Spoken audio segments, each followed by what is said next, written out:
बहुत बहुत स्वागत है। Good morning to all of you ਜਿਹੜੇ ਵੀ ਪ੍ਰੋਗਰਾਮ ਦੇ ਵਿੱਚ ਸ਼ਾਮਲ ਹੋ ਰਹੇ ਹੋ। ਪ੍ਰੋਗਰਾਮ ਨਿਊਜ਼ ਡਰਬੀ ਦਾ ਲਾਈਵ ਟੈਲੀਕਾਸਟ ਤੁਹਾਡੇ ਨਾਲ ਸਾਂਝਾ ਕੀਤਾ ਜਾਂਦਾ ਐਵਰੀ ਡੇ ਔਰ ਪ੍ਰੋਗਰਾਮ ਦੇ ਵਿੱਚ ਕਰੰਟ ਅਫੇਅਰਸ ਨਿਊਜ਼ ਉਹਨਾਂ ਦੇ ਬਾਰੇ ਚਰਚਾ ਕੀਤੀ ਜਾਂਦੀ ਹੈ। ਹਰ ਇੱਕ ਨਿਊਜ਼ ਬਾਰੇ ਚਰਚਾ ਨਹੀਂ ਕੀਤੀ ਜਾਂਦੀ, ਉਹ ਖਬਰਾਂ ਜਿਹੜੀਆਂ ਬਹੁਤ ਮਹੱਤਵਪੂਰਨ ਨੇ, ਬਹੁਤ ਇੰਪੋਰਟੈਂਟ ਨੇ, ਉਹਨਾਂ ਦੇ ਬਾਰੇ ਆਪਾਂ ਗੱਲਬਾਤ ਕਰਦੇ ਹਾਂ ਔਰ ਬਹੁਤ ਵਿਸਤਾਰ ਦੇ ਵਿੱਚ ਗੱਲਬਾਤ ਕਰਦੇ ਹਾਂ। ਦੁਨੀਆ ਭਰ ਤੋਂ ਆਉਣ ਵਾਲੀਆਂ ਖਬਰਾਂ ਜਿਹੜੀਆਂ ਬਹੁਤ ਮਹੱਤਵਪੂਰਨ ਨੇ, ਜੀਓਪੋਲਿਟਿਕਸ ਕੀ ਕੁਝ ਹੋ ਰਿਹਾ, ਦੁਨੀਆ ਭਰ ਦੇ ਮੁਲਕ ਜਿਹੜੇ ਆ ਉਹ ਕਿਹੜੀ ਚੀਜ਼ ਵੱਲ ਇਸ ਵੇਲੇ ਧਿਆਨ ਦੇ ਰਹੇ ਆ। ਡੋਨਲਡ ਟਰੰਪ ਨੇ ਜਦੋਂ ਤੋਂ ਟੈਰਿਫ ਲਾਏ ਆ, ਦੁਨੀਆ ਭਰ ਦੇ ਵਿੱਚ ਸਪਲਾਈ ਚੇਨ ਜਿਹੜੀ ਆ ਉਹ ਖਰਾਬ ਹੋ ਗਈ ਹੈ। ਦੁਨੀਆ ਭਰ ਦੇ ਵਿੱਚ ਮਹਿੰਗਾਈ ਜਿਹੜੀ ਉਹ ਵਧਣ ਲੱਗ ਗਈ ਹੈ ਔਰ ਨਾਲ ਦੇ ਨਾਲ ਹੀ ਖਾਸ ਤੌਰ ਦੇ ਉੱਤੇ ਜਿਹੜੀ ਮਿਡਲ ਈਸਟ ਦੇ ਵਿੱਚ ਵਾਰ ਵਧੀ ਹੈ, ਉਹਨੇ ਵੀ ਬੜੀ ਪਰੇਸ਼ਾਨੀ ਜਿਹੜੀ ਹੈ ਉਹ ਆਮ ਲੋਕਾਂ ਦੇ ਵਾਸਤੇ ਕਰ ਦਿੱਤੀ ਹੈ। Let me just tell you ਕਿ ਕੱਲ ਜਿਹੜੀਆਂ ਆਪਾਂ ਖਬਰਾਂ ਲਾਈਆਂ ਉਹਨਾਂ ਦਾ ਬਹੁਤ ਜ਼ਿਆਦਾ ਰਿਸਪੌਂਸ ਜਿਹੜਾ ਉਹ ਵਧੀਆ ਆਇਆ, ਖਾਸ ਤੌਰ ਤੇ ਐਕਸ ਦੇ ਉੱਤੇ। ਵੈਸੇ ਤਾਂ ਇਹ ਪ੍ਰੋਗਰਾਮ ਜਿਹੜਾ ਲਾਈਵ ਚੱਲਦਾ YouTube ਦੇ ਉੱਤੇ ਵੀ, ਨਿਊਜ਼ ਡਰਬੀ ਦਾ YouTube ਚੈਨਲ ਹੈ, ਐਕਸ ਜਿਹੜਾ ਕਿ ਮੇਰਾ ਆਪਣਾ ਹੈਂਡਲ ਹੈ, ਔਰ ਫੇਸਬੁੱਕ ਜਿਹੜਾ ਨਿਊਜ਼ ਡਰਬੀ ਦਾ, ਉੱਥੇ ਵੀ ਇਹ ਪ੍ਰੋਗਰਾਮ ਚੱਲਦਾ। ਲੇਕਿਨ ਖਾਸ ਤੌਰ ਦੇ ਉੱਤੇ ਜਿਹੜੀ ਇਨਫੋਰਮੇਸ਼ਨ ਤੁਹਾਡੇ ਨਾਲ ਇੱਥੇ ਸ਼ੇਅਰ ਕੀਤੀ ਜਾਂਦੀ ਹੈ, ਜਦੋਂ ਸਾਰੇ ਸਾਡੇ ਸੋਸ਼ਲ ਮੀਡੀਆ ਦੇ ਚੈਨਲ ਨੇ ਉਹਨਾਂ ਦੇ ਉੱਤੇ ਪੈਂਦੀ ਹੈ ਤਾਂ ਵੱਖੋ ਵੱਖਰੇ ਤਰੀਕੇ ਨਾਲ ਸਾਨੂੰ ਰਿਸਪੌਂਸ ਜਿਹੜਾ ਆਉਣਾ ਸ਼ੁਰੂ ਹੁੰਦਾ ਔਰ ਬਹੁਤ ਵਧੀਆ ਇਸ ਵੇਲੇ ਰਿਸਪੌਂਸ ਜਿਹੜਾ ਉਹ ਸਾਰੇ ਲੋਕਾਂ ਦਾ ਆ ਰਿਹਾ and I am very thankful to all of them। ਤੁਹਾਡੇ ਸਾਰਿਆਂ ਦਾ ਬਹੁਤ ਬਹੁਤ ਸ਼ੁਕਰੀਆ। ਥੋੜੇ ਦਿਨਾਂ ਦੇ ਵਿੱਚ ਜਿਹੜੇ ਕੁਝ ਕਮੈਂਟਸ ਆ ਰਹੇ ਆ, ਚੰਗੇ ਆ ਚਾਹੇ ਮਾੜੇ ਆ, ਜਿਸ ਤਰੀਕੇ ਦੀ ਵੀ ਮਰਜ਼ੀ ਹੈ, ਆਪਾਂ ਨਾਲ ਦੇ ਨਾਲ ਇੱਥੇ ਸ਼ੇਅਰ ਜਿਹੜੇ ਆ ਉਹ ਵੀ ਕਰਦੇ ਰਹਾਂਗੇ ਔਰ ਤੁਹਾਡੇ ਨਾਲ ਜਿਹੜੀ ਹੈ ਜਾਣਕਾਰੀ ਸਾਂਝੀ ਕਰਦੇ ਰਹਾਂਗੇ। ਅੱਜ ਦੇ ਪ੍ਰੋਗਰਾਮ ਦੇ ਵਿੱਚ ਜਿਹੜੀ ਆਪਾਂ ਖਾਸ ਗੱਲਬਾਤ ਕਰਨੀ ਹੈ, ਇੱਕ ਤਾਂ ਇਹ ਕਿ ਕੈਨੇਡਾ ਹੁਣ under the leadership of prime minister Mark Carney ਬਿਲਕੁਲ ਡਿਫਰੈਂਟ ਅਪਰੋਚ ਲੈ ਰਿਹਾ, ਬਿਲਕੁਲ ਡਿਫਰੈਂਟ ਅਪਰੋਚ। ਇਹ 'ਚ ਕੋਈ ਦੋ ਰਾਏ ਨਹੀਂ ਹੈ ਕਿ ਕੈਨੇਡਾ ਇਸ ਵੇਲੇ ਬਿਲਕੁਲ ਡਿਫਰੈਂਟ ਅਪਰੋਚ ਤੇ ਚਲਾ ਗਿਆ ਔਰ ਜੋ ਪਹਿਲਾਂ ਇਹਨਾਂ ਵੱਲੋਂ ਕੋਸ਼ਿਸ਼ਾਂ ਕੀਤੀਆਂ ਜਾਂਦੀਆਂ ਸੀ ਇੱਥੇ ਦੀਆਂ ਕੁਝ ਸੰਸਥਾਵਾਂ ਵੱਲੋਂ ਜਾਂ ਜਿਸ ਤਰੀਕੇ ਦੇ ਨਾਲ ਇੱਥੇ ਕੁਝ ਇੰਡੀਵਿਜੂਅਲਸ ਵੱਲੋਂ ਕਿ ਕੈਨੇਡਾ ਨੂੰ ਕਿਸੇ ਵੀ ਤਰੀਕੇ ਦੇ ਨਾਲ ਅਜਿਹਾ ਕਰ ਦਿੱਤਾ ਜਾਏ ਕਿ ਕੈਨੇਡਾ ਦੇ ਵਿੱਚ ਆਮ ਵਿਅਕਤੀ ਕੋਈ ਆਪਣੀ ਗੱਲ ਨਾ ਰੱਖ ਸਕੇ ਔਰ ਕੇਵਲ ਉਹ ਗੱਲ ਰੱਖਣ ਜਿਹੜੇ ਬਹੁਤ ਵੋਕਲ ਹੈ, ਜਿਹੜੇ ਚਾਹੁੰਦੇ ਆ ਕਿ ਕੈਨੇਡਾ ਦੇ ਲੀਡਰਸ ਨੂੰ ਜਿੱਧਰ ਮਰਜ਼ੀ ਘੁਮਾ ਲਈਏ, ਜਿਹੜੇ ਸੋਚਦੇ ਸੀ ਕਿ ਅਸੀਂ ਜਸਟਿਨ ਟਰੂਡੋ ਦੀ ਗੋਦੀ 'ਚ ਬੈਠੇ ਹੋਏ ਹਾਂ ਔਰ ਅਸੀਂ ਜਸਟਿਨ ਟਰੂਡੋ ਨੂੰ ਜੋ ਕਹਾਂਗੇ ਤੇ ਪਾਪਾ ਮੰਨ ਜਾਣਗੇ। ਲੇਕਿਨ ਹੁਣ ਹੋ ਗਏ ਪਾਪਾ ਚੇਂਜ। ਮਾਰਕ ਕਾਰਨੀ ਆ ਗਏ। ਮਾਰਕ ਕਾਰਨੀ ਨੇ ਹੌਲੀ ਸਾਰੀਆਂ ਚੀਜ਼ਾਂ ਜਿਹੜੀਆਂ ਉਹ ਕੰਟਰੋਲ 'ਚ ਕਰਨੀਆਂ ਸ਼ੁਰੂ ਕਰ ਦਿੱਤੀਆਂ। ਜਿੰਨੇ ਉਹਦੇ ਵਿਗੜੇ ਹੋਏ ਲਾਡਲੇ ਸ਼ਹਿਜ਼ਾਦੇ ਸੀ ਜਸਟਿਨ ਟਰੂਡੋ ਵੇਲੇ ਦੇ, ਉਹ ਸਾਰੇ ਹੁਣ ਸਿੱਧੇ ਹੋ ਰਹੇ ਆ ਔਰ ਨਾਲ ਦੇ ਨਾਲ ਹੀ ਮਾਰਕ ਕਾਰਨੀ ਨੇ ਨਾ ਕੇਵਲ ਉਹ ਲੋਕ ਜਿਨ੍ਹਾਂ ਨੂੰ ਸਿੱਧੇ ਕੀਤੇ ਜਾਣ ਦੀ ਜ਼ਰੂਰਤ ਸੀ, ਉਹਨਾਂ ਨੇ ਨਾਲ ਦੇ ਨਾਲ ਵੱਡੀਆਂ ਤਾਕਤਾਂ ਜਿਹੜੀਆਂ ਉਹਨਾਂ ਨੂੰ ਵੀ ਸਾਧਨਾ ਸ਼ੁਰੂ ਕਰ ਦਿੱਤਾ, ਜਿਹਦੇ 'ਚ ਖਾਸ ਤੌਰ ਤੇ ਯੂਐਸ ਹੈ। ਯੂਐਸ ਦੀ ਬਹੁਤ ਵੱਡੀ ਮਾਰ ਜਿਹੜੀ ਆ ਉਹ ਕੈਨੇਡਾ ਨੂੰ ਪਈ, ਖਾਸ ਤੌਰ ਤੇ ਟੈਰਿਫਸ ਦੇ ਮਾਮਲੇ ਦੇ ਵਿੱਚ। ਲੇਕਿਨ ਅੱਜ ਕੈਨੇਡਾ ਦੇ ਪ੍ਰਧਾਨ ਮੰਤਰੀ ਨੇ ਇੱਕ ਬਹੁਤ ਅਮੇਜ਼ਿੰਗ ਜਿਹੜਾ ਫੈਸਲਾ ਉਹ ਲਿਆ, ਬਹੁਤ ਵੱਡਾ ਫੈਸਲਾ ਜਿਹੜਾ ਉਹ ਲਿਆ, ਜਿਹੜਾ ਮੈਂ ਤੁਹਾਡੇ ਨਾਲ ਸਾਂਝਾ ਕਰਦਾ and we are going to discuss that in a length. ਇਹ ਕਹਾਣੀ ਹੈ ਕੀ ਹੈ। ਕੈਨੇਡਾ ਨੇ ਜਿਹੜਾ ਏਰੀਅਲ ਸਰਵੇਲੈਂਸ ਫਲੀਟ ਹੁੰਦੀ ਹੈ, ਜਿਹੜੇ ਜਹਾਜ਼ ਹੁੰਦੇ ਆ ਜਿਹੜੇ ਉਡਾਰੀਆਂ ਮਾਰਦੇ ਆ ਔਰ ਇਹ ਪਤਾ ਕਰਦੇ ਆ ਕਿ ਮੁਲਕ ਨੂੰ ਕਿਸੇ ਕਿਸਮ ਦਾ ਕੋਈ ਖਤਰਾ ਤਾਂ ਨਹੀਂ ਦੁਸ਼ਮਣਾਂ ਤੋਂ ਜਾਂ ਕਿਸੇ ਕਿਸਮ ਦੇ ਕਿਸੇ ਹੋਰ ਵਿਰੋਧੀ ਤੋਂ। ਸੋ ਇੱਦਾਂ ਦੇ ਉਹ ਜਹਾਜ਼ ਹੁੰਦੇ। ਇਹ ਸਾਬ ਕੰਪਨੀ ਹੈ, SAAB। ਇਹ ਜਿਹੜੀ ਕੰਪਨੀ ਹੈ ਇਹ ਫਲੀਟ ਬਣਾਉਂਦੀ ਹੈ ਆਪਣੀ ਇਸ ਤਰੀਕੇ ਦੀ। ਇਹ ਸਵੀਡਿਸ਼ ਕੰਪਨੀ ਹੈ, ਸਵੀਡਿਸ਼ ਕੰਪਨੀ। ਅਮਰੀਕਾ ਦੀ ਬਜਾਏ ਜਿਹੜੇ ਸਾਡੇ ਪ੍ਰਾਈਮ ਮਿਨਿਸਟਰ ਨੇ ਮਿਸਟਰ ਮਾਰਕ ਕਾਰਨੀ, ਉਹਨਾਂ ਨੇ ਇਸ ਸਵੀਡਿਸ਼ ਕੰਪਨੀ ਤੇ ਆਪਣੀ ਅੱਖ ਰੱਖ ਲਈ। ਉਹਨਾਂ ਨੇ ਸਵੀਡਿਸ਼ ਕੰਪਨੀ ਤੇ ਆਪਣੀ ਅੱਖ ਜਿਹੜੀ ਰੱਖੀ ਹੈ, ਉਹਦਾ ਰੀਜ਼ਨ ਇਹ ਹੈ ਕਿ ਉਹ ਅੱਜ ਸਵੇਰੇ ਉਹਨਾਂ ਦੇ ਵੱਲੋਂ ਹੁਣ ਤੋਂ ਥੋੜੀ ਦੇਰ ਪਹਿਲਾਂ ਆ ਬਿਆਨ ਦੇ ਦਿੱਤੇ ਗਏ। And Canada has entered into negotiations to procure SAB's airborne early warning and control aircraft. This new system will help Canadian armed forces to detect and deter threats across the Arctic. Arctic ਸਾਡੇ ਲਈ ਬਹੁਤ ਮਹੱਤਵਪੂਰਨ ਹੈ and support more than 3,000 Canadian jobs from skilled trades to engineering and tech. ਇਹ Swedish company ਹੈ, ਜਿਹੜਾ ਇਹ ਜਹਾਜ਼ ਹੈ ਇਹ ਸਵੀਡਿਸ਼ ਕੰਪਨੀ ਸਾਬ ਦਾ ਬਣਾਇਆ ਹੋਇਆ ਜਹਾਜ਼ ਹੈ। ਔਰ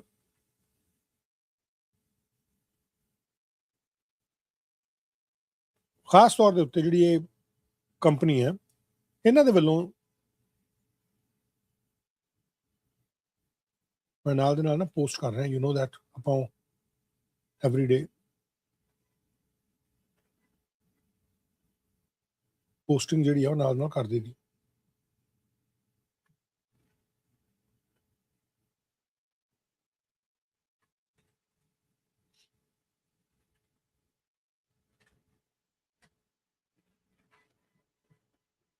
ਸੋ ਪ੍ਰਧਾਨ ਮੰਤਰੀ ਨੇ ਆ ਪਾਈ ਮੈਸੇਜ ਕਿ ਭਾਈ ਅਸੀਂ ਇੱਦਾਂ ਜਿਹੜਾ ਇਹ ਖਰੀਦਣ ਵਾਲੇ ਪਾਸੇ ਨੂੰ ਲੱਗੇ ਹੋਏ ਹਾਂ ਔਰ ਅਸੀਂ ਐਂਟਰ ਕਰ ਗਏ ਹਾਂ ਨੈਗੋਸੀਏਸ਼ਨਸ ਦੇ ਵਿੱਚ ਤੇ ਪ੍ਰੋਕਿਓਰ ਕਰ ਲਈ ਸਾਹਿਬ ਦੇ airborne early warning and control aircraft.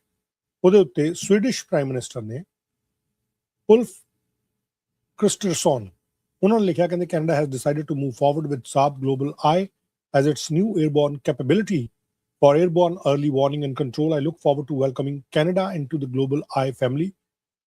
Global Eye is a highly modern and capable system that now has earned the trust of a fourth country, in addition to Sweden, France, and the UAE. By operating Global Eye, Canada strengthened its ability to safeguard their sovereignty while contributing to NATO's collective defense, including being a vital asset for surveillance and control of the Arctic. As the Global Eye is based on Canadian Bombardier Global 6500 platform, Global Eye is already creating jobs in Canada and working with the Canadian supply chain. This decision ties our two nations even closer. ਇਹ ਜਿਹੜੀ ਗੱਲ ਹੈ ਇਹ ਲਿਖੀ ਗਈ ਹੈ Swedish prime minister ਉਲਫ ਕ੍ਰਿਸਟਰਸਨ ਵੱਲੋਂ।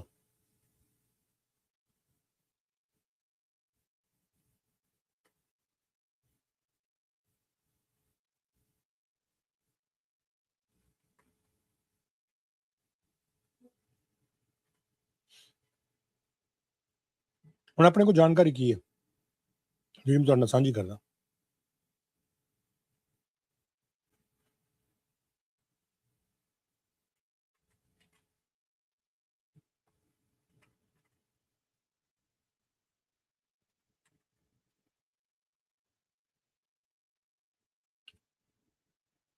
ਪ੍ਰਧਾਨ ਮੰਤਰੀ ਦੇ ਵੱਲੋਂ ਦੇ ਕੈਨੇਡੀਅਨ ਪ੍ਰਾਈਮ ਮਿਨਿਸਟਰ ਨੇ ਉਹਨਾਂ ਦੇ ਵੱਲੋਂ ਉਹਨਾਂ ਦੇ ਆਫਿਸ ਦੇ ਵੱਲੋਂ in fact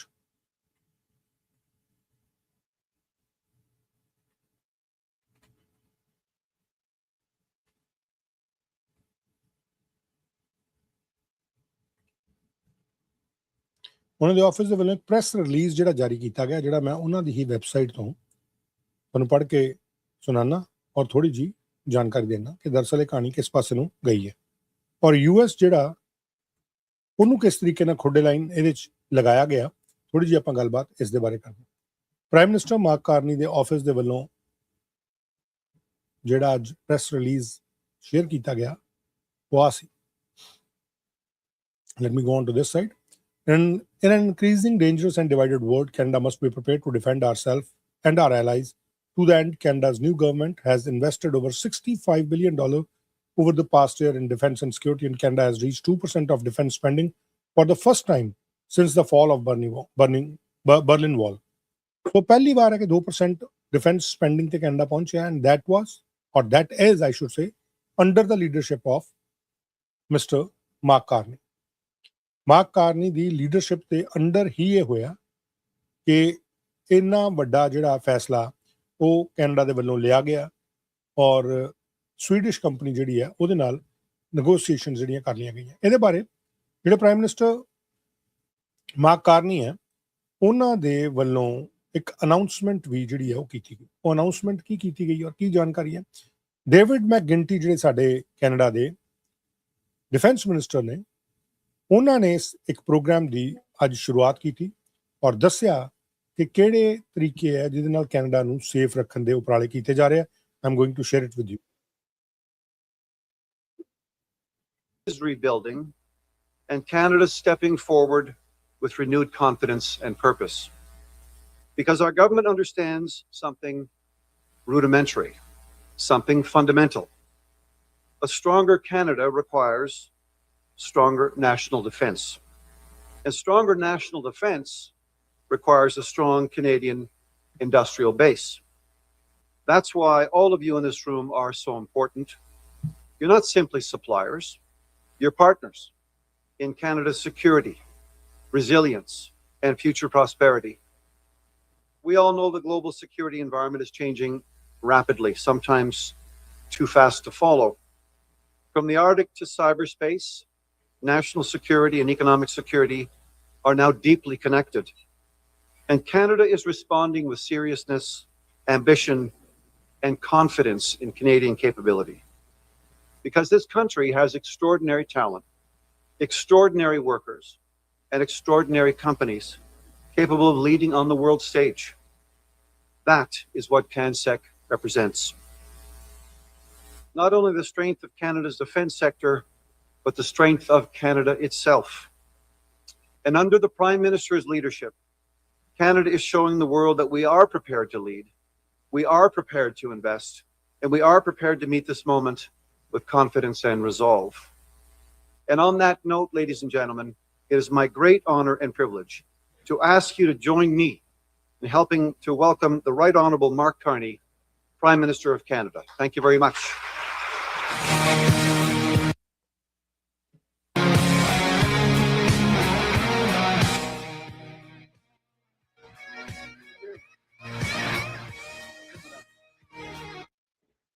Thank you very much. Merci beaucoup. ਜਿਵੇਂ ਯੂਐਸ ਦੇ ਪ੍ਰੈਜ਼ੀਡੈਂਟ ਡੋਨਲਡ ਟਰੰਪ ਵੱਲੋਂ ਜਿਹੜੇ ਮਿਊਜ਼ਿਕ ਚਲਾ ਕੇ ਐਂਟਰੀ ਕੀਤੀ ਜਾਂਦੀ ਉਹਦੀ ਐਂਟਰੀ ਕੀਤੀ ਗਈ ਹੈ Canadian Prime Minister to speak at CanSec. I don't know why the other ones didn't come. This is fantastic. What a great way to start the morning. Thank you, David, Minister McGuinty, for your leadership. Secretary of State Fuhrer, for your leadership. President Doug Guzman, for your leadership. आवाज I think audio ਦੀ ਥੋੜੀ ਜਿਹੀ disturbance ਆ ਰਹੀ ਹੈ. Agency. Thank you all. I hope it fix for being here. Thank you, Chris. Thank you, Yogesh bhai. Thank you so much for your vision. Yeah, everyone in this room, vision to build Canada's defense and security industry. You know, I'm here because the world, and you know this far better than I, but even I sense it. Even I sense it. The world of defense and security are changing rapidly. Here at CanSec, 300 exhibitions, over 100 delegations, the largest CanSec ever. It is the first held at the newly renamed Cohere Center. If you don't know who Cohere is, you will in the coming years, in the world of transformation of artificial intelligence. And it's a sign, that name is a sign of just how integrated technology is becoming with defense. Tout le monde ici présent sait que les présomptions qui ont défini des décennies de politique canadienne en matière de défense et d'affaires étrangères ont été chamboulées. Les menaces auxquelles nous faisons face sont nombreuses et se multiplient. Les incursions dans l'Arctique canadien aux attaques contre notre cyberespace. La nature même de la guerre est en rapide évolution, poussée par la prolifération de drones, de systèmes autonomes et d'armes en orbite. Des conflits pourraient émerger plus près de nos frontières qu'avant, et de nouvelles armes réduisent la distance qui nous en sépare. The world's changed. We all know that. Canada must change with it. We get that. And that's why just 6 weeks after forming government, we announced our ambitious plan to rebuild, rearm, and reinvest in the Canadian Armed Forces. We embarked on this project first and foremost to protect Canadians, to defend our territory, to secure our borders, and to protect our sovereignty. Over the past year, Canada's new government has worked at an unprecedented pace and scale. We've enacted the largest increase in defense investment in Canadian history. We're now protecting Canada's high north and Arctic with year-round armed forces presence on land, sea, and air. We've expanded. I think that's the issue from direct feed. And the abilities of the Canadian Coast Guard with new resources. And we've given every Canadian Armed Forces member a raise, the largest in a generation, because their pay should reflect the weight of their responsibilities.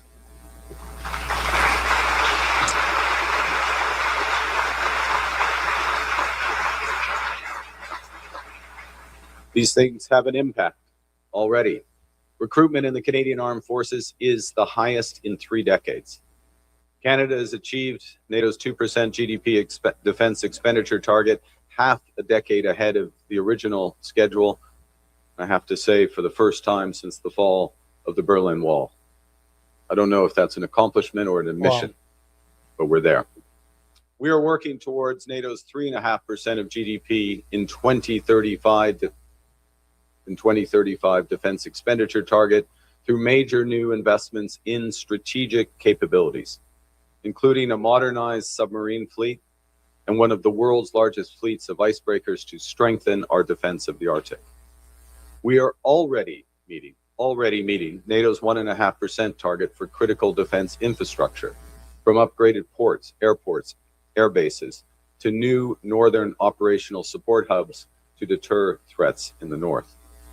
And our fiscal framework, our budget, has already provisioned to achieve 4% of GDP in total defense spending by the end of this decade, ahead of NATO's timetable. We will make additional provisions to achieve that 5% NATO target, the 2035 target, at or ahead of schedule. La première mission du gouvernement fédéral est d'assurer la protection des Canadiens et Canadiennes. Nous le faisons d'une manière qui nous permette de créer des carrières bien rémunérées, de renforcer nos chaînes d'approvisionnement intérieures et d'offrir le maximum de retombées à notre économie. C'est pourquoi nous avons lancé d'importantes mesures pour adapter notre système d'approvisionnement en matière de défense et favoriser une construction à grande échelle qui soit rapide, souple et efficace. Nous avons lancé l'Agence de l'investissement pour la défense afin de simplifier le processus d'approvisionnement pour en faire un seul processus centralisé qui réduit les dédoublements d'approbation et les formalités administratives. Now,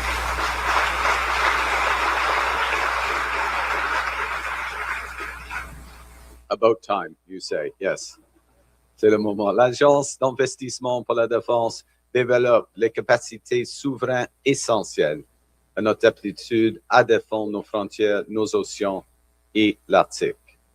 Et elle contribue à garantir que chaque dollar dépensé maximise les carrières, les industries et les retombées économiques au Canada. Le Canada, et merci Madame Goudon, le Canada dirige les travaux visant à établir la Banque de la défense, de la sécurité et de la résilience. Cette banque va mobiliser de financement à faible coût au Canada et chez nos alliés de l'OTAN afin de renforcer la production et les technologies en matière de défense. In February, we announced, as the minister mentioned, I think you all know, we announced Canada's first ever defense industrial strategy, a bold plan to get our armed forces what they need, when they need it, a plan to scale Canadian defense companies and to put $500 billion to work in strategic sectors of our economy. The framework is simple: build, partner, buy. We are focused first on building in Canada, directing procurement to Canadian firms where we have those sovereign capabilities. Where we can't build alone, we're partnering with like-minded allies, attracting investment, transferring IP, and integrating supply chains so more public dollars flow back to Canada. And to that end, this year, Canada became the first non-European country to join the EU's Safe Defense Procurement Initiative.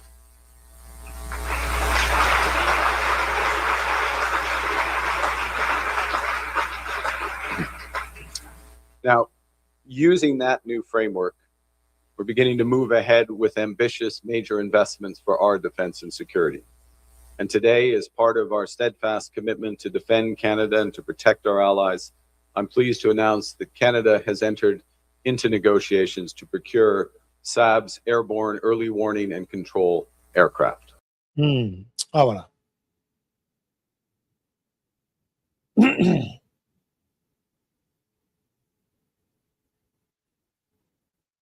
Systems, Saab's Golden Eye will be a key resource for Canadian Armed Forces to detect and deter threats across the Arctic. The Global Eyes, better get the branding right. Global Eyes Airborne, we'll check the contract, make sure we've got the right. That's why we have Guzman and Fuhrer on the case. The Global Eyes Airborne surveillance capability can track objects and signals up to 650 kilometers away. And they'll share in real time that information with the Canadian forces and our allies.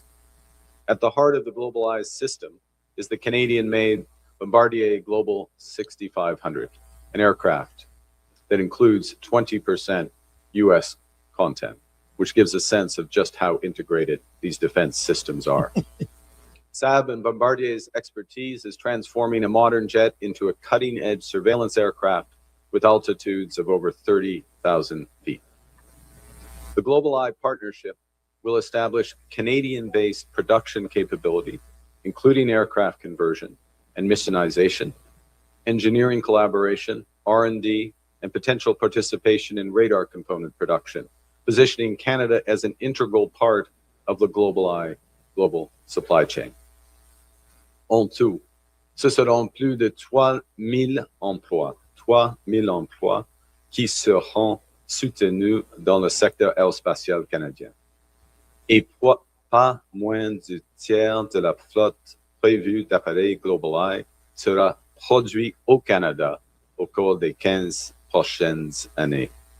Cela représente au moins 40 appareils, y compris les commandes à l'exportation pour les alliés construits par les travailleurs canadiens.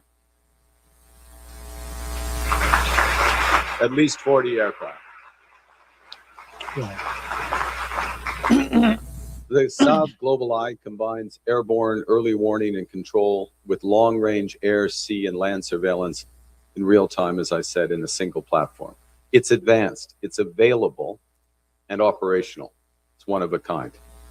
This is an example of Canada's defense industrial strategy in action. It builds Canadian strategic autonomy, creates Canadian jobs, and reinforces Canada's position as a global leader. And it's the product of choice for many of our partners, including France, Sweden, the UAE, and more to come. A strong, resilient defense industry requires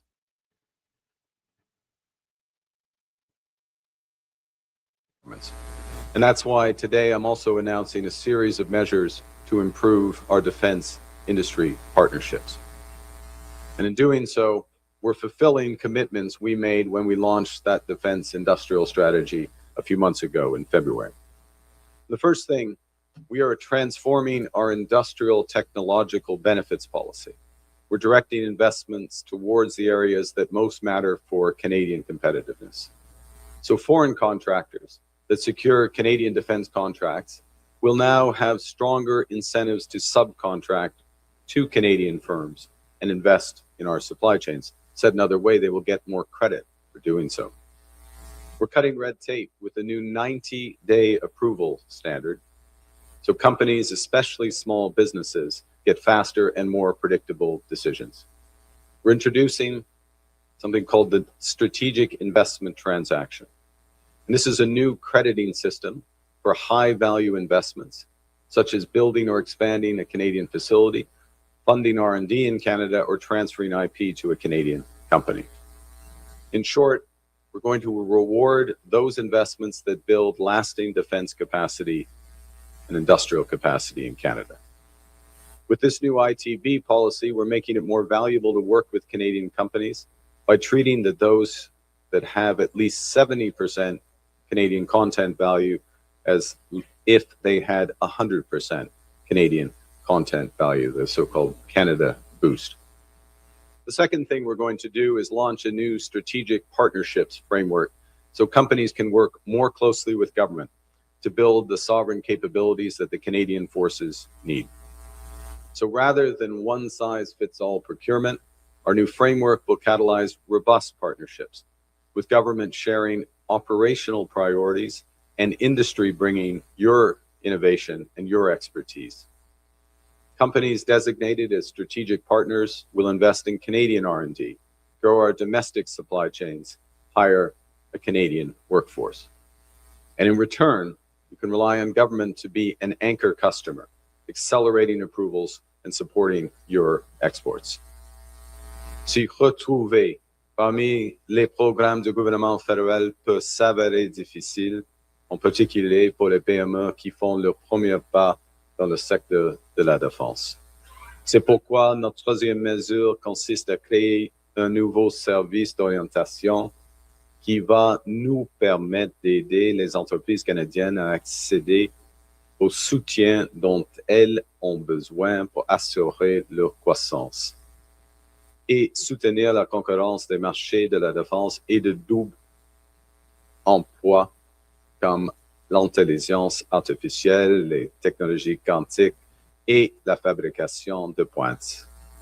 Ce service fera le pont entre les entreprises et les programmes fédéraux adaptés à leurs besoins, partenaires provinciaux et possibilités d'exportation et du personnel spécialisé sera intégré à même les associations de l'industrie. Ainsi, les entreprises vont recevoir un service personnalisé. Nous ne nous perdrons plus des détails administratifs et surtout, le gouvernement pourra répondre plus vite aux demandes. All of that says concierge service for our companies. Finally, to ensure the partnership between government and defense industry remains in sync, we will be establishing a new defense advisory forum. That will be comprised of senior industry executives drawn from across our 10 identified sovereign capability areas and from every region of the country. They will advise government on how to best grow our defense industrial base, our investment needs, and they will identify barriers to that growth. The forum will be co-chaired by the Minister of National Defense and the Secretary of State for Defense Procurement. Together, all these measures will help ensure that our defense industry can build bigger and can build faster. We're moving from an approach, a regulatory approach that has to be said that checks boxes, that used to check boxes. We're moving to one that builds our industrial base, our defense industrial base with speed and at scale. We're just getting started. We've committed to doubling our defense expenditure by the end of this decade.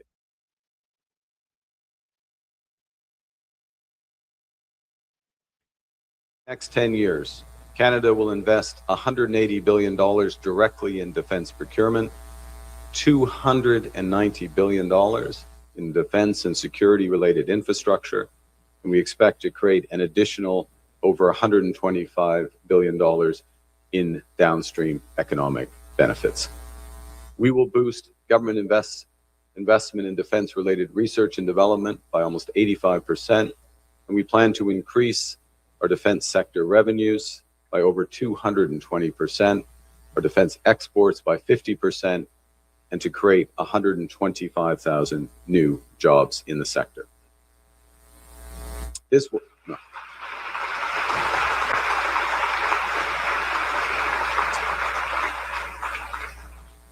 These are stable, rewarding careers, including for the more than 80,000 Canadians who already work in our defense industry. It extends from engineering and compute to the skilled trades. De nos jours, pour protéger notre souveraineté, la défense conventionnelle ne suffit pas. Il faut également un accès fiable à des capacités stratégiques essentielles, telles que des communications spatiales et un accès sans entrave à l'intelligence artificielle. il faut une souveraineté numérique, à commencer par une solution technologique à l'ensemble des infrastructures de renseignement.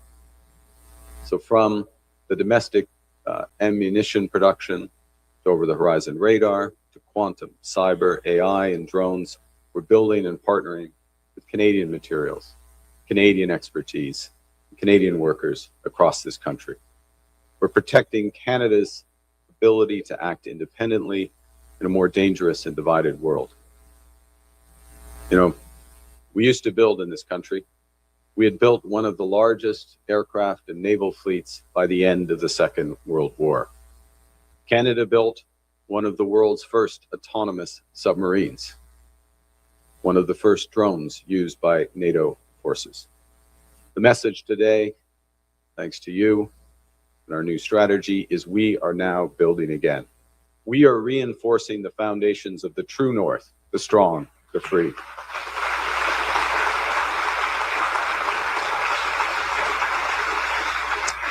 And going forward, Canada will be defined not only by the strength of our values, but also the value of our strength. Thanks to you. Thank you very much. Merci beaucoup. अच्छा ਮੈਨੂੰ ਸੀ ਕਿ ਸ਼ਾਇਦ ਇੱਥੇ press conference ਵੀ ਜਿਹੜੀ ਆ ਹੋਈ ਹੋਊਗੀ ਔਰ ਕੁਝ ਜਾਣਕਾਰੀਆਂ ਆ ਰਹੀਆਂ ਕਿ ਇੱਕ ਪ੍ਰੈਸ ਕਾਨਫਰੰਸ ਵੀ ਸ਼ਾਇਦ ਹੋਈ ਹੈ। ਲੈਟ ਮੀ ਜਸਟ ਚੈੱਕ ਜੇਕਰ ਉਸ ਪ੍ਰੈਸ ਕਾਨਫਰੰਸ ਦਾ ਮੈਨੂੰ ਕਿਤੇ ਕੋਈ ਜ਼ਿਕਰ ਮਿਲਦਾ ਕਿ ਕੁਝ ਪ੍ਰੈਸ ਦੇ ਸਵਾਲਾਂ ਦੇ ਜਵਾਬ ਜਿਹੜੇ ਉਹ ਲਏ ਗਏ ਆ। मैं देख रहे हैं कि जेकर कोई इंफॉर्मेशन ऐसी आती है।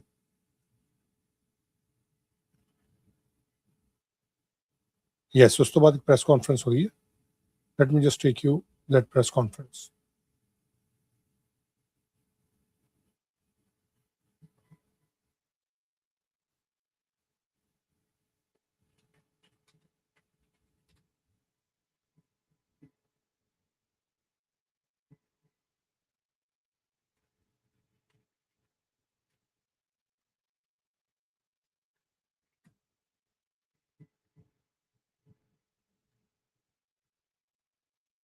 प्रेस कॉन्फ्रेंस हुई है, so I am going to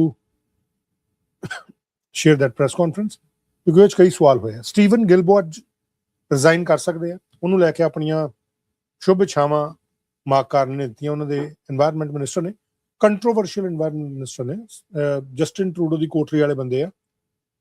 So enforcements, not least because it's Secretary of State Fuhr's 39th birthday today, so if we could all wish him happy birthday afterwards. Again. Encore. Yeah. Encore. Okay, yeah, we're not very good with numbers. Okay, I'll skip a statement and I'll just take questions, probably more efficient for everybody. Madame? Oui. Yasmine Métier avec Radio-Canada, si vous pouvez répondre en français et en anglais. Oui. Le départ de M. Guilbeault, est-ce que vous avez tenté de convaincre M. Guilbeault de rester ou est-ce que son départ rend votre vie plus facile? Non, premièrement, je voudrais remercier M. Guilbeault pour ses contributions innombrables pour les citoyens de sa circonscription Ville-Sainte-Marie, pour le Canada, pour le gouvernement, le cabinet, pour moi-même, beaucoup de contributions en ce qui concerne plusieurs sujets, l'héritage canadien, le patrimoine canadien, l'environnement, la lutte contre le changement climatique et d'autres. Premièrement. Mais c'est la vie. Il y a une fin de tous les aspects d'une carrière pour tous les gens, moi inclus. Alors, c'est le moment pour lui. Je comprends bien sa décision et je souhaite le bonheur à lui et à sa famille. Est-ce que vous avez essayé de le retenir? Oui, on a eu des discussions pendant tout le temps, plusieurs sujets. Je sais depuis quelques mois que c'est une possibilité. Alors, mais c'est sa décision et c'est normal. Il y a des députés dans le Parlement de tous les partis. M. Boulris, par exemple, de MPD, qui prend des décisions pour diverses raisons. In English, first and foremost, what I want to do is thank Mr. Stephen Mr. Stephen Guilbeault, for his many contributions, for the members of his riding, first and foremost, a dedicated MP for Ville Sainte-Marie for these years, for the people of Canada, for the government, for the cabinet, for myself and his vice. We've worked together. We worked together when I was UN Special Representative on climate action and finance as well. So we work together closely in a variety of areas, and I've always enjoyed working with him. And then, in terms of the follow-up questions, of course, it's for him to make decisions about his career and the next stage of career. All aspects of all our careers, even journalists, even prime ministers, get to a point where things change and they make people make decisions. And I very much respect that. And as I say, I've enjoyed it, and I wish him all the best. And I'm sure in some way, shape, or form, we'll have an opportunity to continue to work together on issues of interest. Madame.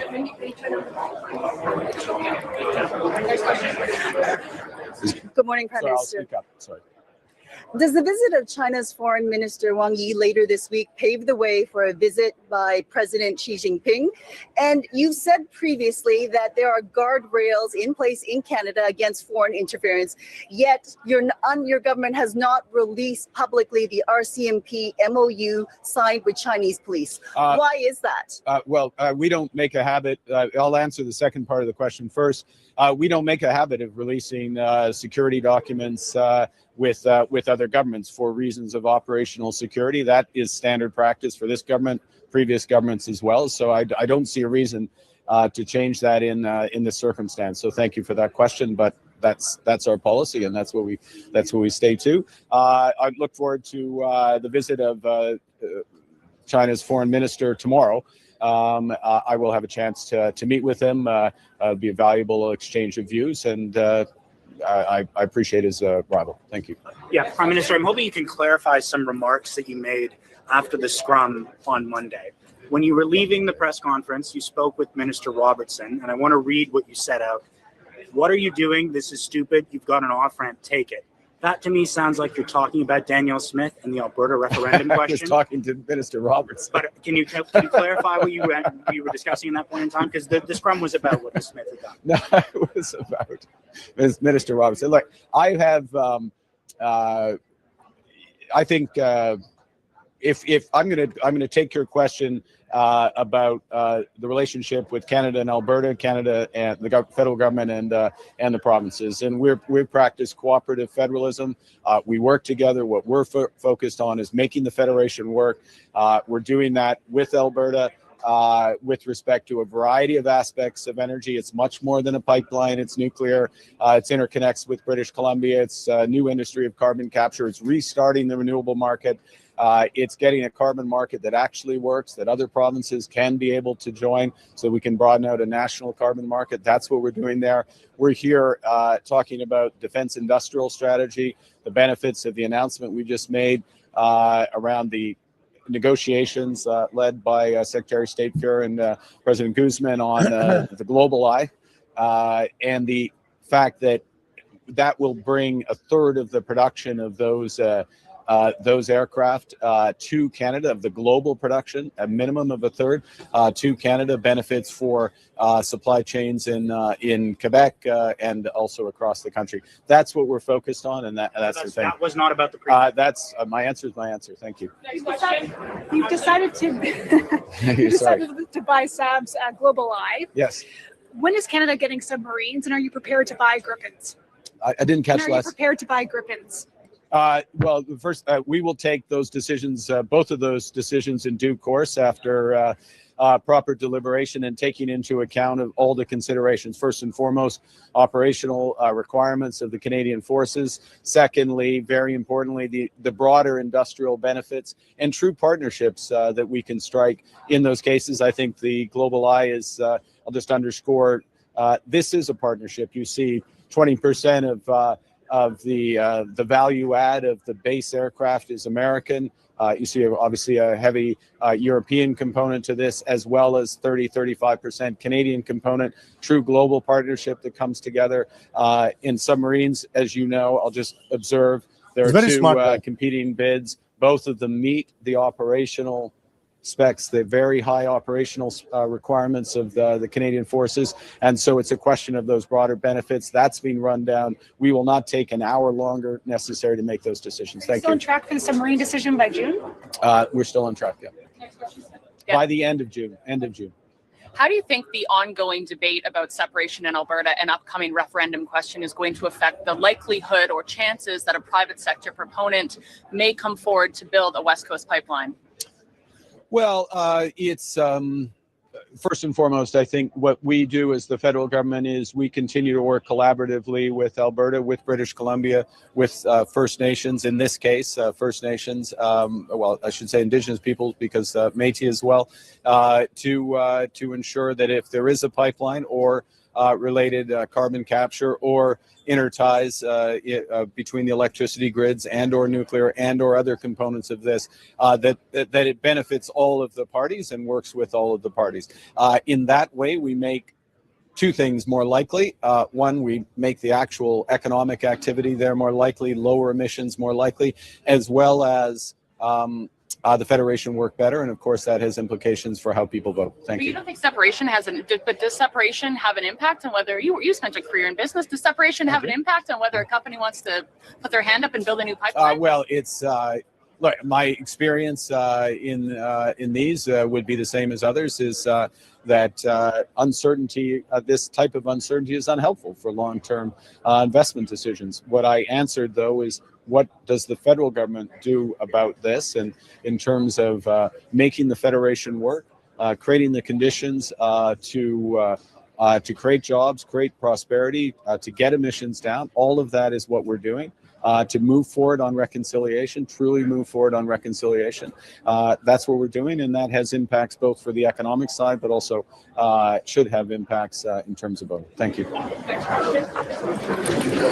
Prime Minister, you in your latest economic update mentioned that there will be a new minister for the DIA. When will you announce that decision as to who's it going to be? And is Secretary Freer in the running for that position? Happy birthday, Steve. It's right in there. Look, we'll make a series of decisions in due course around the cabinet. Thank you. Hi, Prime Minister. Laura Dillon Kane, Bloomberg News. You are heading to New York tomorrow. Yeah. What recent movement have you seen on U.S. trade issues, if at all, and do you expect any movement with your meetings tomorrow? Well, the meetings tomorrow these are private sector meetings. These are with a series of institutions that are either heavily invested in Canada, interested in investing in Canada, and it's sensible to give the story. It's a very efficient use of time to give the story. A lot has changed in Canada, and we're moving forward at speed. You just have to just refer back to what we're discussing here. $500 billion of defense-related investment in the course of the next decade in Canada. Even in New York, that's real money. That's of interest, and there's opportunities to partner, and those will be the discussions. It's not a trade mission in that sense, in terms of trade negotiations. In terms of the overall negotiations, there's ongoing conversations. Minister LeBlanc with his counterpart, including upcoming meetings that he will be having. Thank you. En français, il y a des conversations qui continuent entre les dirigeants du dossier du commerce canado-américain, y compris avec Monsieur le ministre Leblanc et son counterpart. Et pour la mission à New York, c'est plus une mission du secteur privé. Il y a des grands investisseurs au Canada actuels et prospectifs. Merci. The United States ambassador to Canada has said that the Gordie Howe Bridge is not going to open unless Canada changes the tolling arrangement with Michigan. I'm a little puzzled by this because the contract is between Michigan and Canada. The governor of Michigan says she has no problem with the tolling. Are there any talks underway? And is the United States going to be able to block the opening of the bridge? To be frank, I didn't see the comments you're referring to. You're right, and the arrangement is between Michigan and Canada. I would remind that Canada paid for the bridge. Canada built the bridge jointly with American contractors, American workers, American materials. It is a great asset for both countries. And there are discussions at the ambassadorial level around the bridge, and Canada's going to be ready to open the bridge, and we look forward to millions and millions of Canadians and Americans and people from third countries going across it over the coming decades. Thank you. Is there any concern, though, that the administration can block that opening? I'll bet. We'll take 2 more from Canadian. Hi. You talk a lot today about GDP targets and defense spending, but how can you ensure that the defense spending will result in long-term economic growth? Yeah, thank you for that question, because that's one of the core elements of the defense industrial strategy. The point is that we can set out, and this is one of the distinctions we've tried to make.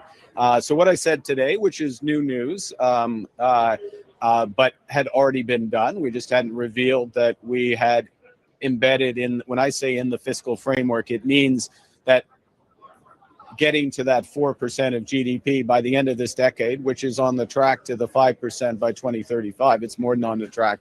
That's already provisioned for.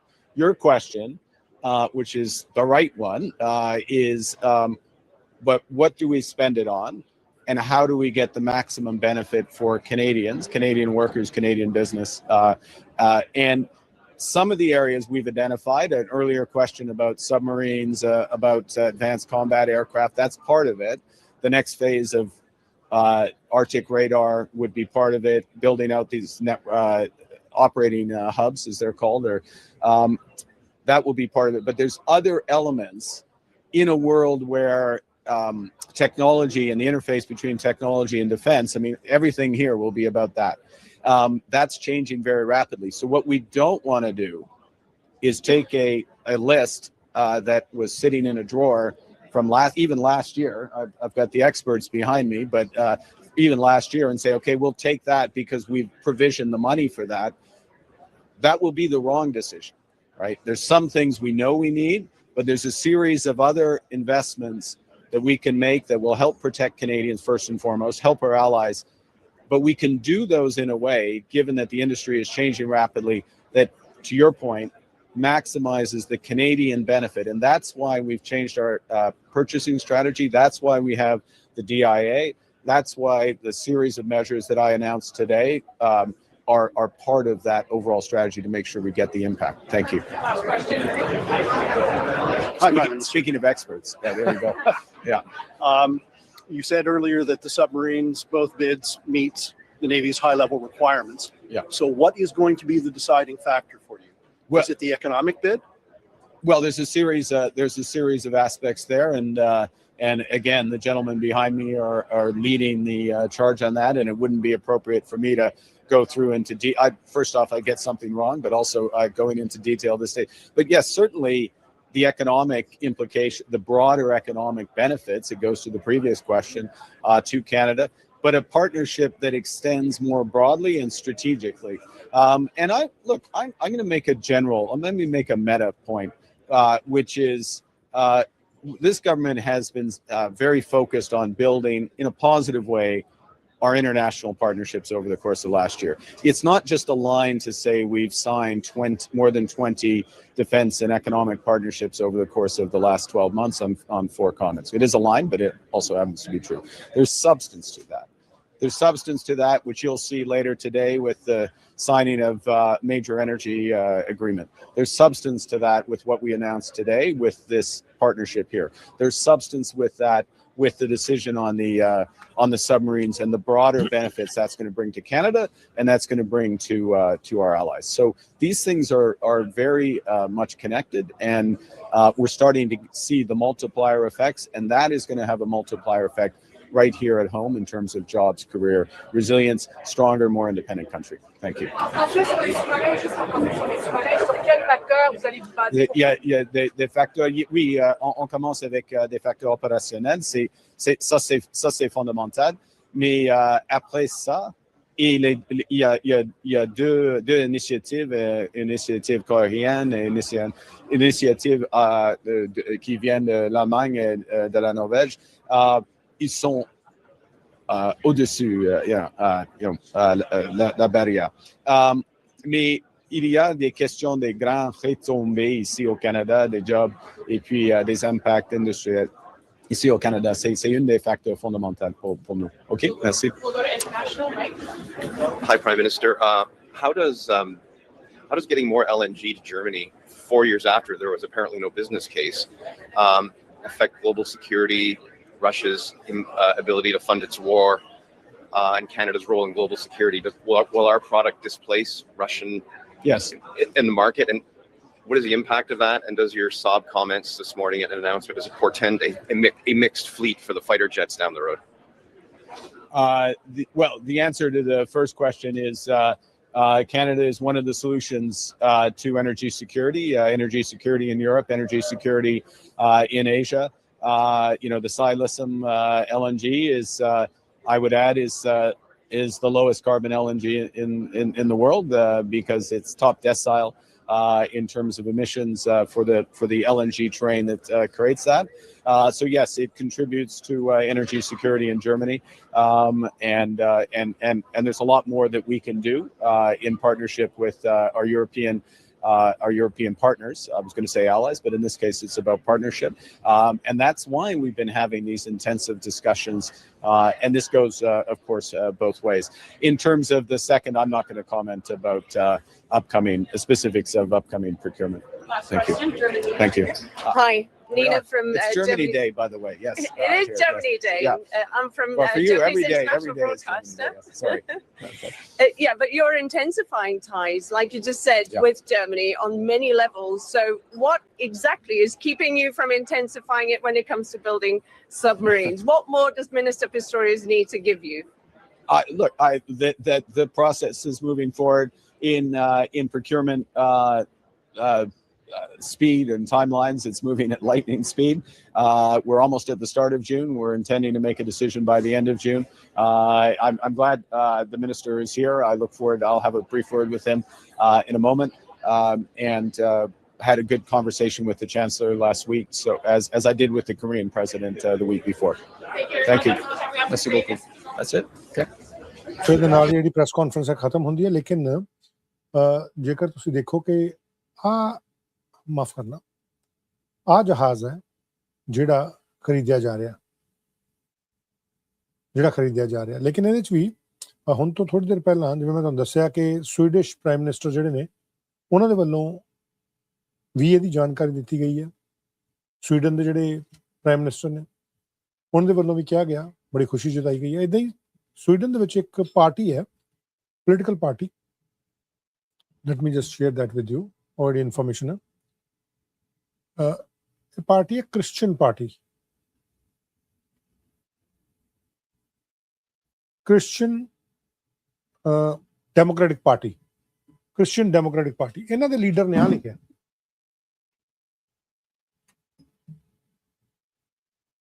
ਐਬਾ Bush ਇਹਨਾਂ ਦਾ ਨਾਮ ਹੈ ਇਹਨਾਂ ਨੇ ਕਿਹਾ ਕਿ welcome aboard the global eye family Canada. Sweden has a smaller population than London. Still, Sweden produces our own fighter jets, submarines, AWACS, early warning aircrafts, and launch satellites into space. Like Saab and Bombardier, Sweden and Canada stronger together, friends, partners, allies. So, airborne early warning and control aircraft है AWACS ਜਿਹਨੂੰ ਕਿਹਾ ਜਾਂਦਾ ਹੈ airborne early warning and controls ਇਹ ਖਰੀਦਣ ਦੀ ਗੱਲ ਜਿਹੜੀ prime minister ਨੇ ਹੁਣੇ ਕੀਤੀ ਹੈ ਔਰ ਉੱਥੇ ਸਟੀਵਨ ਗਲਬੂ ਦੇ ਜਿਹੜੇ ਭਵਿੱਖ ਦੇ ਉੱਤੇ ਵੀ ਉਹਨਾਂ ਨੇ ਗੱਲ ਕਰ ਦਿੱਤੀ ਹੈ Frank Lenai, he said go Canada. Yes, absolutely go Canada. Canada is doing fantastic and ਮੈਨੂੰ ਪੂਰੀ ਉਮੀਦ ਹੈ ਕਿ ਕੈਨੇਡਾ ਹੋਰ ਵਧੀਆ ਜਿਹੜਾ ਉਹ ਕਰੇਗਾ ਸੋ ਉੱਥੋਂ ਦੇ ਜਿਹੜੇ ਸਵੀਡਨ ਦੇ ਕ੍ਰਿਸਚੀਅਨ ਡੈਮੋਕ੍ਰੈਟਿਕ ਪਾਰਟੀ ਦੇ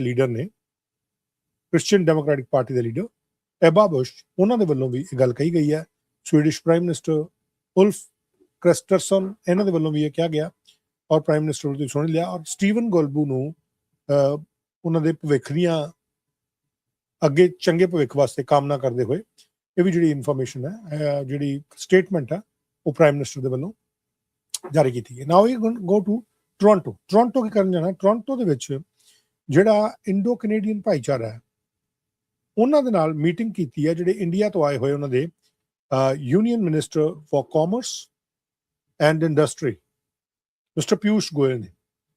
ਉਹਨਾਂ ਦੇ ਵੱਲੋਂ ਇੱਥੇ ਗੱਲਬਾਤ ਕੀਤੀ ਗਈ ਹੈ, ਜਿਹੜੀ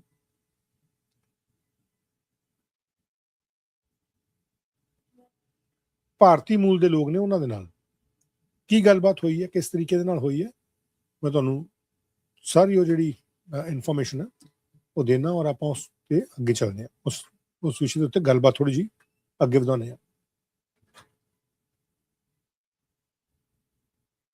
ਕੀ ਕਿਹਾ ਗਿਆ ਉੱਥੇ?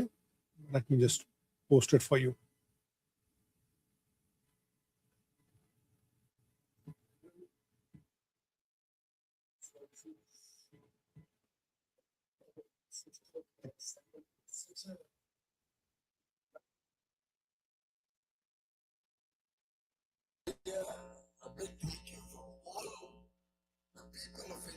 Piyush Goyal.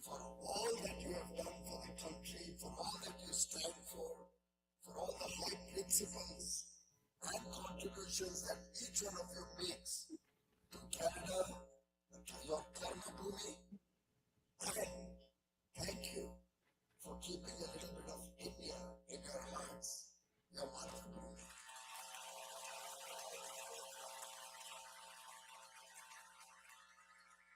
I see a lot of familiar faces. I would love to recognize and acknowledge each one of you, but I would like to particularly recognize the presence and thank Mr. Narendra Sidhu, father of my counterpart, Mr. Narendra Sidhu, who has joined us at this Hospital Island. Thank you, Narendra.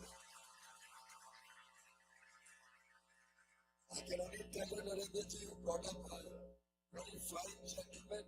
Narendra is a great friend and partner to work with, and under his guidance and under the leadership of Prime Minister Carney, I have absolutely no doubt that the political reset that has happened between Canada and India will result in a very, very strong and robust free trade agreement finalized between Canada and India before the end of the year.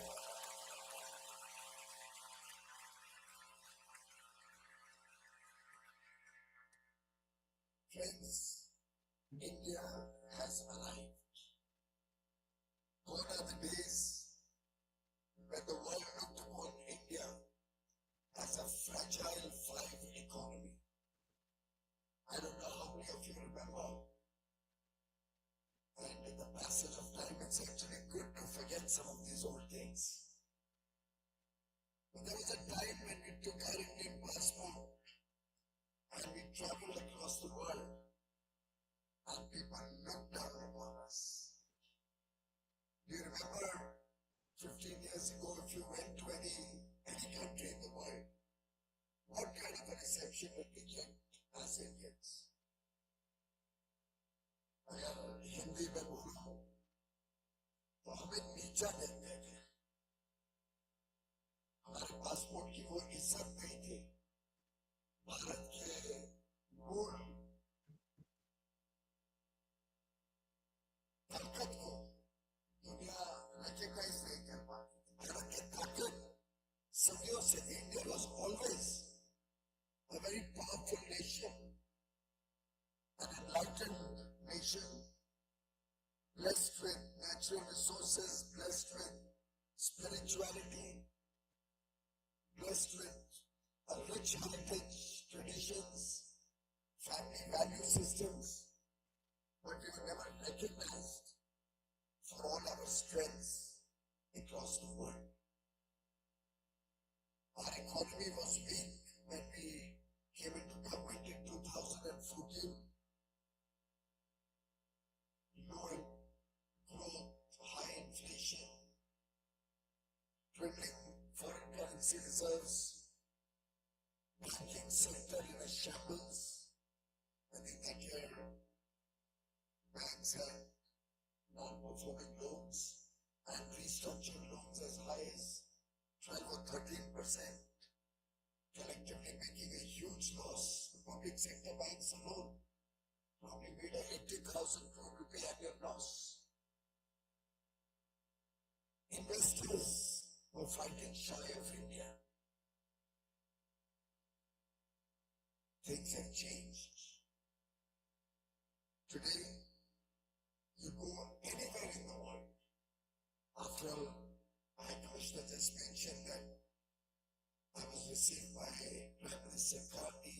I met Ms. Anita Anand, the Foreign Minister, Mr. McDonald, the Agriculture Minister. It was not Piyush Goyal that they were meeting. It was 1.45 billion Indians.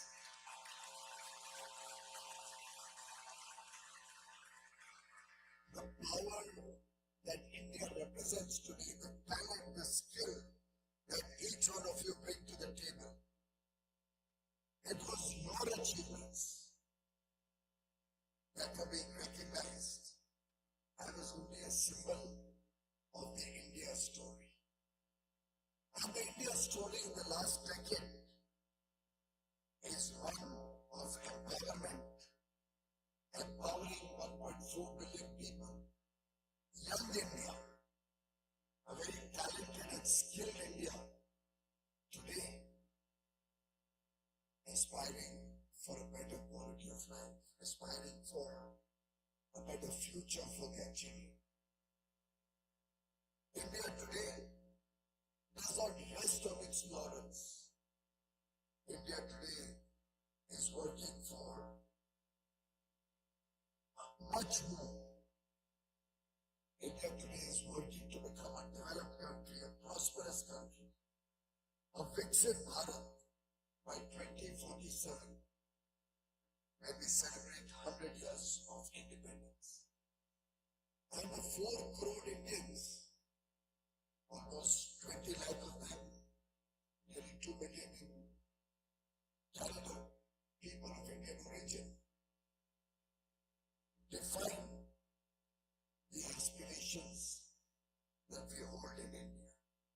Your achievements, your successes encourage Indians back home to also dream big, to look for a better future for their families. And therefore, when India was celebrating 75 years of independence in 2022, Honorable Prime Minister Shri Narendra Modi gave to the country Raj Pran, his vision of India in the form of 5 commitments.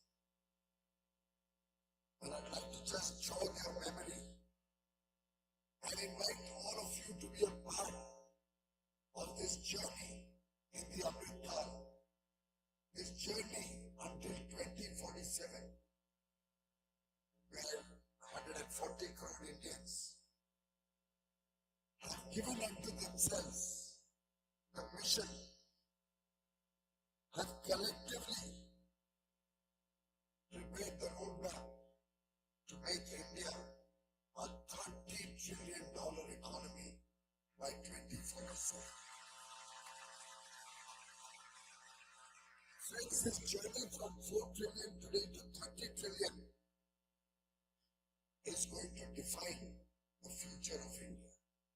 This journey is not going to be easy, but this is eminently doable given the strong encouragement, given the strong empowerment that each Indian today feels. Gone are the days when Hindi films used to be made about roti, kapda or makan. Gone are the days when good quality education or healthcare was the privilege of a few. If you look at the journey of the last 10 years, 12 years,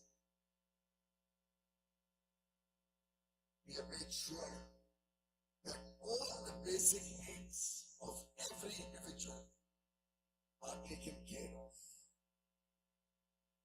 India today is Atmanirbhar in food. Our food security is the envy of the world. Nearly 40 million families were provided with a free home so that no child born in India has to suffer in his childhood, suffer a low quality of life in his early formative years. 800 million Indians are given free food, even though they can afford it. But to ensure that at no point of time when this process started, the process of giving free food grains during COVID, when Prime Minister Modi wanted to make sure that no child sleeps hungry at night. And we've continued that just as a security, as a safety buffer for the less privileged sections of society. Quality healthcare is ensured through Ayushman Bharat. 700 million Indians are assured of free healthcare. Gone are the days, and many of our older family members can tell you of the past, where if anybody fell ill in the family, mothers and sisters had to sell their ornaments or dip into the small savings of the family just for treating a near and dear one. Today, education and high quality education coupled with skill development is being encouraged, is being promoted and being provided to children across the length and breadth of the country so that food, clothing, healthcare, education, housing, good connectivity, infrastructure, electricity, water, digital connectivity, all the basic needs of a family are taken care of, are provided.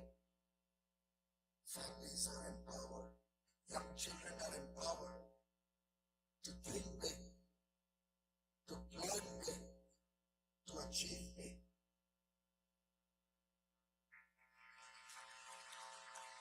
And ladies and gentlemen,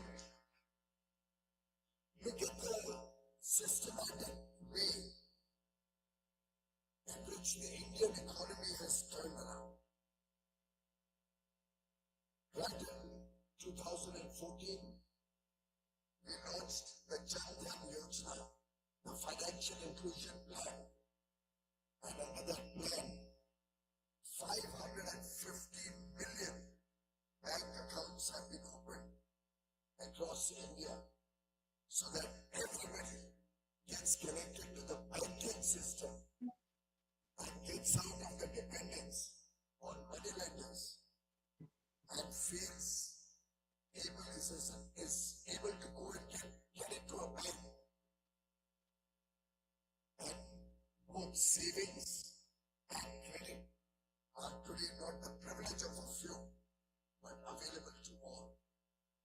The Mudra Yojana was launched for small businesses to have money on call, with the government of India backing it up with guarantees to ensure that the entrepreneurial spirit of young India gets encouraged, gets opportunity. Digital India was launched, and we are proud that today 5G mobile connectivity has reached the length and breadth of India. 1 billion internet users today are seeing what is happening around the world. Very late in the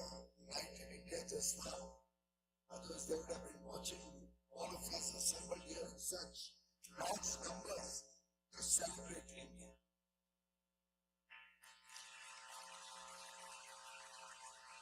And these 1 billion internet users, look at what is happening around the world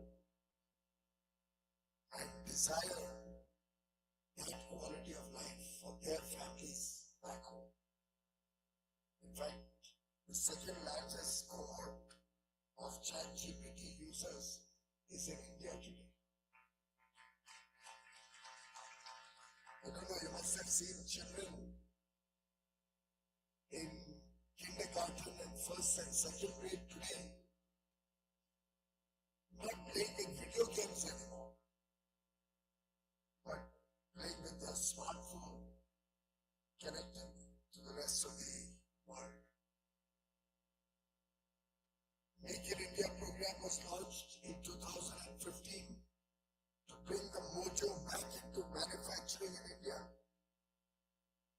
Startup India was launched to encourage young Indians to get out of the mindset of job seekers and make them job creators, encourage innovation, encourage their mind to think of newer and newer ideas, encourage them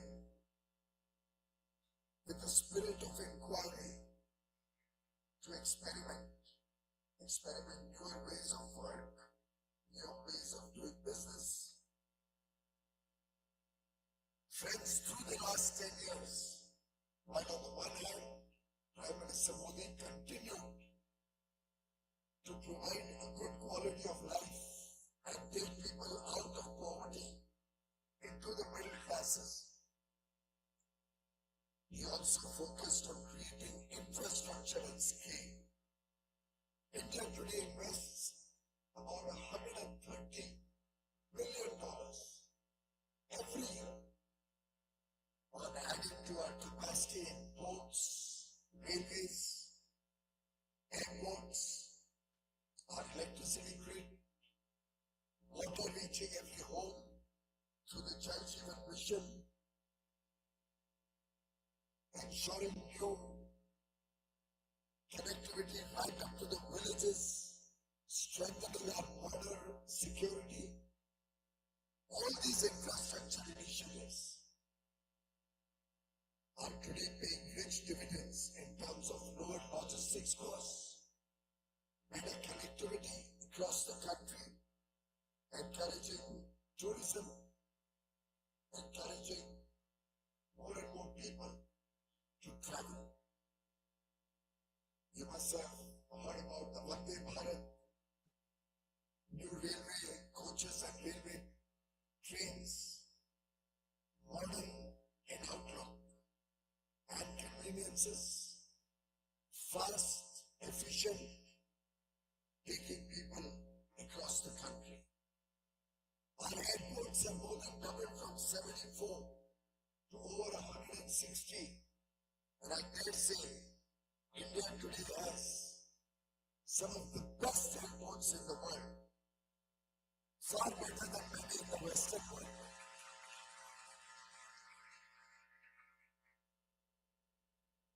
We started about 100 plus new waterways. I don't know how many of you keep visiting in India, but today, the highways and expressways that we make in India are comparable to the best in the world. Any of you been to Bombay recently? Have you been on the coastal road? You have. Have you been on Atal Setu, connecting Mumbai to the mainland? Next time around, and very soon it will be fully operational. Drive down on the Mumbai-Delhi expressway. It's a 16-lane expressway.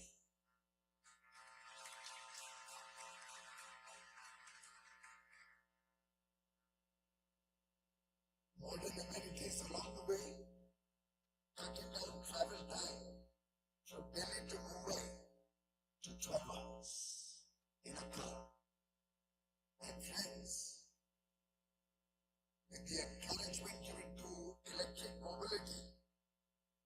if you take a electric powered SUV from Mumbai with 7 people on board, you can reach Delhi in 12 hours. I'm assuming you will maintain the speed limit. It's a very difficult on that expressway. For 1,000 rupees, it is what? 15 Canadian dollars. Is that right?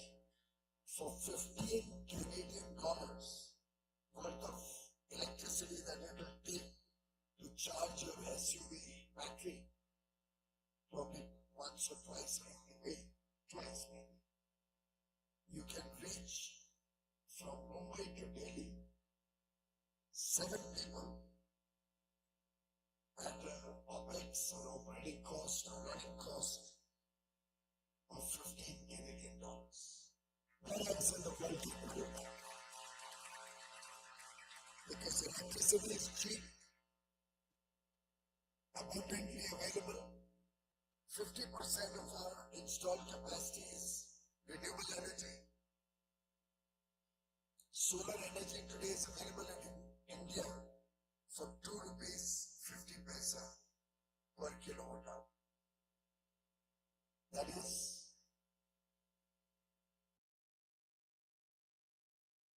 I think there is some issue with the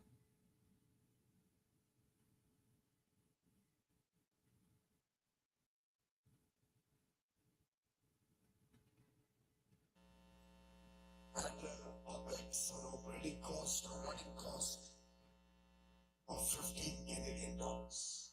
Where else in the world can you do that? Because electricity is cheap, abundantly available. 50% of our installed capacity is renewable energy. Solar energy today is available in India for 2 rupees 50 paisa per kilowatt hour. That is probably 3.5 Canadian cents per unit of energy. I don't know what you are paying in Canada. I'm told data in Canada costs several times more than India. Until a few hours ago, I was saying 10 times more. But the High Commissioner corrected me and said possibly it's about 30 or 40 times more. I don't know what you pay in Canada, but we in India have some of the lowest cost of data. Lowest cost of medical water also. Because our $4 trillion economy has a purchasing power equivalent to a $15 trillion economy. The cost of living is that much less. Producing 1.4 million STEM graduates every year, science, technology, engineering, and mathematics. We are today providing talent to the world from India. I say all of this, ladies and gentlemen, because when Prime Minister Modi made those 5 commitments, and he said that by 2047, we all wish to see India as a developed nation, as a nation where we have a $20,000 per capita income. It is only possible when we have each one of you and the 1.45 million Indians working with the spirit of duty.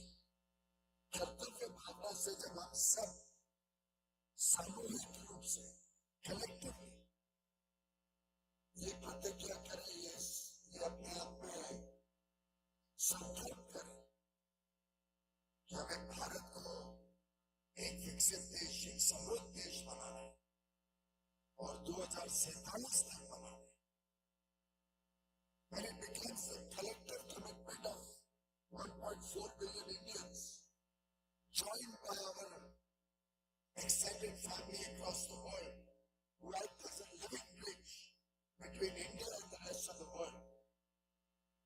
When we all shed the colonial mindset that sadly prevailed for several years after independence, when we take pride in our roots, in our culture, in our heritage, in our traditions, when India and all Indians stay united in this commitment, that, ladies and gentlemen, will be the defining moment that will spoil the Indian growth story.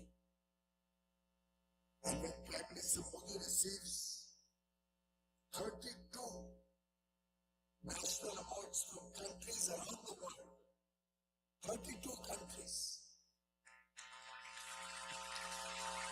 the highest civilian honor bestowed on Prime Minister Narendra Modi. Apart from that, there are many other awards from international organizations. Recently, the Food and Agriculture Organization gave him the Agricole Medal, the highest award that they give. Several other awards, but 32 nations conferring their highest civilian award and honor on Prime Minister Modi is an honor for every Indian across the world, because it is your contributions that matter. Prime Minister Modi is your representative. Not politically, you are all from Canada. Your allegiance is to the Canadian nation. But each one of you takes pride in your roots, takes pride in the achievements of India. And we take pride in your achievements. We feel proud when we see all of you do so well across the world. And I know for a fact that when we are received, when we are negotiating with other countries around the world, you might be all aware that in the last 3.5 years alone, we have entered into 9 free trade agreements. 9 free trade agreements. These cover 28 countries. And all of these 28 countries are rich and prosperous countries. They are developed nations. Together, collectively, they cover nearly 2/3 of the global economy. 2/3 of international trade moves through these 38 countries and our free trading partners. Friends, this is a recognition of the India story. There is no free lunch. They are doing these agreements with India because they see potential in India. They want to work with India because of the inherent strengths that India brings to the table. They want to leverage not only the decisive leadership that we have in India, Prime Minister Modi leading from the front, taking the India story to the world. They want to work with a democratic nation, a nation where the rule of law prevails, where they feel confident that their investment is secure, their business is secure. They understand the diversity that India brings. It's a powerful message. They understand that the demand that 1.4 billion aspirational Indians generate is a huge opportunity. They understand the demographic dividend of India, with nearly 2/3 of the population less than 35 years of age. Our average age is less than 30 years. Democracy, decisive leadership, the demographic dividend, the demand that India generates, the digital world that India has embraced. All of these, ladies and gentlemen,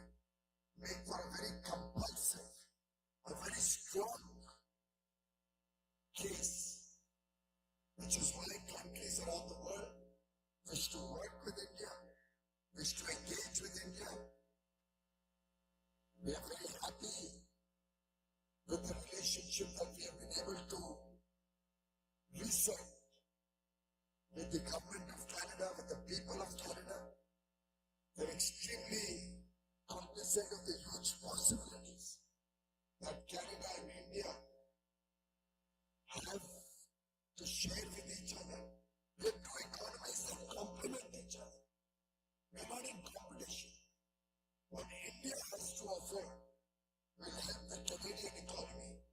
What Canada has to offer will help India in its growth story. And therefore, ladies and gentlemen, the fastest growing large economy in the world today beckons you to also leverage the India growth story. I invite each one of you.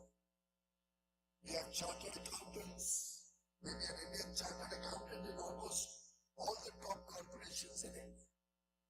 We have doctors here. I'm sure there must be an Indian doctor in every good hospital in India. We have engineers here bringing AI, quantum computing, machine learning, all the modern technologies, research, innovation into Canadian corporations.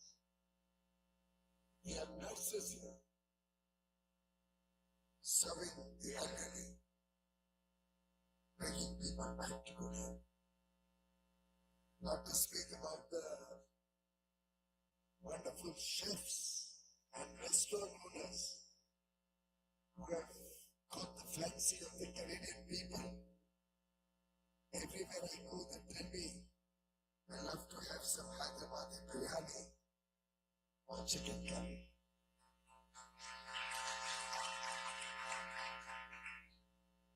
India has a lot to offer.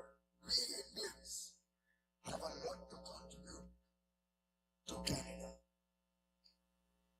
And when we will act as the ambassadors of India and the India story in Canada,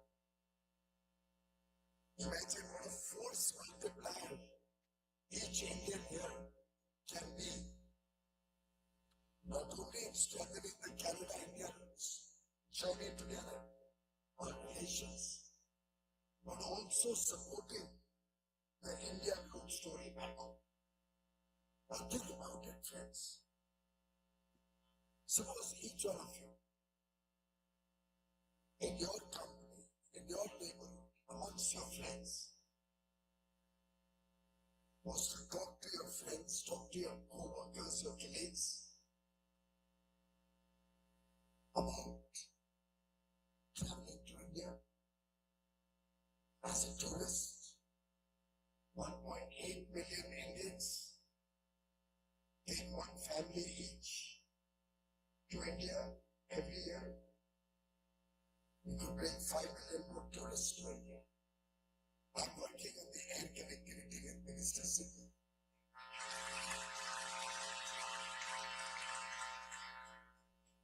With 5 million more tourists coming from Canada to India, I think Kapil can tell us what that would mean in terms of employment and jobs, business opportunities, foreign currency earnings. If you could encourage more corporations to invest in India, to manufacture in India, to take the services available in India, imagine what a huge contribution each one of you can do for those who have been left behind in the journey of life, the marginalized sections of society. Each one of you has a role to play in the India's growth story. It's for you to take a call. It's for you to make up your mind in which way and how you are going to contribute to your motherland while working in Canada for the Canadian economy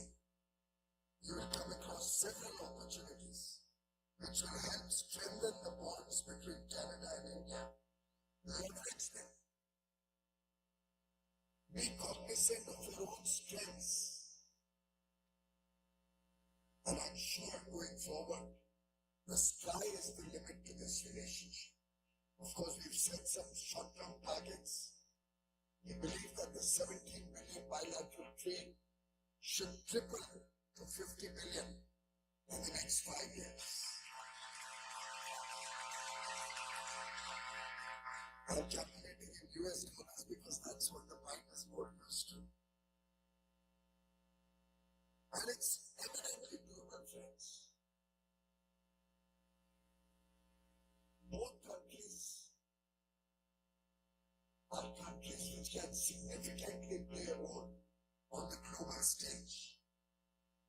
Our friendship, our relationship between Canada and India is very consequential in the global economy too. And therefore, I would like to appeal to each one of you. Strengthen the bonds of friendship with Canada. Let's work together. Let's work towards greater prosperity for the people of Canada, for the people of India. Let's take the message that Prime Minister Modi often speaks about. Vasudhaiva Kutumbakam. The world is one family. And Indians have always upheld this glorious tradition. We have always believed in caring for the other, in caring for everybody. Our neighbors, our co-workers, irrespective of where they come from, irrespective of what faith, what language anybody professes. India stands for oneness. India stands for universal brotherhood. India stands for bringing people closer together. And I have full confidence that the people of Canada, the people of Indian origin in Canada, and the Indians back home, all of us working together to strengthen this partnership, can take it to much greater heights and will make this a defining partnership of the 21st century. Let's all of us commit ourselves. Let's all of us make a declaration of confidence. Build up the India-Canada story of oneness. Take it to the people. Go back home to your village, to your town, to your city in India. Leverage some opportunity there. Bring it to Canada. Maybe some textile, maybe some Kolhapuri chappals for those of you from Maharashtra who know that. Get some Fifra jalebi store into Canada. I know Amritsari kulchas and cholas are very famous here.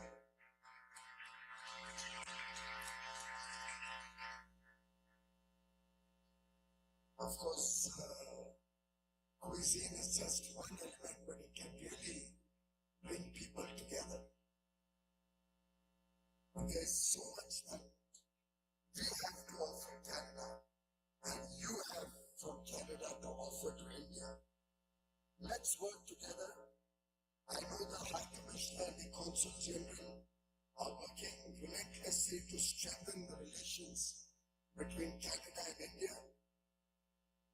We stand committed to this partnership, and I invite all of you to be a part of this journey that Canada and India are going to take together, this journey of growth, the journey of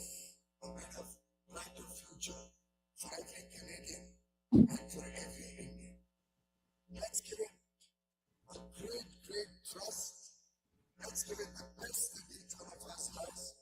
And I have no doubt that your prosperity and the prosperity of India will both get a big forward movement, will have a big leg up in the years to come. It's great to be amongst friends here. It's great to meet so many of you together at one place. And I wish you well. I wish your families well. I hope you will be celebrating 21st June as International Yoga Day in a very, very grand manner, as I heard you do every year. And I hope some of you will continue to hold the flag of India. When you come to India, even as a Canadian, you will come with the goodwill and the good wishes of Canada to India. Whenever we come to Canada, we look up to all of you Canadian brothers and sisters, working here, serving here, learning here, as a part of our extended family. Thank you very much for your friendship.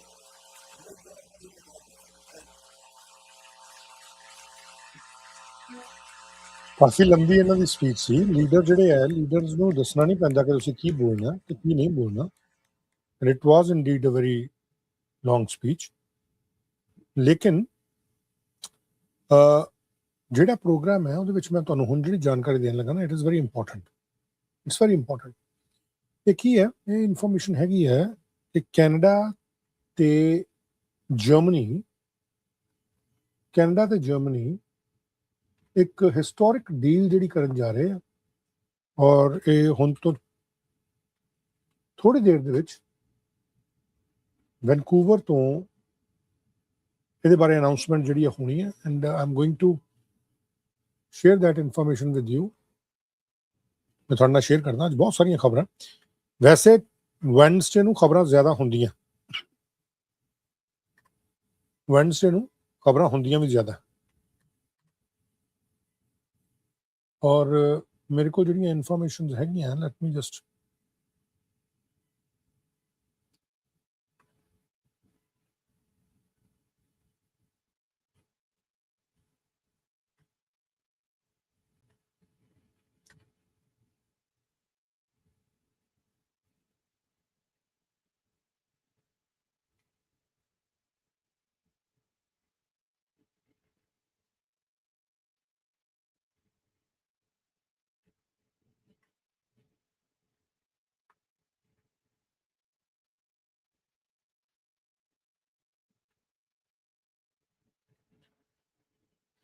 ਸੋ ਆ ਜਿਹੜੀ information ਆ ਰਹੀ ਹੈ ਇਸ ਵੇਲੇ ਕਿ Vancouver ਤੋਂ, it's a big news.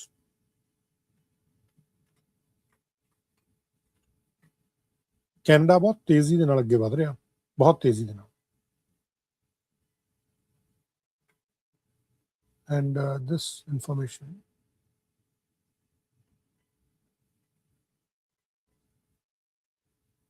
ਜਿਹੜੀ ਇਸ ਵੇਲੇ ਵੈਨਕੂਵਰ ਤੋਂ ਆ ਰਹੀ ਹੈ, one sec।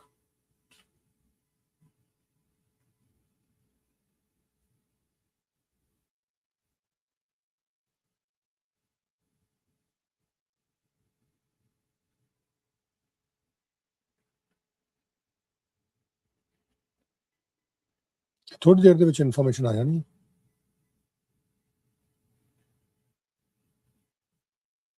ਔਰ ਪ੍ਰੈਜ਼ੀਡੈਂਟ ਟਰੰਪ ਨੇ ਵੀ ਇੱਕ ਮੀਟਿੰਗ ਜਿਹੜੀ ਅੱਜ ਕਰਨੀ ਹੈ, ਉਹ ਵੀ ਥੋੜੀ ਦੇਰ ਦੇ ਵਿੱਚ ਸ਼ੁਰੂ ਹੋ ਜਾਣੀ ਹੈ। ਪ੍ਰੈਜ਼ੀਡੈਂਟ ਟਰੰਪ ਦੀ ਵੀ ਇੱਕ ਜਾਣਕਾਰੀ ਆ ਰਹੀ ਹੈ ਕਿ ਇੱਕ ਇਰਾਨੀਅਨ ਮੀਡੀਆ, ਉਹਦੇ ਵੱਲੋਂ ਕਿਹਾ ਗਿਆ ਕਿ ਸਾਨੂੰ ਪਤਾ ਲੱਗ ਗਿਆ ਕਿ ਜਿਹੜੀਆਂ ਈਰਾਨ ਦੀ ਔਰ US ਦੀ ਡੀਲ ਹੋ ਰਹੀ ਹੈ ਉਹ ਕੀ ਹੈ। ਉਹਨਾਂ ਨੇ ਈਰਾਨ ਆਬਜ਼ਰਵਰ ਹੈ ਜਿਨ੍ਹਾਂ ਨੇ ਕਿਹਾ ਕਿ ਅਸੀਂ ਆਬਟੇਨ ਕੀਤੀ ਹੈ complete version of the current MOU between Iran and United States. ਉਹ ਕਹਿੰਦੇ ਕਿ declaration of end of war through the Middle East, respect for each other's sovereignty and territorial integrity. That's one side. negotiation a final deal within 60 days, the deadline of which may be extended for mutual agreement, lifting of naval blockade within 30 days, opening of the Strait of Hormuz by Iran within 30 days, a pledge of a 300 billion reconstruction program for Iran upon the signing of the final deal, removal of primary and secondary sanctions on Iran according to a schedule if a final deal is reached, freezing of Iran's nuclear program in exchange for the United States not tightening sanctions, temporary lifting. ਅੱਛਾ ਸਾਰੀਆਂ ਚੀਜ਼ਾਂ ਜਿਹੜੀਆਂ ਲਿਖੀਆਂ ਨਾ ਇਹਨਾਂ ਨੇ ਇਹਨਾਂ ਦਾ ਖੰਡਨ ਕਰਤਾ ਅਮਰੀਕਾ ਦੇ ਜਿਹੜੇ ਅਧਿਕਾਰੀ ਨੇ ਉਹਨਾਂ ਦੇ ਵੱਲੋਂ ਕਿੱਥੇ ਕੀਤਾ ਗਿਆ let me just show you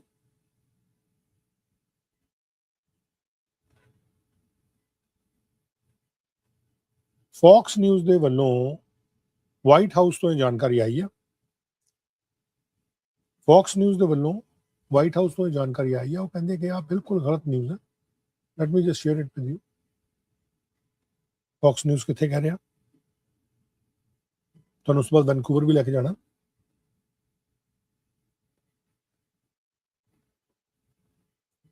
ਆ ਜਿਹੜੀ ਇੱਕ ਇਨਫੋਰਮੇਸ਼ਨ ਐਂਡ ਇਟ ਇਜ਼ ਇਸ ਜਿਹੜਾ ਪ੍ਰੈਸ ਲੱਗਾ ਹੋਇਆ ਸੋ ਕਾਲਡ MOU ਇਹਨੂੰ ਇਹਨਾਂ ਨੇ ਕਿਹਾ ਕਿ ਗਲਤ ਹੈ Fox News ਵੱਲੋਂ ਕਿਹਾ ਗਿਆ New this hour, Iran's state TV is putting out what new this hour. Iran's state TV is putting out what it claims is a draft of the initial framework with the U.S. Now, there are a number of points in here that appear to be very out of step with a lot of the U.S. red lines. So take this information with a very large grain of salt. But Iran is claiming that the Memorandum of Understanding would have the U.S. withdraw forces and lift the naval blockade in exchange for Iran restoring commercial traffic through the Strait of Hormuz within a month, with all ship traffic managed by Iran. They further claim if a deal is reached, it would become binding with a UN Security Council resolution. We have heard no updates from the U.S. side, but the White House has repeatedly pushed back on premature reports and inaccurate reports about what these discussions entail.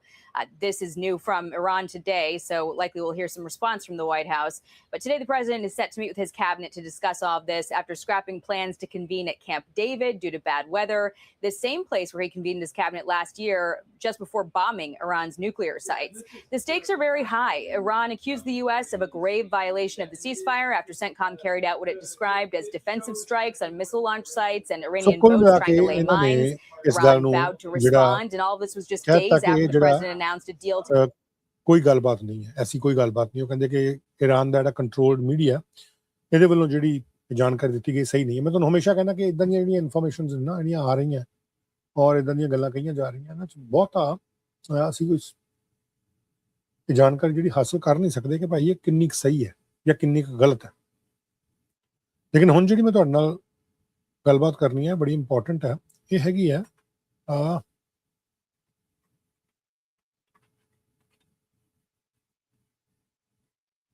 ਇਹ ਹੈਗੀਆਂ ਜਿਹੜੀਆਂ deals ਹੋ ਰਹੀਆਂ ਇਸ ਵੇਲੇ Canada ਔਰ Germany ਜਿਹੜੇ ਆ ਇਹਨਾਂ ਦੇ ਵਿੱਚ ਜਿਹੜੀ ਡੀਲ ਹੋ ਰਹੀ ਆ ਉਸ ਦੇ ਬਾਰੇ ਮੈਂ ਤੁਹਾਨੂੰ ਸਿੱਧਾ ਲੈ ਕੇ ਚੱਲਦਾ ਵੈਨਕੂਵਰ ਜਿੱਥੇ ਇਸ ਵੇਲੇ ਅਨਾਉਂਸਮੈਂਟ ਕੀਤੀ ਜਾ ਰਹੀ ਹੈ let me just take you to Vancouver very important information ਔਰ ਇਹ ਲਾਈਵ ਪ੍ਰੋਗਰਾਮ ਦੇ ਵਿੱਚ ਲਾਈਵ ਇਨਫੋਰਮੇਸ਼ਨ ਜਿਹੜੀਆਂ ਤੁਹਾਡੇ ਨਾਲ ਸਾਂਝੀਆਂ ਕੀਤੀਆਂ ਜਾਂਦੀਆਂ ਆਪਾਂ ਇੱਧਰ ਉੱਧਰ ਦੀਆਂ ਗੱਲਾਂ ਜਿਹੜੀਆਂ ਉਹ ਬਹੁਤੀਆਂ ਮਾਰਦੇ ਨਹੀਂ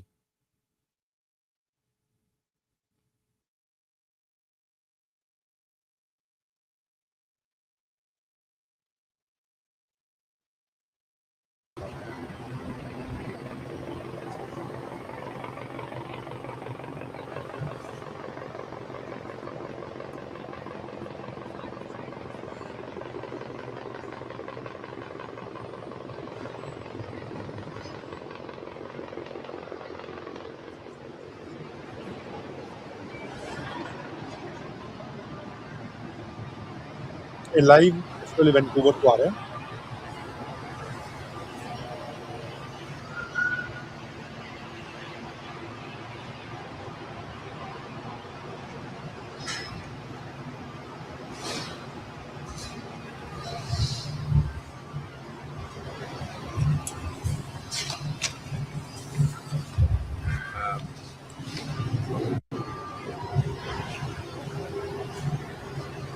All on one side?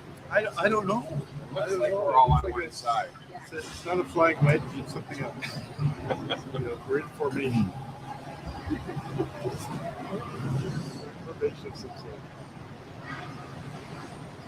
good to roll?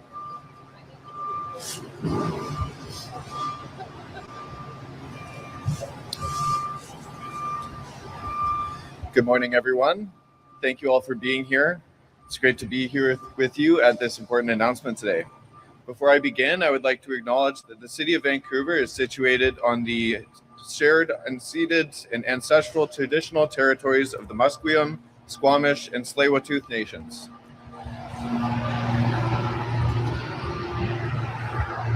I'm really proud of the work that our government is doing to advance projects that will create real, tangible opportunities here in British Columbia alongside the provincial government and international and Indigenous partners.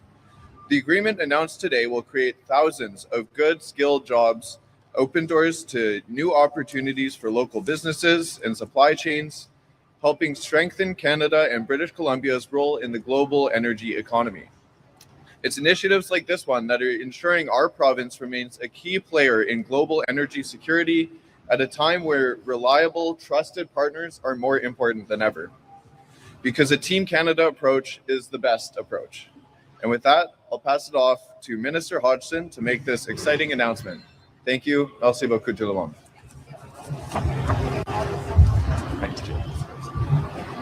Thanks, Jake.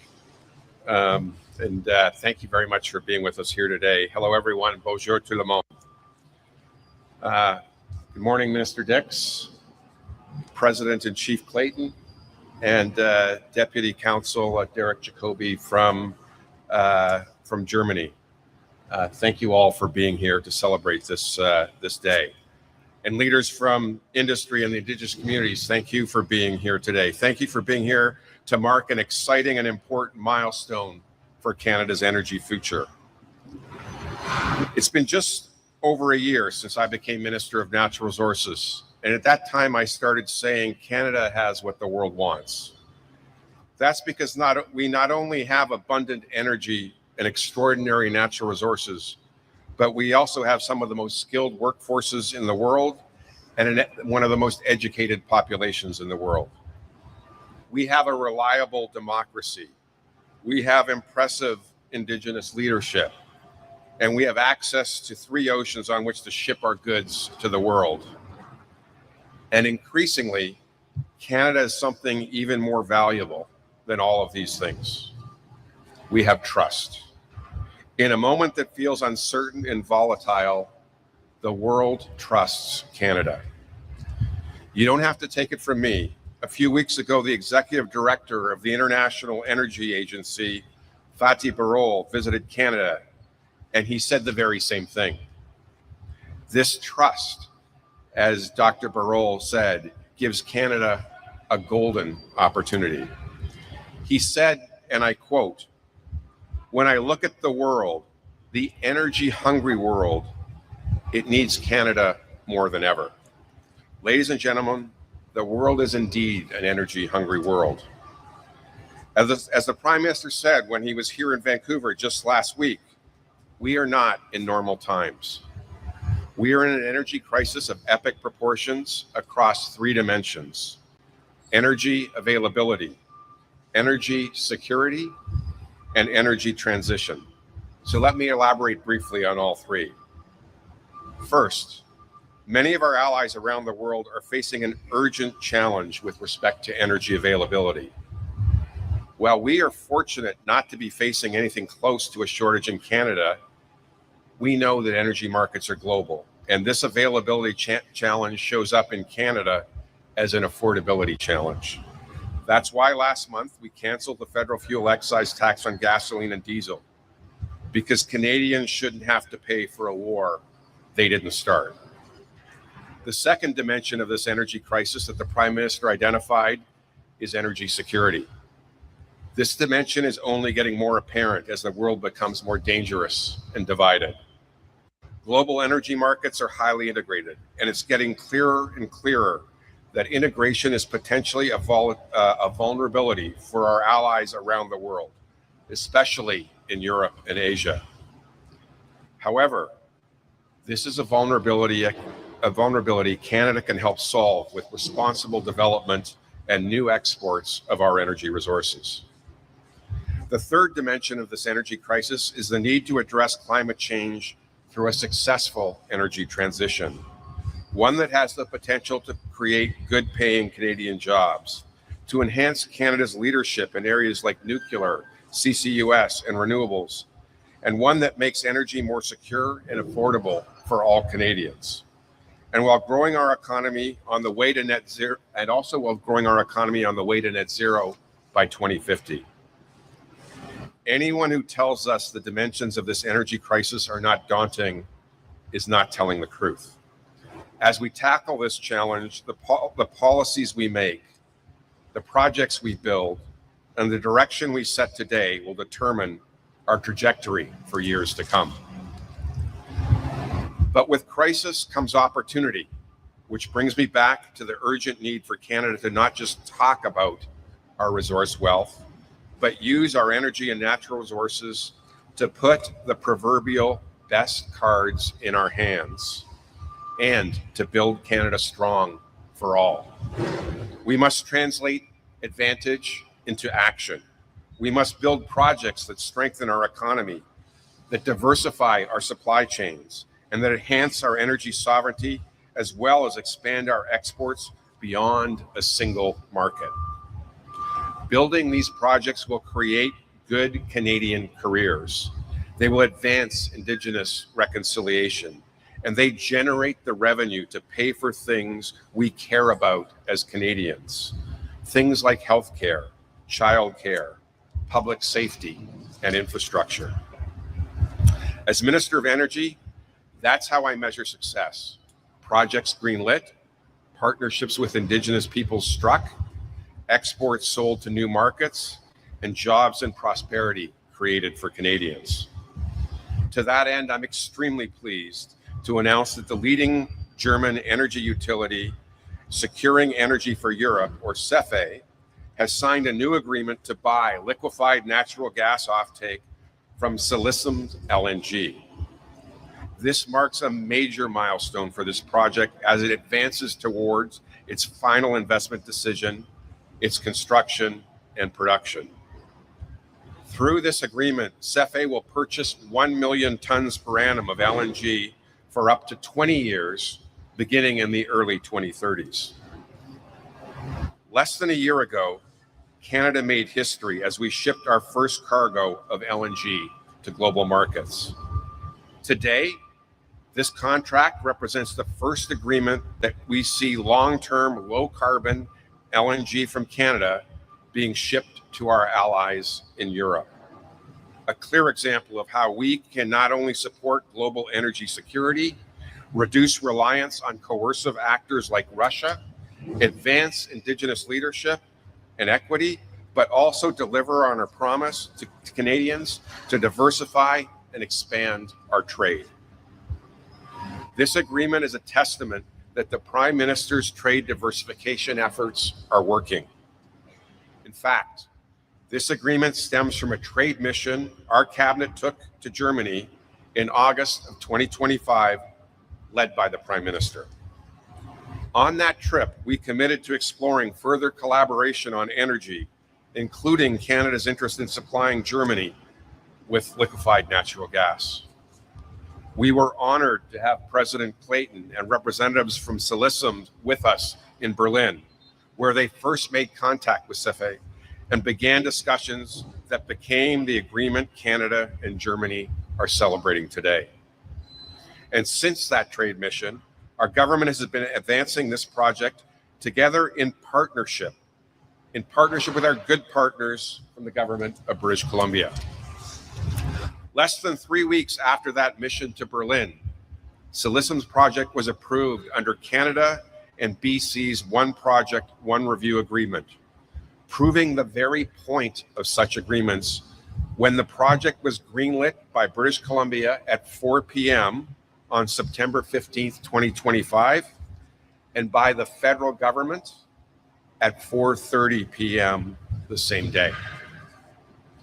2 months later, we took the next step by referring Silesium LNG to the Major Projects Office, along with the 800-kilometer Prince Rupert Gas Transmission Project to supply feed gas for liquefaction, and a 95-kilometer electricity transmission line to supply zero-carbon clean electricity to the facility for liquefaction. This referral was made for several reasons, all of which demonstrate this project's significant nation-building potential. First, Silesium LNG, together with the Niska Nation, Western LNG, and Rockies LNG, in a partnership that places Indigenous ownership and leadership at the center of development. I've been enormously privileged to get to know President Clayton in her capacity leading this project over the last year. And I can say from experience that her approach not only strengthens the Niska Nation, but this province and this country as a whole. Thank you. It serves as an example of how governments and Indigenous partners can and should work together as equals, guided by Indigenous knowledge and leadership, to build big things in a responsible way. Second, we referred the Silesium project to the MPO for its transformative economic potential. Once built, it will become Canada's second largest LNG facility, attracting nearly $30 billion in private sector investment and creating thousands of skilled careers for Canadians. By fundamentally changing Canada's role as a global LNG supplier, Silesium will generate significant economic activity in British Columbia and beyond. It will contribute more than $15 billion in GDP to the Canadian economy over the coming 30 years. Thirdly, Silesium represents an extraordinary example of responsible, sustainable, low-carbon resource development. It has been designed to be connected to British Columbia's world-leading clean electricity grid, meaning it has the potential to be a net zero emissions facility. By using clean hydropower for the liquefaction process, the facility also is expected to operate at an emissions intensity approximately 94% below the current global average once fully electrified. Let me repeat that, 94% below the global average. That is important not only for Canada's mission to fight climate change, but our global push to reduce emissions. Because low carbon intensity Canadian LNG displacing higher emitting energy sources around the world, like coal, will avoid global emissions while helping our allies strengthen their energy security amidst the energy crisis I mentioned at the start of this speech. This is particularly important. Steven Guilbeault ਜਿਹੜੇ environment minister Canada ਦੇ ਅਸਤੀਫਾ ਦੇ ਗਏ ਆ, ਉਹਨਾਂ ਨੇ ਇੱਕ letter ਜਿਹੜੀ ਜਾਰੀ ਕੀਤੀ ਹੈ। I'm going to present the letter here, ਨਾਲ ਦੇ ਨਾਲ ਆਪਾਂ ਇੱਥੇ ਵੀ ਚੱਲਾਂਗੇ ਜਿਹੜੀ ਇਨਫੋਰਮੇਸ਼ਨ ਇਸ ਵੇਲੇ ਆ ਰਹੀ ਹੈ। ਪਰ ਪ੍ਰਾਈਮ ਮਿਨਿਸਟਰ ਮਾਰਕ ਕਾਰਨੀ ਨੇ ਇਹ ਤਸਵੀਰ ਜਾਰੀ ਕੀਤੀ ਹੈ ਹੁਣ ਤੋਂ ਕੁਝ ਮਿੰਟ ਪਹਿਲਾਂ। ਹਾਲਾਂਕਿ ਉਹਨਾਂ ਨੇ ਜਿਹੜੀ ਪ੍ਰੈਸ ਕਾਨਫਰੰਸ ਆਪਾਂ ਸਵੇਰੇ ਦੇਖੀ ਹੋਈ ਉਹਨਾਂ ਨੂੰ ਵਧਾਈਆਂ ਦਿੱਤੀਆਂ ਉਹਨਾਂ ਦੇ ਫਿਊਚਰ ਦੇ ਵਾਸਤੇ ਔਰ ਬੈਸਟ ਆਫ ਲੱਕ ਭੇਜੀ ਸੀ। ਔਰ ਇਹ ਲੈਟਰ ਜਿਹੜੀ ਹੈ ਇਹ ਡਿਸਕਸ ਕੀਤੀ, ਇਹ ਭੇਜੀ ਗਈ ਸਟੀਵਨ ਗਿਲਬੋ ਦੇ ਵੱਲੋਂ ਜਿਹੜੇ ਕਿ এনवायरमेंट ਮਿਨਿਸਟਰ ਨੇ ਸਟੈਪ ਡਾਊਨ ਕਰਕੇ। During the national caucus meeting, I announced to my colleagues that I will be stepping down from my seat as a member of parliament from the riding of Laurier St. Mary late this summer. I will remain as a member of Liberal caucus until then. So गर्मियां तक रहेंगे। I will make a statement in the House of Commons around 4 p.m. this afternoon. यानी कि 1 बजे के करीब ਇਹਦੇ ਬਾਰੇ ਜਾਣਕਾਰੀ ਦੇਣਗੇ। The decision is the result of careful consideration. After almost 7 years member of parliament and minister, I have come to the conclusion it is the right time to pursue my fight for environmental protection and fight against climate change in a different way. I think ਦੁਬਾਰਾ ਤੋਂ ਪੁਲ ਪਲ ਚੜਨਗੇ ਜਾਂ ਉਤਰਨਗੇ ਜਿੱਦਾਂ ਪਹਿਲਾਂ ਇਹਨਾਂ ਨੇ ਕੀਤਾ ਸੀ ਇੱਕ ਵਾਰ। ਖੈਰ ਦੁਬਾਰਾ ਚੱਲਦੇ ਹਾਂ ਉਸੇ ਵਾਲੇ ਪਾਸੇ ਜਿੱਥੇ ਕੈਨੇਡਾ ਤੇ ਜਰਮਨੀ ਦਾ ਇਸ ਵੇਲੇ announcement ਹੋ ਰਹੀ ਹੈ। Exporting to our friends and partners in Germany and beyond by the early 2030s. Before I conclude, I want to note that while I'm pleased to celebrate the deal with Silesium LNG and CEFE today, what we're seeing in British Columbia is also bigger than just one project or one deal. This province is at the forefront of Canada becoming a clean and conventional energy superpower. It is also becoming a global example of a new model for energy development. one that prioritizes Indigenous partnership and cleaner growth. In fact, BC is building from scratch one of the largest, cleanest, and most inclusive LNG industries in the world.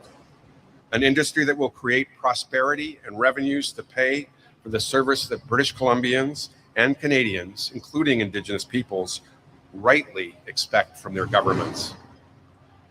It started with LNG Canada Phase 1. And 2 weeks ago, we took a major step closer towards a final investment decision on LNG Canada Phase 2. Today's announcement is setting up Salicum's LNG for a final investment decision in the coming months. And it's just the beginning of the story. We also have 2 additional projects under construction. Wood Fibre LNG, set to come online in early 2027, and Cedar LNG, expected to begin operations in 2028. Notably, Wood Fibre LNG is breaking new ground as the first industrial project in Canada to recognize a non-treaty Indigenous government, the Squamish Nation, as a full environmental regulator, setting a powerful precedent for what environmental stewardship and industrial growth can look like. Moreover, Cedar LNG, led by the Haisla Nation, will be the world's first Indigenous, majority-owned LNG export facility powered by clean electricity.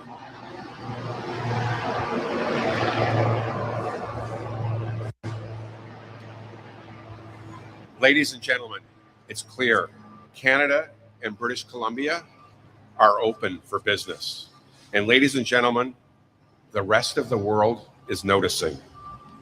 At the end of last month, Shell's CEO, Wael Sawan, said his confidence in Canada as a place to build and invest has grown significantly over the last year. This confidence goes beyond any one project. We are seeing unprecedented confidence in Canada as a place to invest. Confidence in our new approach and the fact that Team Canada is truly moving faster and building bigger while protecting our environment and advancing Indigenous leadership and equity.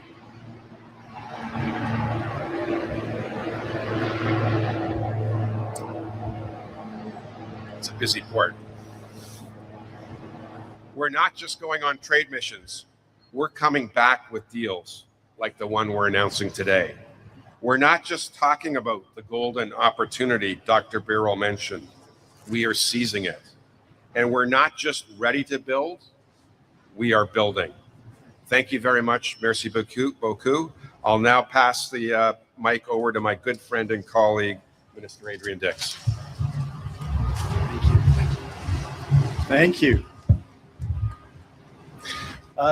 Thank you very much. It's wonderful to be here today on the territories of the Musqueam, of the Squamish, of the Tsleil-Waututh First Nations. It's an honor to be here with Minister Hodgson. We're going to get you a special pass for all your trips to British Columbia.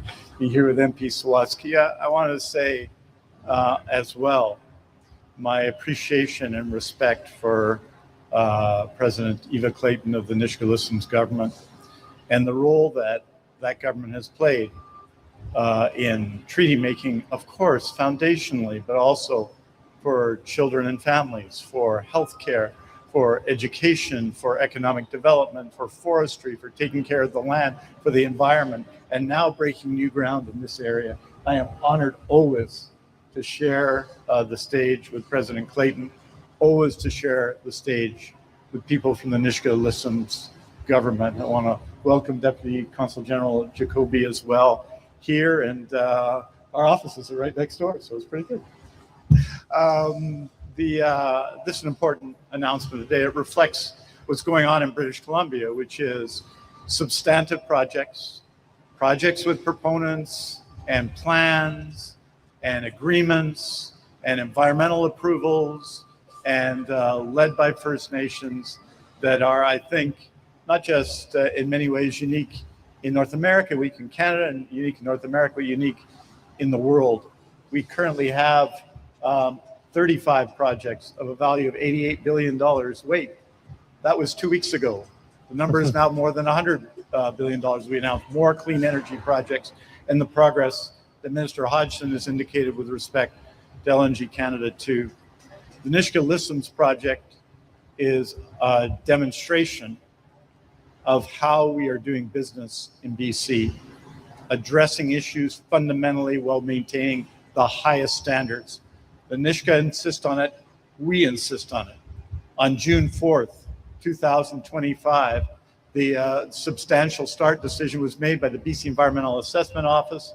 That was a key decision. On September the 15th, as Minister Hodgson has suggested, we gave environmental assessment approval to the Nisga'a-Lissooms office, and because of our one project approach that we've done together, the federal government joined us that day. That time, on that project, the work was done by the province of BC with the support of the federal government, but that's taking care of what needs to be taken care of.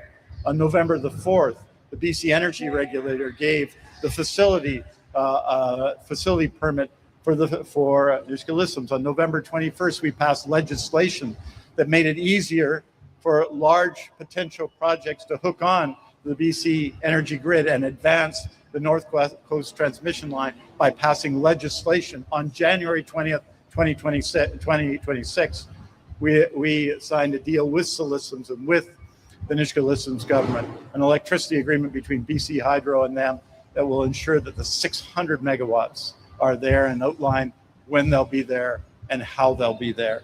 This is how you address issues, and the major permitting questions have been resolved on this project. It's the work that we're doing together. And why are we doing it? Because this is tens of billions of dollars of investment, thousands of good paying jobs, agreements and projects led by Indigenous governments that are setting an example for the country and for the world. Prosperity for communities, for Canada and for British Columbia. And yes, the lowest emission LNG in the world. This is a significant project that will contribute now and in the future to regional, provincial, and national prosperity. It's a substantial project. It's a real project. Je dirais quand on parle des dizaines de milliards d'investissements en Colombie-Britannique, quand on parle des milliers d'emplois bon payants, quand on parle des partenariats entre les Premières Nations et le gouvernement et les entreprises, quand on parle de la prospérité pour les communautés un peu partout dans la province et dans le pays, quand on parle du changement, on reçoit un éclat. Quand on parle de changement comme cela, un projet comme cela, nous sommes fiers de le soutenir. So I wanted to say finally that this is an important moment. This is the third offtake agreement, but the first with Europe. And the work that has been done between Germany and Canada has been significant in this regard, and Minister Hodgson has described this. We are dealing with the challenges from the United States and the challenges in the world by growing, by building, by diversifying, and by being what we are and will continue to be, leaders in climate action. I'm proud of this joint effort that involves business, the community, the federal and provincial governments, and of course the Nisga'a-Lissooms government. I am proud of the work being done at Lissooms. We have more work to do. It is, as you've seen, progress after project, action after action. That needs to continue. It is important that this is a major project, but you show that through action. That's what we've been doing, and that's what we have to continue to do. So congratulations to everyone involved, and thank you very much for having me today.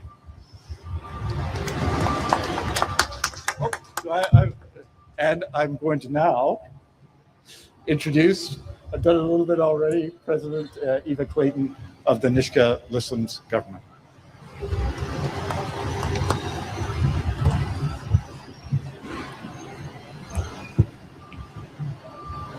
Before I begin, I want to acknowledge the land acknowledgement, Musqueam, Squamish, and Tsleil-Waututh.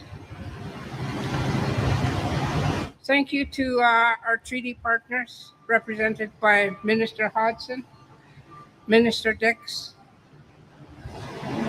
and welcome to the Deputy Consulate for Germany. Thank you to the two ministers for helping us. systems. I especially want to thank Minister Hodgson for introducing us the agreement to Germany's CEFE, introducing CEFE to the Canadians. Thank you for that. Today marks a very important milestone, not just for Xilism's LNG, but for the Niska Nation, for Canada, and for our partners abroad. It signals something very clear. In this time of global instability, the world is looking to Canada for reliable, responsible energy solutions. For the Niska Nation, Xilism's LNG has always been about developing our projects in a way that is compatible with our climate goals and our environmental stewardship responsibilities. I am pleased to see that our low carbon LNG, made in part thanks to the world's leading sustainability practices employed by Canadian producers, is gaining attention as far as Germany. Very few projects in the world have a clear path to net zero emissions, and they're all in BC. I would like to thank Minister Dix and the province of British Columbia for continuing to shepherd Xilism's LNG through the provincial system. Thank you. British Columbia has the highest expectations for how projects must be developed, and we have risen to that challenge and set a new benchmark in a large scale and low carbon LNG. This would not be possible without the tireless work by the Premier, the Minister, and BC Hydro to continue to advance industrial scale electrification and transmission system investments. Xilism's LNG represents a unique path, one where Niska are not just participants in development, but leaders and decision makers. This agreement is a win-win agreement. First, it advances an Indigenous co-developed project that shows the world how major energy infrastructure can be built responsibly with strong environmental stewardship and meaningful Indigenous leadership. Second, it supports Canada's ambition to become a global energy superpower. Projects like Xilism's LNG strengthen our economy, create jobs, and diversify our exports. And third, from Berlin to Beijing, the world needs more of what Canada has: stable, secure energy in an increasingly uncertain world. Our buyers do not have to choose between. Xilism's LNG is designed to deliver both. For the Niska Nation, this project is about building a stronger future for our people, one that honors our land, supports our communities, and creates real lasting opportunity. Opportunity for our nation, for all nations along the pipeline route, and for the communities, especially in northern BC, looking to create stable careers and economic development. And for Canada, it shows what is possible when Indigenous nations are true partners in nation building. There is still work ahead as we move to finalize the remaining agreements. But today is a very important step forward, a step toward a stronger, more resilient Canadian economy. and a step toward supporting our partners around the world. Thank you. I will now turn it over to Charlotte. Thank you very much, President Clayton. Okay, we will now begin the media Q&A. I would invite any reporters who are here in person to line up on the left side of the stage here by the mic. And we would ask that each reporter ask one question and one follow-up. Please state your name and outlet at the start of your question, as well as the speaker to which your question is addressed to. We'll start with questions in person, and then we'll turn it over to any reporters on the line. Thank you. Merci. First question. Good morning, Thomas Sill from Bloomberg News. My question is for the Federal Energy Minister. You spoke about the potential for displacement of higher carbon fuels with projects like Silesums and other BC LNG projects.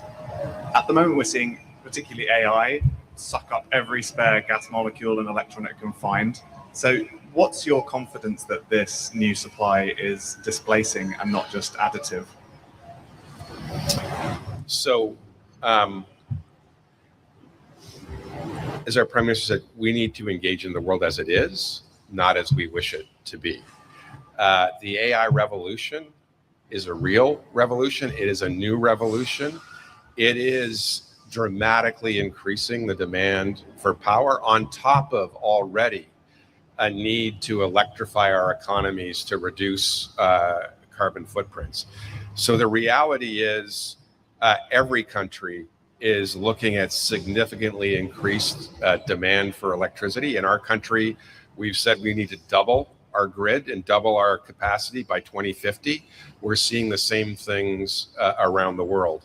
Maybe I'll put it into perspective. When we were in Germany last August and we met with all of the major German electricity providers, they said the same thing. It was uniform. In the world that exists today, in a world where we have disruption of our supply, where we have hegemons using energy for coercion, we need to look at how we get to net zero. In a world where AI is coming on us that we didn't anticipate, we need to look at how we get to net zero. And what they all said uniformly is they see LNG as an important transition fuel. And what they said to us is what we now know, given the way the world is, not the way we wish it to be, we are going to need more of that transition fuel, and we are going to need it for longer. And if that is the reality, what the Germans told us is we are looking for alternatives. We are looking for diversity of supply, and we see what you're doing. We see you're producing the lowest carbon intensity LNG in the world. We see you're doing it in partnership with your indigenous peoples. We have a shared view around energy will not be used for coercion, and we want to trade with you. Can we please trade with you? That is a conversation that has happened over and over again as we've gone around the world. So I am very confident that as the world uses more and more electricity and they look for baseload supplies, the cleanest potential baseload supply that's the best transition fuel is LNG. We have what they want. Canadians expect us to produce it in a responsible way. They expect us to use it to pay for things like healthcare and dental care and childcare, and that's what we're doing. Thank you. My second question is also for you, Minister, which is regarding Stephen Guilbeault is expected to resign today. He's criticised the sort of shift towards conventional energy policy. There's also been reports of this letter from Liberal MPs concerned about this shift in policy. The Prime Minister's response, I think, was there's 160 other Liberal MPs. 160 is not a majority. So are you confident that you can keep this direction going with the existing Liberal caucus? So first of all, I want to thank Mr. Guilbeault for his service. It's a big decision to serve your country and your constituents, and he did it very well for many years.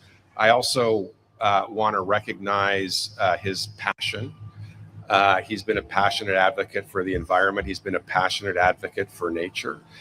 He's been a passionate advocate for Canadian identity, and he's done a very good job of that. We all share a view that we want to get to net zero by 2050. In our caucus, we have robust discussions around how we do that.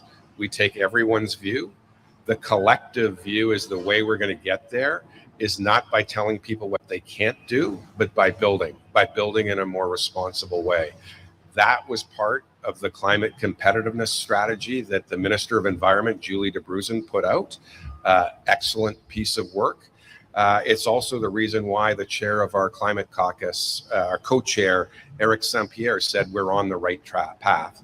So, we're a big tent party. We have people who share their views. At the end of the day, we come together, we form a collective view, and then we execute on that. Thank you, Thomas. All right, next question.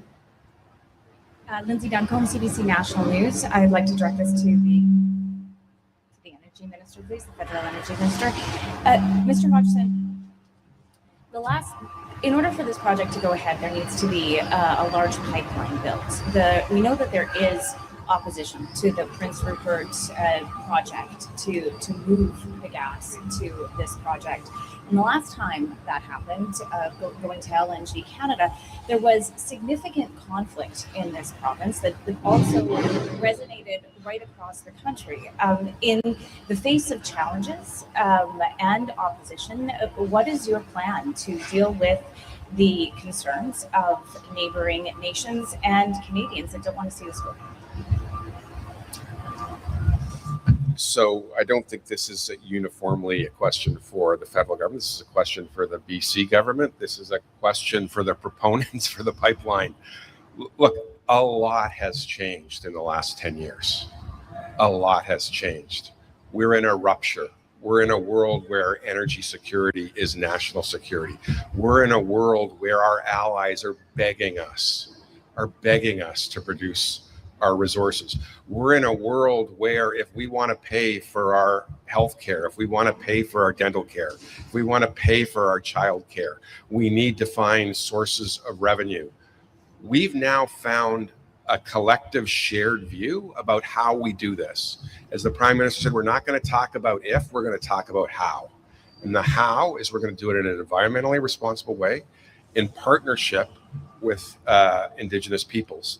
And with respect to this pipeline, it has gone through the approval process. There has been significant consultation. There's been accommodation. I should really let Minister Dix talk about this. We think we're doing the right thing. This is what Canadians want us to do. So I think looking at what happened 10 years ago ignores a lot that's happened in the last 10 years. Do you want to add to that? Just to say that in Canada and BC, we have some of the strongest environmental laws in the world. And the environmental assessment process, if you talk to anyone working at Solicums, you will know that it's an extensive and detailed and more detailed process, that there is wide consultation and participation in that process in terms of environmental assessment, whether it be for Solicums or for the Prince Rupert gas transmission line. So we have to continue to engage with nations to make sure that we drive the maximum possible consensus on these questions. As well, we do have to change the way we do business, and it is succeeding here. I just want to highlight on LNG projects just how it's succeeding. At Tilbury, there's an agreement between Fortis and the Musqueam that involves ownership. At Woodfibre LNG, there's an agreement on environmental assessment, including environmental assessment by the Squamish Nation. Right now, it will be, when it opens in 2027, the lowest emission LNG in the world, and massive and significant participation there. LNG Canada had its own work and own relationships that continue, including with the Haisla Nation. The Haisla Nation is the leader of the Cedar LNG project in partnership with Pembina significant change. And again, with respect to Siliciums led by the Nisga'a Nation, this makes a significant difference. Not to say that ownership or equity deals with all issues, but this is a dramatic and profound change in the way we're doing business, just as when we're making the biggest build out of clean energy in BC, which is remarkable. You saw the announcements last week, the equivalent of 850,000 homes and wind projects with 50% equity ownership for First Nations. It doesn't mean that all neighboring nations are in agreement with that. In fact, we know it doesn't mean that in each case. But this is, I think, here in British Columbia and in Canada, the Prime Minister and the Premier are leading on economic development, not in opposition groups, but with people. And that's why we're succeeding. That's why we're leading the country in major projects. That's why we're succeeding and we're going to lead Canada throughout this period where economic growth is required in our province, in our country where we need to build. It'll be British Columbia that leads that, because we're doing all of those things, and we have to continue to do them. I'd like to address my follow-up to President Clayton.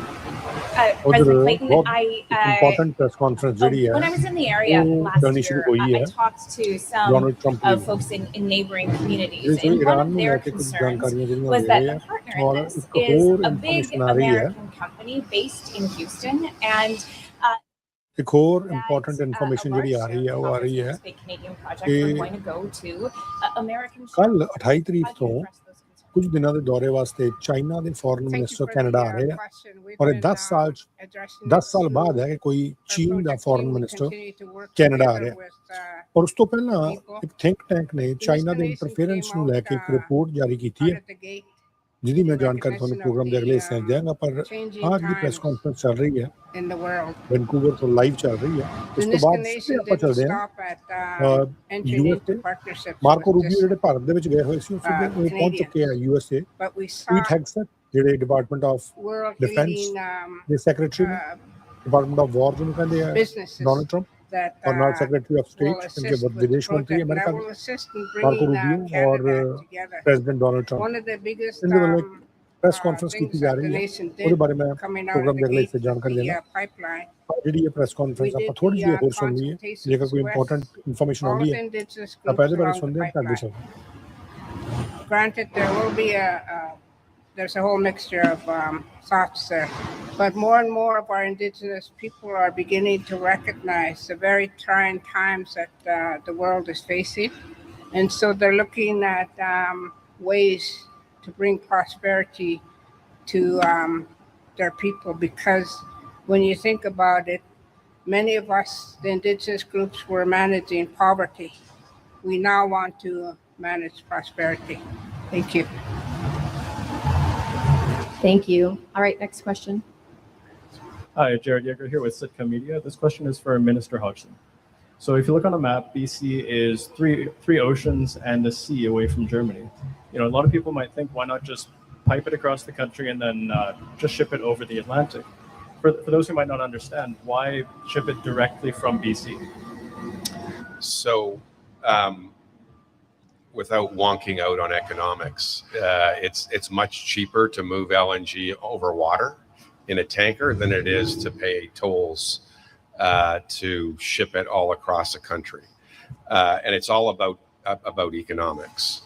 So when Germany looked at where it can find sources of LNG, it looked at the relative economics and saw British Columbia as an attractive place for them to have new sources of LNG.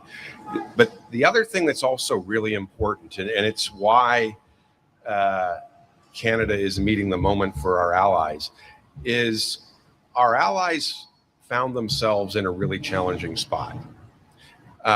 In the case of a country like Germany that got the vast majority of its natural gas from Russia before the Ukraine war, they saw the risk of their factories shutting down. They saw the risk of kids not being able to go to school because the schools weren't going to be heated. They needed diversity of supply. The next place they turned was the Middle East. almost all of the LNG that's produced in the Middle East comes through the Straits of Hormuz.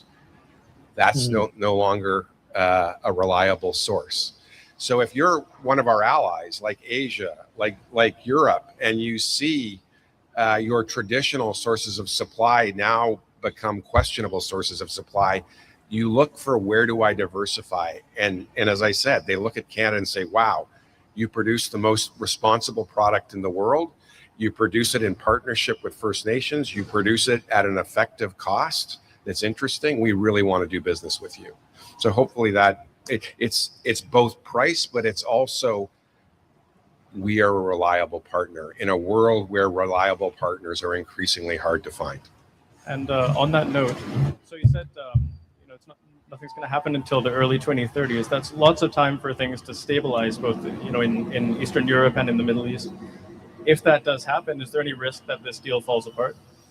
It's a long-term contract, so it's a commitment for a 20-plus year. Typically, you build LNG with long-term contracts in place. So once the contract is signed, there's a commitment to fill it. Thanks.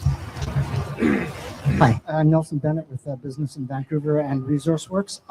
Just wondering if someone can explain how the LNG will actually get to Europe. Will it be physically, i.e. shipped through the Panama Canal? Or would it be some sort of substitution, some sort of swap, a combination of both? And is there a premium attached to that? So the way these contracts, and I'm now wonking out and getting into management's territory, but typically these contracts are called FOB port, or free on board port, which means the buyer takes control of the LNG when it leaves the dock. The buyer then has the ability to send that cargo anywhere they want in the world. In the case of CEFI, I think it's important to note, this is one of the largest buyers of natural gas in Europe. They're a very sophisticated buyer. They can choose to have that cargo flow. If it's on a smaller ship, it could flow through the Panama Canal. If it's a larger ship, it could go around South America, or it could go around Africa, or they could do what's called a swap. And this is quite a common transaction. And without wonking out too much, think about, there is a buyer of LNG in Japan, and there's the German buyer who's buying from Silicon. Let's say that Japanese buyer had a cargo that was going to flow through the Middle East. They could choose to swap cargoes and say, hey, why don't you send your cargo from British Columbia to Japan, a lot shorter and cheaper, and I'll send my cargo that was leaving from the Middle East. I won't send it to Japan. I'll send it to Europe, which is shorter for you. It's a win-win. That's a common practice in global energy markets. It's called a swap. And we see some producers do that all the time. And so that makes production off of BC even more valuable, because it's not just valuable for people buying in Asia, but it makes it more and more attractive to people in Europe. Thanks, Nelson. We have time for one more question. Hi, Minister. Chuck Chang with the Canadian Press. I was hoping if you can touch Minister Hodgson, I was wondering if you can touch a little bit about LNG Canada has had some issues with excessive flaring since its operations. I was wondering, are there any lessons to learn from that for Silicon, and whether that changes the scope or how you go about the project going ahead? Thank you.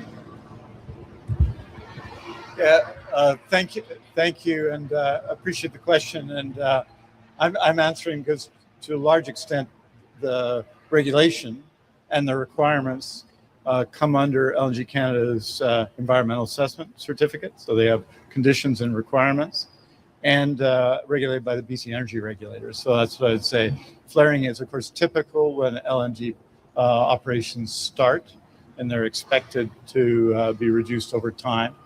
we have a level of public information that is, I think, second to none. So the circumstances, the air quality in the region around Kitimat is publicly disclosed on a regular basis, multi-daily basis. To date, it is not the case that people's health is in jeopardy, but it's not desirable. And certainly LNG Canada has received some action from the BC Energy Regulator to address some of these questions, ensuring that that information is available, particularly. Hello, and welcome to Bitdefender Gravity Zone Small Business Security. It seems simple. They are regulated for this. And if you heard Mr. Cooper from LNG Canada last week, when he was with myself and the Premier Minister Hodgson, you'll hear how seriously they've taken it and the action that they're taking on it. And that action is expected under their environmental assessment certificate. Thank you very much. All right, that concludes our media availability. Thank you everyone for coming out today. So press conference खत्म हुई. बहुत ज़्यादा important के की हो रहा थे middle east ਦੇ ਵਿੱਚ ਔਰ ਨਾਲ ਦੇ ਨਾਲ ਜਿਹੜਾ ਕੱਲ ਕਿਹਾ ਜਾ ਰਿਹਾ ਸੀਗਾ ਕਿ ਯੂਐਸ ਦੇ ਜਿਹੜੇ ਬਹੁਤ ਸਾਰੀਆਂ ਇਨਫੋਰਮੇਸ਼ਨ ਇੱਕਦਮ ਹੀ ਆ ਗਈਆਂ ਬਹੁਤ ਸਾਰੀਆਂ ਕੱਲ ਜਿਹੜਾ ਕਿਹਾ ਜਾ ਰਿਹਾ ਸੀ ਕਿ ਕੈਂਪ ਡੇਵਿਡ ਦੇ ਵਿੱਚ ਮੀਟਿੰਗ ਹੋਣੀ ਹੈ ਯੂਐਸ ਦੇ ਪ੍ਰੈਜ਼ੀਡੈਂਟ ਡੋਨਲਡ ਟਰੰਪ ਦੀ ਉਸ ਮਾਮਲੇ ਦੇ ਵਿੱਚ ਇਨਫੋਰਮੇਸ਼ਨ ਜਿਹੜੀ ਆ ਰਹੀ ਹੈ ਉਹ ਮੈਂ ਤੁਹਾਡੇ ਨਾਲ ਹੁਣ ਸ਼ੇਅਰ ਕਰਨ ਜਾ ਰਿਹਾ let give me just 1 second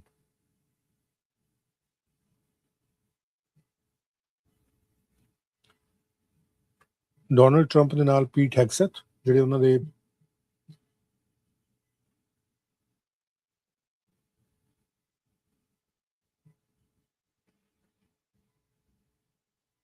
ਜਿਹੜੇ ਸੈਕਟਰੀ ਆਫ ਵਾਰ ਨੇ ਉਹ ਔਰ ਇਸੇ ਤਰੀਕੇ ਦੇ ਨਾਲ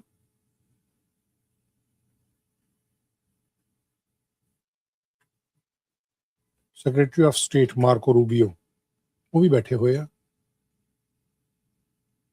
ਸੋ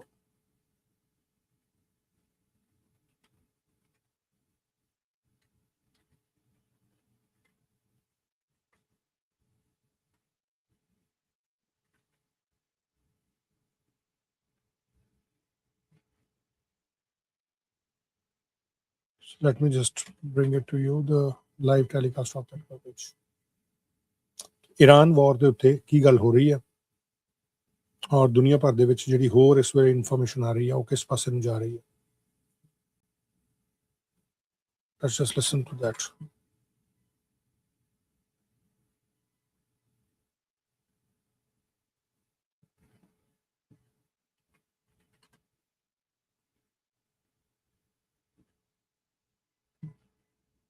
ਇਹਦੇ ਚ ਇਹਨਾਂ ਦੇ ਵੱਲੋਂ ਕੀ ਕੁਝ ਕਿਹਾ ਜਾ ਰਿਹਾ let me just share it with you.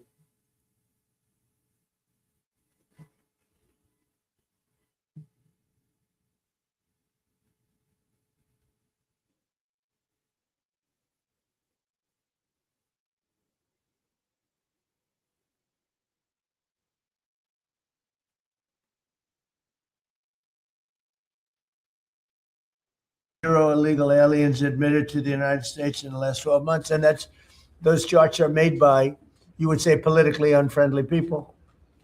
And the reason they don't come in is because nobody comes up, because they know that they're going to be turned away. And if they get in, they're going to be moved out right away. So it's been zero. You're the one that do the reports. I'm actually surprised by the number because I don't know how it can be zero, but they say it's zero for the last 12 months. In 2025, we achieved the largest drop in the murder rate ever recorded. So the murder rate was quite high, and we achieved the largest drop in the murder rate ever recorded to the lowest level in 125 years. That's the year 1900. And that's despite the fact that many people came in from prisons and from very rough countries and from mental institutions and from lots of other places, drug dealers, others. They came in illegally during the Biden administration. We've gotten many of them out, but we still have some that we're looking for, quite a few that we're still looking for, but we've gotten over 11,888 murderers were allowed into our country. We've gotten a lot of them out. We've gotten some, we put them in jail. We don't even trust the country to send them because they'll come back in maybe. We put them in jail. 11,888 murders, more than half of which have committed more than one murder. That's what they allowed, and they can never be forgotten for the horrible things they've done to this country. Fentanyl coming across our border is now down by 61%. 61%. And coming in by water, by sea, by ocean is down 97%. Can you imagine? Thanks to our Republican majorities in Congress, we passed the largest tax cuts in American history. All Democrats voted against the tax cuts, putting more money in Americans' pockets. This year, the typical family got tax refunds of nearly almost close to $5,000. The stock market has set 68 all-time record highs since the election. So 68 days, we hit all-time highs. We're right there now. And the average 401k, and that's despite the conflict. I don't call it a war, I call it a conflict. Despite the conflict with Venezuela, who no longer has a Navy, no longer has an Air Force, no longer has a lot of people that were leading the country into very bad places. Their leadership is gone. Their second rung leadership is gone, and we're dealing with their third, half of their third, because half of their third is gone too. The average 401k is up almost $30,000 since I took office. So the Americans are benefiting working today. We have the most working, and we have 401ks at their all-time high, highest they've ever been. And that goes along with the stock market, which is the highest it's ever been. Under my most favored nation agreements, this is something that I wish the media would talk about, because to me, it's one of the biggest things ever to happen in our country. Certainly as to medical, anything having to do with medical, because drug prices, we're delivering record-setting discounts on prescription drugs with price differences of 400, 500, and even 600% at the TrumpRx.gov. We recently added nearly 1,000 low-cost generics to the website. So we have drugs down 400, 500, 600%. Now you could say 80, 90, 70, 60, 50% if you want. There are two ways. ਇਹਦੇ ਨਾਲ ਹੀ ਉਧਰੋਂ ਇੱਕ ਖਬਰ ਜਿਹੜੀ ਆ ਰਹੀ ਹੈ Canada ਤੋਂ ਵੀ, ਉਹਦੇ 'ਚ ਦੱਸਿਆ ਇਹ ਜਾ ਰਿਹਾ ਕਿ ਜਿਹੜੀ ਇੰਪੋਰਟੈਂਟ ਚੀਜ਼ ਹੈ ਕਿ ਪ੍ਰਾਈਮ ਮਿਨਿਸਟਰ ਮਾਰਕ ਕਾਰਨੀ ਹੁਣ ਤੋਂ ਥੋੜੀ ਦੇਰ ਬਾਅਦ ਇੱਕ ਪ੍ਰੋਗਰਾਮ ਜਿਹੜਾ ਉਹਦੇ 'ਚ ਸ਼ਾਮਿਲ ਹੋਣਗੇ। ਸੈਲੀਬ੍ਰੇਸ਼ਨਸ ਹੋ ਰਹੀਆਂ ਕੈਨੇਡਾ ਦੇ 2026 Olympic and para Olympic competitors athletes ਜਿਹੜੇ ਨੇ ਉਹਨਾਂ ਦੀਆਂ। ਸੋ ਇਹਨੂੰ ਲੈ ਕੇ ਵੀ ਜਿਹੜੀ ਕੋਈ ਜਾਣਕਾਰੀ ਮੇਰੇ ਕੋਲ ਆਉਂਦੀ ਹੈ ਮੈਂ ਤੁਹਾਡੇ ਨਾਲ ਅੱਗੇ ਚੱਲ ਕੇ ਸਾਂਝੀ ਕਰਾਂਗਾ। Let's go back to the press conference. Every drug company agreed. So we have most favored nation. So we were paying the highest drug prices in the world. Now we're paying the lowest drug prices in the world. So that pill that I talked about would go from $10 to $20. The world is bigger than the U.S. Hard to believe, but it's true. So it's not like you cut it in the middle. They just had to go up a little bit, but a little bit is a doubling of a price. So a little bit's a lot. So the pill would go from $10 to $20, and we'd go from $130 to $20. Think of that. So we would get, if you remember, some of you were at the news conference I had in my first term where I got the prices down 1/8%, 1/4% my first term. And I was so proud of it because drug prices hadn't come down in 28 years, and I was the first one to do it. But now I'm getting them down, not 1/8%, I'm getting them down 400, 500, 600. Or if you want to use it a different way, you could say 70%, 80%, 90%, 50%. Nobody's ever seen anything like it. And I got that through, well, everybody knew it was taking place, but we paid the highest prices anywhere in the world. Now we're paying the lowest prices anywhere in the world. And the press refuses to write about it. I think it's the biggest thing. And for healthcare, so much of it is prescription drug prices and drug prices.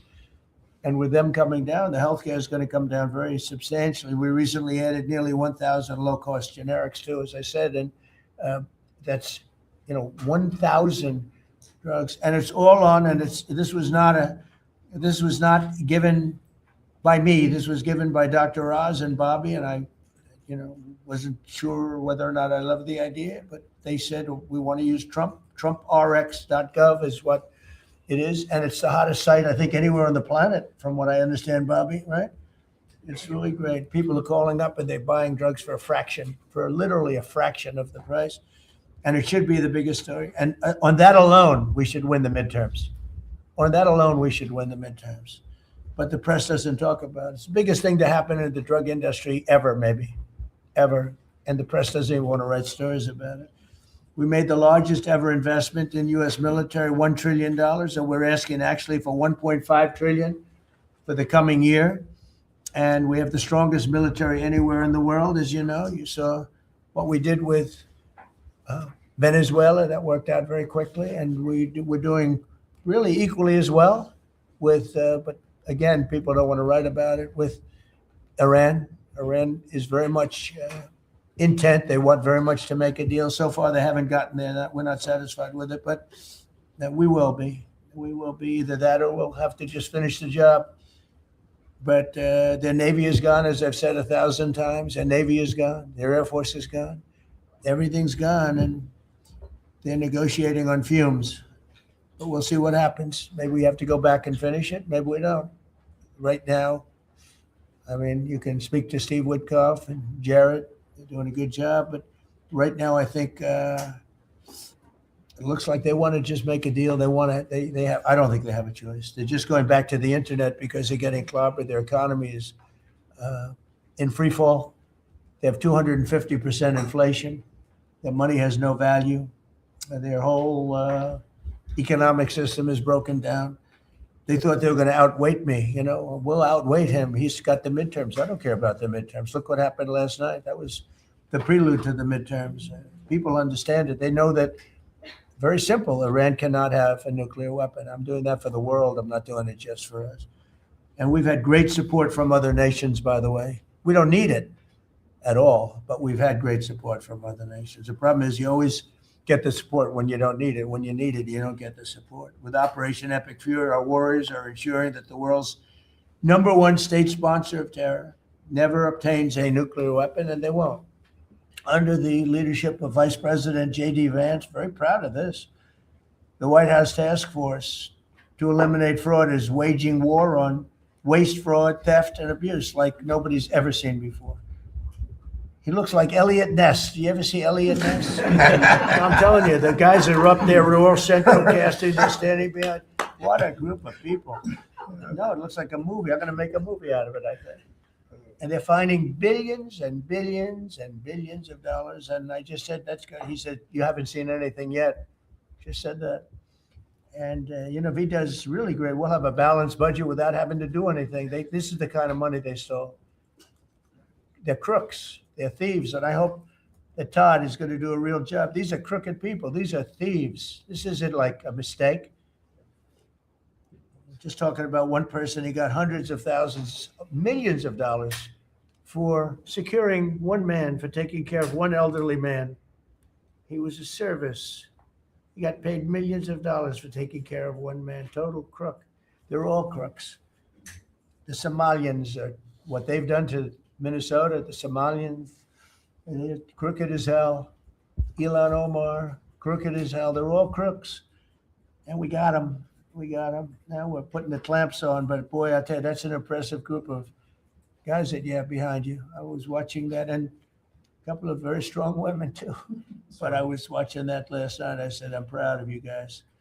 In 2 months, we've exposed tens of billions of dollars of defrauded taxpayer money, prosecuted numerous fraudsters, Todd, and stopped billions of suspicious payments, very suspicious. Oh, you haven't seen anything yet? Well, you see, I'm getting reports from Todd, from JD. I've never seen anything like it. The kind of just hundreds of billions of dollars was stolen, and no other administration would do what we're doing. They'd let it go. Everybody was getting rich, and I think we have a chance to save Social Security without doing anything to it by just the numbers of fraudulent people on Social Security, people that are 115 years old, 125 years old, getting payments. It's funny. I said, "Oh, do those payments get turned back?" No, they accept them. Well, somebody's getting the payment. It's not a person that's 125 years old. but that's the least of it. The numbers that we're finding out, we have great people at Social Security. We're going to make our Social Security so strong, so good that you'd never see anything like it. We're going to protect. I said right from the beginning, we're going to protect our people in Social Security. If the Democrats ever got in, you wouldn't have Social Security would be bankrupt. People wouldn't be getting anything. Last week, they took down 2 of the largest Medicaid fraud cases in Minnesota history, as well as the largest autism fraud case ever charged by the federal government. You saw that with millions of dollars just being stolen. Everybody had autism. Everybody had autism. They said. It was incredible, actually. And I've just seen I see what they're doing. You haven't seen anything yet. So congratulations, JD. Be vicious like they are. They're violent people. They're violent, vicious scum. Before asking Vice President Vance to speak about these efforts, I want to express our tremendous gratitude to our outgoing Director of National Intelligence, Tulsi Gabbard, who's a terrific person, actually.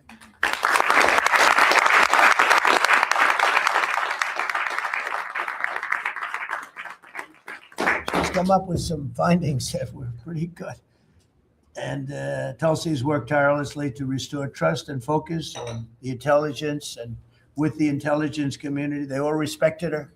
They listened to her. She gave us leads that were pretty much, people thought they were dead and they weren't dead. They were right there. And she was able to expose a lot of things that we used at the FBI with Cash and with Todd and with JD and everybody else. It was amazing.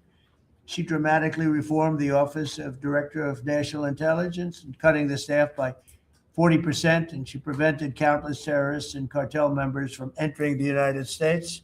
She exposed mountains of evidence related to the Russia hoax, probably the greatest hoax in the history of our country. Although when you look at the fraud coming out, there's a lot of them. I mean, honestly, there's a lot of them. But the Russia hoax, a great hoax, a very dangerous hoax too, and revoked security clearances of officials involved, and she declassified numerous historic documents of special public interest, including related to the JFK and RFK assassinations, which everybody wanted to see. And we're now releasing a lot of things having to do with space.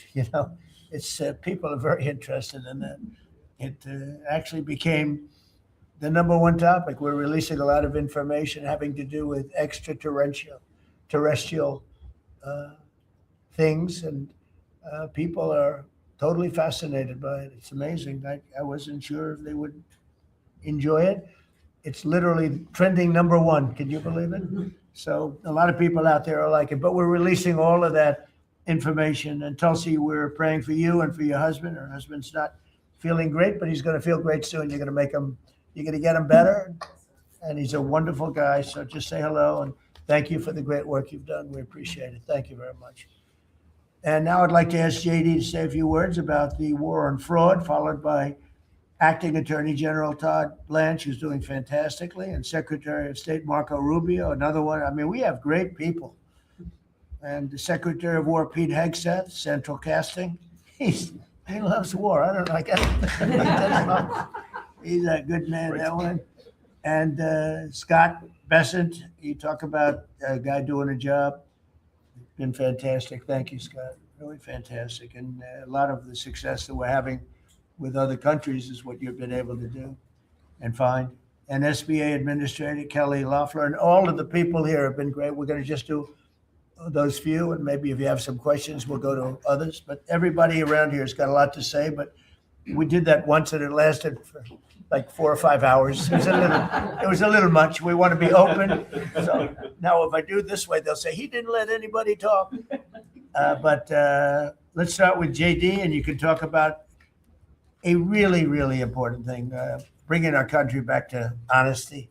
A tremendous amount of money is involved. Go ahead. Thank you. Yes, sir. Well, first of all, thank you for your leadership, sir, and for making it possible. I often find in the fraud task force that there sometimes are barriers that we need to break down, agencies that need to coordinate, and I'll come to the president and say, Mr. President, I need your permission to do, he'll say, for what? For the fraud task force, and he'll cut me off and say, yes, go do it.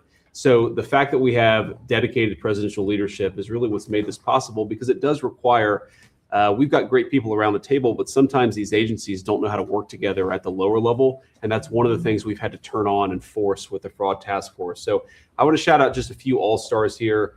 Linda at the Department of Education has been amazing at finding student loan fraud. You've got people who are either illegal aliens or aren't even actually real human beings who are getting hundreds of millions of dollars from the Department of Education for student loans. We have cut that off. We found a lot. We're going to find a lot more. Scott at HUD has been amazing because a lot of the fraud that we see is housing fraud, people claiming benefits that they're not entitled to, or again, sir, sometimes completely made up people who exist purely to collect fraudulent money from the American taxpayer. Brooke at the Department of Agriculture, something I had no idea until I started this work, sir, that we send hundreds of billions of dollars to the states to administer the food stamp program. The federal government has no insight into whether those food stamps are going to people who are legally entitled or whether those people actually even exist. And so we're working on a number of mechanisms to actually force the states to verify that the people who receive these benefits are actually entitled to them. And I could go down the list. I've gotten a lot of support from a lot of people in this room. Bobby Kennedy and Dr. Oz have been particular all-stars on this, and Kim at H&HS. What they've done with the Medicaid fraud, we found tens of billions of dollars in Medicaid and Medicare fraud just from their hard work. We've cut that off. And yes, Mr. President, we're going to find a lot more. The final thing I want to say, Mr. President, and I know that Todd maybe has something to say about this as well, but I always try to remind the American people and certainly remind the cabinet officials. By the way, Kelly at SBA has found tens of billions of dollars that were from fraudulent loans that were giving under the Biden administration. And we've now cut that off and recovered a lot of that money. So this has been a whole of government effort, Mr. President. The team really deserves a great deal of credit here. But the final point I want to make, sir, is I always try to remind the American people that fraud is fundamentally a crime with two victims. The most obvious victim are the American taxpayer. They pay their taxes. They expect the money to go where it should go. And that's not happening because of the fraudsters. But there are also victims, people who benefit from these programs that don't exist if we're not actually taking care of the fraud issue. And let me just give one example to build on something you said earlier, sir. One of the people that Todd just prosecuted was a person who was collecting a lot of money from the American taxpayer to take care of elderly citizens, people who worked their entire lives, paid their taxes, should have had dignity and nobility in old age, but it was deprived from them from fraudsters who say that they're taking care of them, who collect a check to take care of them, but then abuse and neglect these people. And particularly one man who died because he wasn't getting adequate care, and that guy was still collecting benefits to take care of a person who he had completely neglected. So not only do you have an American taxpayer who's paying into these programs, you have an elderly citizen deprived of his dignity because we're not going after the fraudsters. Well, now we are. How much money did he get? Sir, hundreds of thousands of dollars, maybe more than that, but we think that that exact type of fraud has been replayed all over our country. That particular case was outside of Minneapolis. We expect that there are tens of thousands of people who are collecting fraudulent money to take care of people, and they're not actually taking care of them. We're, of course, going to get to the root of as much of it as we can. But again, sir, it's been, I wouldn't say fun, because you find out how much people have been taken advantage of, but it's certainly very good and valuable work. So thank you for giving me the opportunity to do it. Thank you very much. Yes, sir. Attorney General, please. I'll just continue to talk about what the Vice President was just talking about. The way that we are actually, it's one thing to uncover fraud, which we've done, and that's part of it, but it's also prosecuting the bad guys that are doing it and stopping it from continuing. And that's where you have everybody in this room has inspector generals. And for many years, these really hardworking law enforcement members would identify fraud and nobody did anything about it. DOJ prosecuted it, but spent a very little resources on that. So what we've done just in the past 51 days, over 400 law enforcement actions in this country related to major fraud. That's search warrants, that's arrests, that's convictions that are filed, and that's just 51 days. And it's not just the great prosecutors. It's the FBI agents, it's DHS and HSI agents. It's everybody in this room that has inspector generals that are now they have been freed up, and it's because of you. It's because of the Vice President saying this is going to be a priority of what we are going to do, not just the Department of Justice. Even though we're the prosecutors that are putting bad guys in jail, it's also the law enforcement at every agency, FBI and DHS. And so we're already seeing results. We had a $1 billion fraud a conviction at trial last week out of Florida. $1 billion. And this was an organization that was stealing from senior citizens in Florida, duping them. There were call centers set up in the Philippines, and they were duping them to buy medical equipment that they didn't need, that they would never get, and that the taxpayers paid for.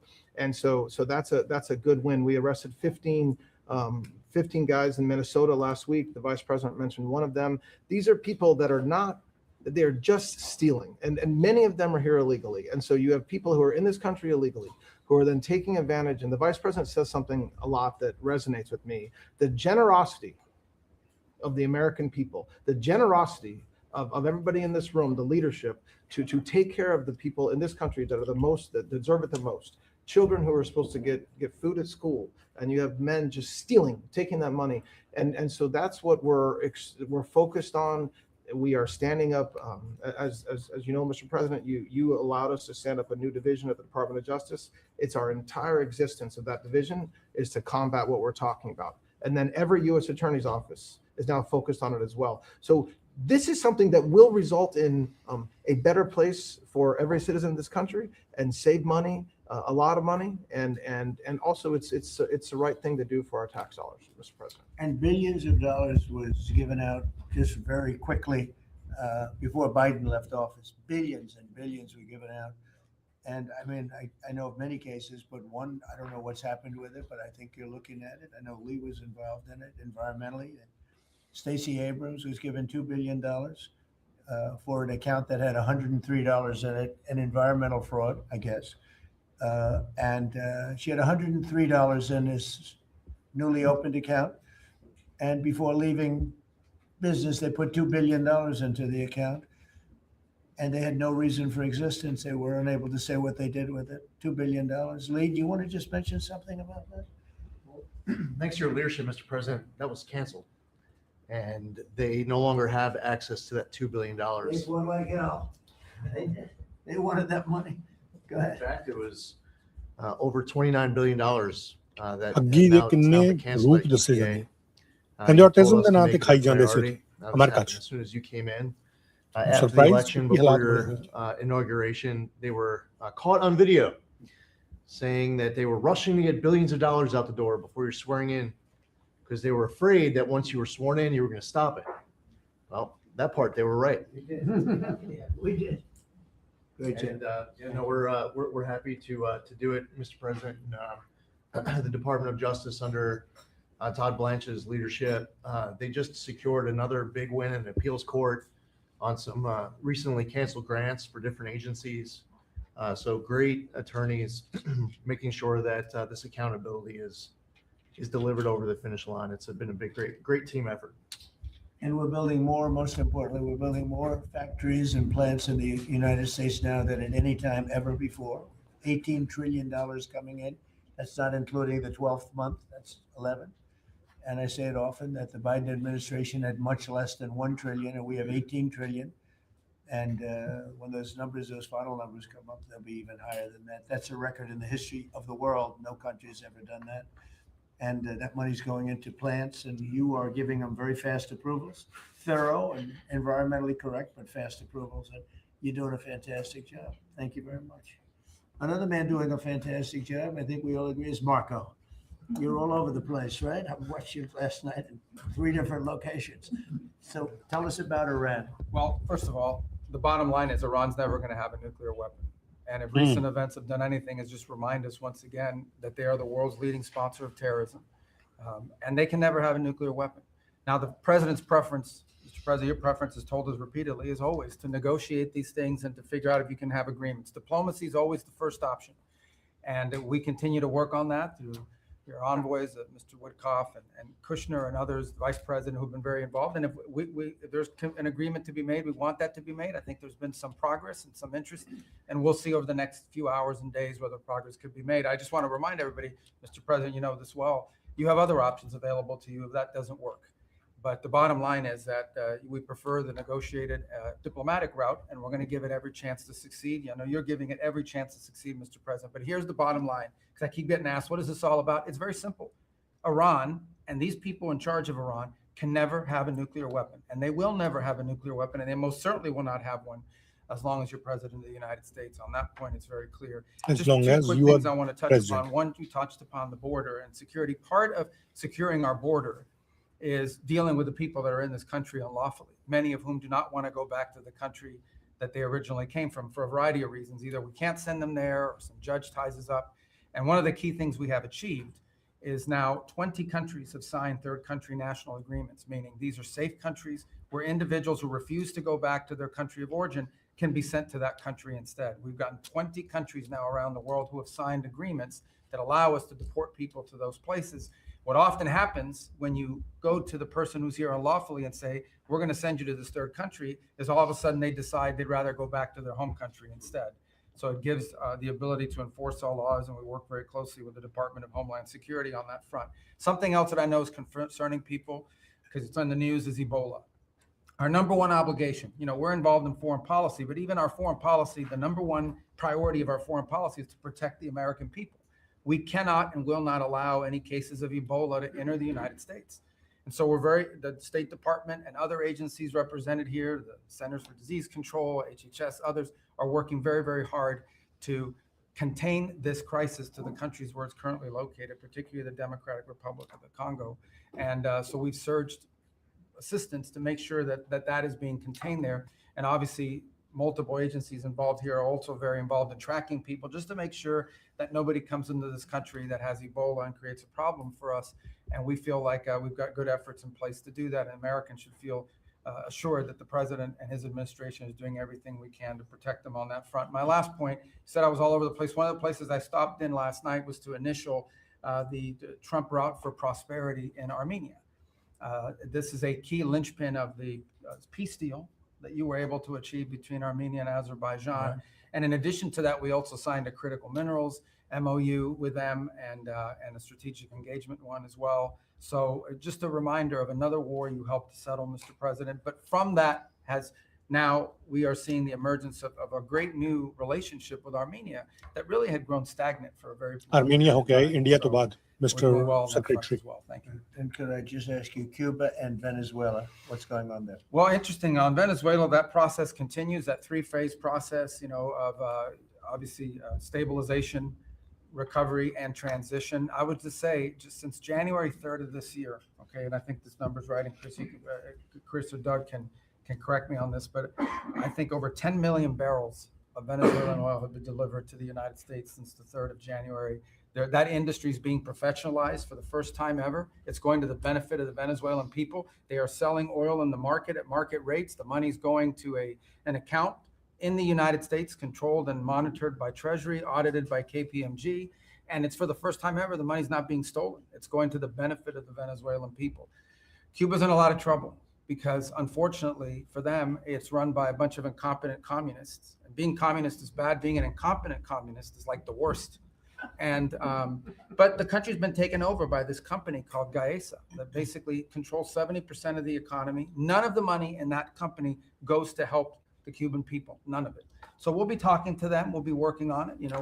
We want something good for the Cuban people, and hopefully there'll be a good outcome there for them. There needs to be. It's 90 miles from our shores, and having a failed state 90 miles from our shores is a threat to the national security of the United States. So we're producing right now more oil by double than Russia and Saudi Arabia combined. There's never been anything like that. We don't need oil. We don't need the Strait. We don't need anything. But we have more oil now being produced by 2 times than Russia and Saudi Arabia combined. A great stat. You want to say something about that? Well, I would, President Trump, under your leadership, we've opened up lease sales on public land. This is land that was put away for the benefit and the use of the American people, like the Strategic Petroleum Reserve in Alaska. The Biden administration had illegally stopped holding lease sales during their administration. President Trump famously said, drill, baby, drill, but before you can drill, you've got to open public lands. Between the lease sales that have happened in the Permian, in the Bakken, and on the North Slope, just since January of this year, it's over $4 billion of revenues come into the Treasury. That's 13 times more than the Biden administration brought in on lease sales in the entire 4 years they're in office. Sir, your policies brought that in 5 months. So with that, a lot of excitement, a lot of activity. We also inherited just in one district in Carlsbad, New Mexico, 5,600 unprocessed applications to drill for oil and gas on public land. And when we're drilling on public land, those companies pay a royalty, and that money comes to all of our citizens, and it goes to local school districts, and it goes to states. It is the core of the economy in parts of our country. The team down there working for the Department of Interior, Bureau of Land Management, has dropped that by 91%. It's one of the reasons why they had a record lease sale, is because now people go, I can bid on federal land and I'm going to get a permit to drill, and it's not going to take me 5 years to get it. I'm going to get it in a month or less. And so it's exciting to see your vision. And of course, with this energy dominance, us, as you just noted, largest oil producer in the world, largest natural gas producer in the world, largest natural gas exporter.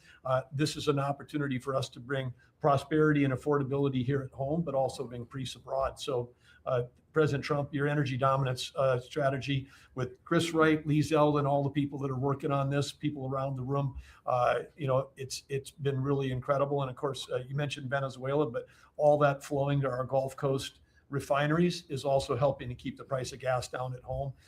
So again, it's an amazing transformation. Bottom line is the center of geopolitics around energy has moved from other parts of the world to the Western Hemisphere in the last 5 months. You turn Venezuela from a sanctioned adversary into a strategic ally in 45 minutes. Never happened in history before. And what's going on in Alaska? When I was there last week in Alaska, the North Slope, 80,000 barrels a day coming online at Pico. That wouldn't have happened with you. It's up by Willow on the North Slope. That's going into the Alaska pipeline. 20% increase just off that one field. So amazing work. Energy is a high-tech industry, and those guys are crushing it, and they're loving the fact that they can provide affordable, reliable, secure energy for America. And we're working very hard in California. You know, a lot of people don't know this, but California has tremendous oil reserves. Used to be number 3 in the nation, and the radical left has just wiped it out. And we're working very hard to get that open again and get it so the people, their gasoline prices, their lack of energy is just staggering. It's staggering. And we're actually making very good progress. Even people that were against that at one point, now they're saying, wow, that'd be great. But people don't realize it was one of the, right, Chris? It was one of the top drilling states, one of the, I would say in terms of reserves, as among the top in the country. Nobody thinks of that with California. Everything was just closed down, really violently closed down. And we're opening up some of it, and we're being met with actually great spirit, because they're paying so much for gasoline that they don't have to be doing that. And they have a very incompetent group of leaders, like grossly incompetent. So I think that's going to be something. On a slightly smaller subject, while Doug was speaking, Department of Interior, he and his people have done a fantastic job on DC. DC is looking beautiful. The fountains are almost all open. We had 28 of them. And we have one in particular, a very long lake, we call it, a reflecting lake, between the Lincoln Monument. Nobody's ever seen anything like it. You take a look at between Lincoln and Washington, you have the longest, like 2,400 feet long. That's longer than the tallest building in the world if you set it on its side. And it's almost 200 feet wide. And actually it was built in 1922. And from 1922 on, it really never worked. It always leaked, and it was a problem, and a lot of things. And hundreds of millions was spent. The Biden administration and the Obama administration spent hundreds of millions of dollars trying to get it to work, and they failed. And we'll be spending, you'll give me a number, but I think it's a very low number. It's like in the number that we originally talked about, where we cleaned it, we fumigated it. We had 10 major truck dumpsters of garbage taken out. Can you believe it? A friend of mine came in, very substantial person from Germany, wanted to see the Washington Monument. I wanted to see the Lincoln Memorial. And he said, I look, but that horrible reflecting pond is disgusting. It's filthy, dirty, and disgusting. I said, really? I drove down. I said, Secret Service, let's take a drive. And we went down. I said, that's terrible. And for the most part, it didn't work. I mean, they wouldn't even have water in there. But when they did, it was just dirty, filthy water that leaked out. And we got to work on it. And it was supposed to cost almost $400 think of it, $400 million, because it's like putting the skin on a skyscraper, but bigger, much bigger. Many skyscrapers, you could almost say, other than for the world's tallest. Think of it, the world's tallest skyscraper is shorter than 2,400 feet. So we went to work, and over the years, I built hundreds of pools. I build them every time I built the building. I always like to build Olympic-sized swimming pools, and I was very aware of swimming pool, what goes into making a swimming pool. It's not as simple as people think.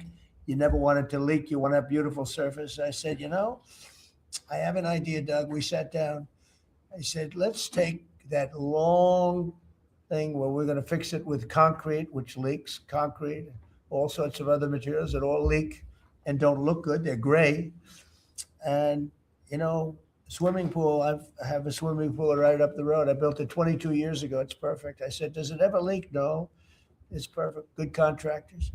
I actually called in a couple of the contractors, got some ideas from them, and I gave it to Doug, and Doug's done an unbelievable job. And so they were going to spend maybe $400 million. I don't know. You never know with cost overruns and everything, but it was going to take years to build, 3 years, 4 years. And we'll have it done before July 4th, substantially before July 4th. If we didn't have such bad weather the last 4 or 5 days, we could have been almost done. You can't do the substance of the rain. And what they did is they cleaned it. They took out, as I said, more than 10 dumpsters of garbage, shovels. It was disgusting. Oh, every corner had massive amounts of, I guess that's the way the tide goes. But they had massive amounts of garbage. We then steam cleaned it. We then sandblasted it, and then we pebble blasted it. That's a bigger version of sand. We made the surface as good as it can be, and we're now covering it with the most beautiful blue, very thick. You think of it as a very sophisticated form of rubber. No leaks, no problems, and it's beautiful. It's called American Flag Blue. That was the color we chose. And we are probably 70% finished with it. It's going to be finished. The hard part's done.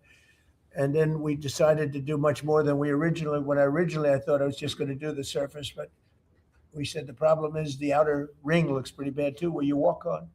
So we sandblasted that. This is all additional work. We didn't want to do, when you do something like this, when you do the one, you think the other looked okay, but then when the other, you see the new surface, the old stuff that looked okay looks really bad.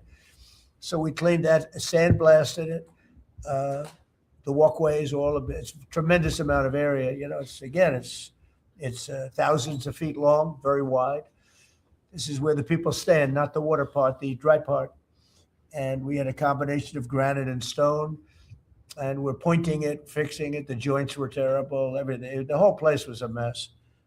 And when it opens in a couple of weeks, long before July 4th, we want to have it for July 4th weekend, but it'll be long before that, you will see something that's really going to be beautiful. And now we're looking at the World War II fountain, because that's also in pretty bad shape. On the bottom, we're going to duplicate it, I think, with the maybe with a slightly different color. Actually, we'll go with a lighter color. But Doug and I have a lot of fun doing it. Your staff is fantastic. They've really worked well. But the concept, so think of it, instead of spending $200, $300, $400 million, and it will never work, we're going to spend like $10 million, maybe $12 million.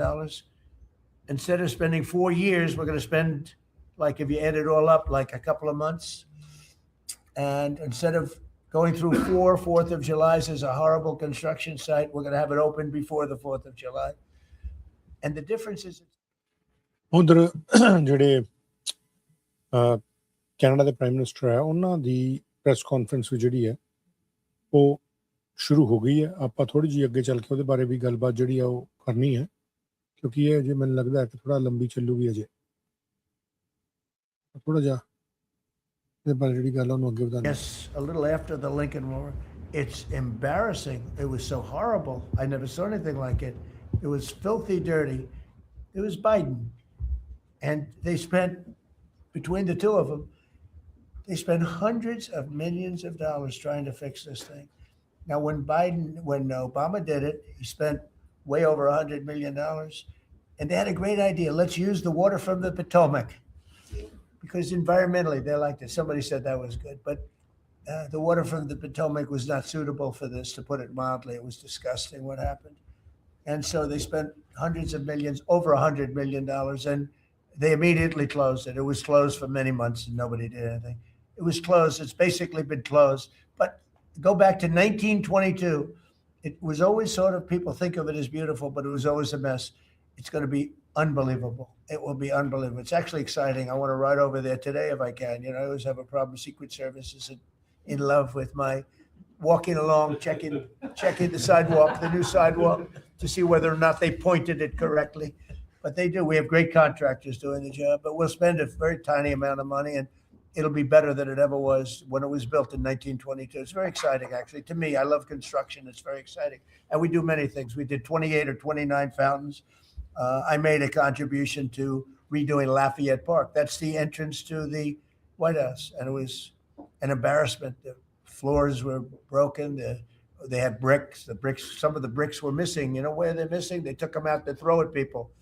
We're going with them. It's going to be a world-class park. It'll be open pretty soon. They're doing a lot of work over there. That was a contribution that I made with some other people. And it's going to be really beautiful. That was really the front door to the White House, but you couldn't even use it. It was so terrible. People would come to the White House, and it was so terrible. So with that, I'm going to ask Pete to talk a little about some of our great success. Yes, sir. Including Venezuela, you might talk. Absolutely, sir. I think actually your efforts on the reflecting pool are actually a great segue. If you look at Washington and Lincoln, these are two men that faced monumental tasks and stood up in historic fashion and delivered for the American people. And when you step back and look at 47 years of what Iran waged war against us and our people, there's only one man over the course of both presidency who has stood up and said they will never get a nuclear weapon, as Marco said.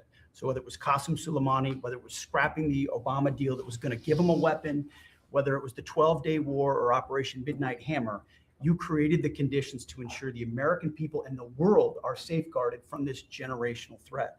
And so when you authorized Operation Epic Fury, just like you talked about with the reflecting pool, we didn't do the same old thing the way we'd done it in the past after Iraq and Afghanistan, the way we waged wars. Instead, you said, we're going to do this smart. We're going to do it overwhelming. We're going to use maximum lethality, and we're going to bring them to their knees. And so whether it's their Navy that's at the bottom of the Persian Gulf, their Air Force, their air defenses, or their defense industrial base, they may have missiles, but they can't build more right now. And they can't build more drones right now. And they can't build more ships. And so they came and cried uncle to talk, which Steve and Jared and the vice president and others are doing so ably.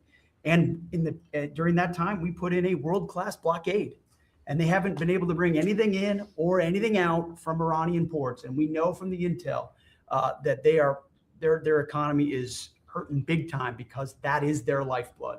And again, bringing them to the table. So whether it is through the efforts of your negotiators that they ensure that they never have a nuclear weapon, or we have to go back to the War Department to finish the job that way.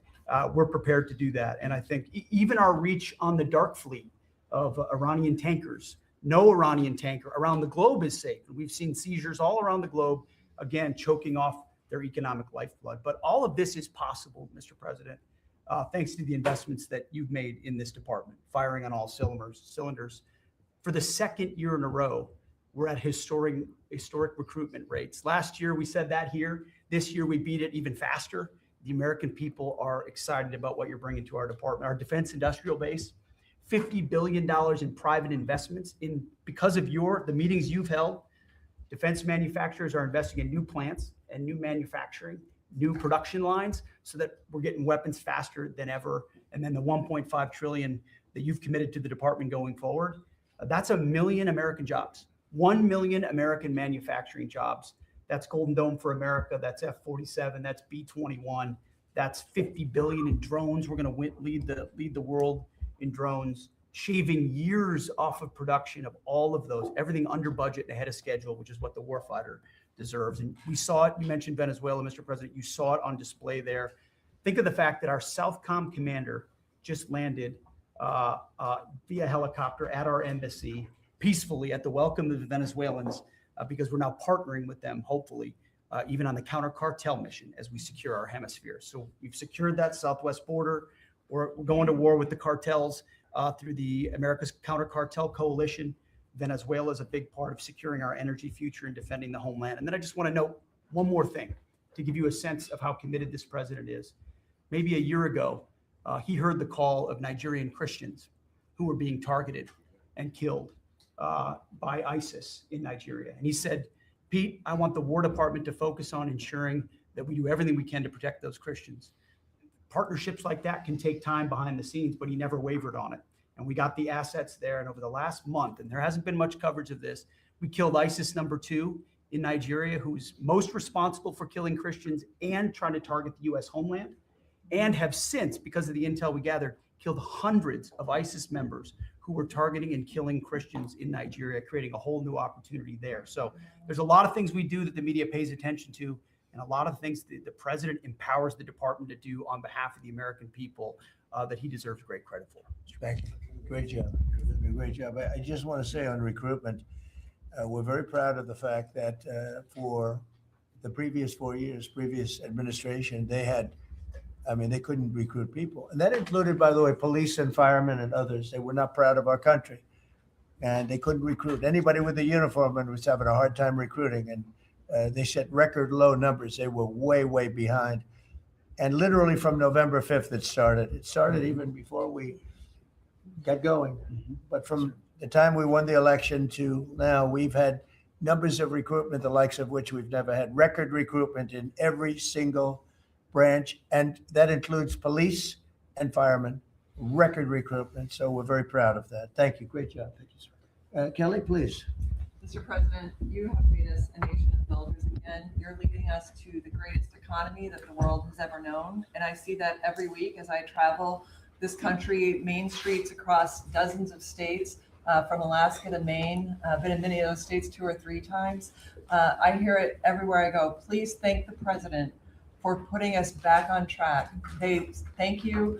They love you. They want more of what we're doing: tax cuts, deregulation, fair trade, energy dominance. Small businesses are spring-loaded, and we see that in the jobs numbers. In the last 2 months alone, we've created over 300,000 private sector jobs in this country. Most jobs are created by small businesses, 2 out of 3. And small businesses, as you know, make up 99% of all businesses in this country and account for half of our GDP. So when that part of the economy is finally working again, they've gotten out from $5 trillion of regulation that the Biden administration put on hardworking small businesses. They penalized growth, investment, hard work, and success. But thanks to the working family tax cuts that every single Democrat voted against, hardworking families, the welders, the waitresses that I meet on factory floors across this country, from Pennsylvania to New Mexico, where I'll be tomorrow. Brooke and I are going to Arizona tonight. So we see this everywhere we go. It's one of the most underreported stories in the media. Main Street is back, and that's because America first. I'll tell you the other thing about fraud. Small businesses are particularly hurt by the fraud because they're some of our biggest taxpayers in the country. And they show up every day. They work hard to provide for their employees, to build their businesses. They're doing it the honest way. And they see fraudsters taking from the American people. It's taxpayer money. And so you think about, at the SBA, we found $200 billion in fraudulent PPP loans that the Biden administration tried to hide and forgive and sweep under the rug. We've turned the first $22 billion of that over to Treasury for collections and to DOJ for prosecution. Our Inspector General is already announcing that people are going to jail. There are jail sentences now being served. We've announced that 140,000 people have been barred from ever getting SBA loans again, defrauding the government for about $9 billion. So we are going to continue our work under the great leadership of Vice President Vance, and appreciate the partnership because it's really accelerated our ability to get the job done. But then just back to small businesses, we have record business formation in this country. That's another story that the media won't tell you. Over 500,000 businesses on average a month this year. So it's not just record people working, strong job creation, business formation at all-time records in this country. But we have manufacturing expansion, 4 consecutive months. That means that's a leading indicator, meaning that we have expansion coming Another story the media won't tell you, 98% of all manufacturers are small businesses. 75% of our defense industrial base is small business. They're our main exporters. And so America first, free trade, fair trade, deregulation, tax cuts, and energy dominance is helping workers on Main Street. And that's why they tell you to tell me to tell you, Mr. President, thank you, and they love you. Thank you very much. Great job. Thank you, Kelly. And I just say, you know, we went to China last week. We had an amazing meeting with President Xi. The relationship's very good. We're doing a lot of business with China now, but it's not where they were ripping us off for years and years. They ripped us off like nobody ever got ripped off. Now it's a very profitable business that we do with China. And they respect our country again. We have the strongest military in the world by far. They respect our country again. Scott, please. Sir, on the economy, 2 words: resilience and prosperity. The continued resilience of the economy speaks for itself, even during the Iran conflict, and it speaks to the strength of your leadership. Pro-growth policies are creating conditions for American families and businesses to prosper. We're entering the second half of our 250th anniversary year with renewed optimism and momentum. It has never been a better time to be an American. And as you said earlier, we have a record number of Americans working. The economy that you are building is not only strong, but secure and resilient and better positioned to compete globally. Real GDP has risen 2.7% over the past 4 quarters, something that many economists said couldn't be done. In the first quarter of 2026, despite the Iran conflict, GDP grew at a 2% annual rate. The Atlanta Fed GDP now is predicting 4.3% for this quarter. In terms of prices, I believe the prices are transitory. Oil will be lower than pre-conflict levels when this ends. Natural gas is already down, as you mentioned. Drug and pharmaceutical prices, they are plummeting, and rent is down.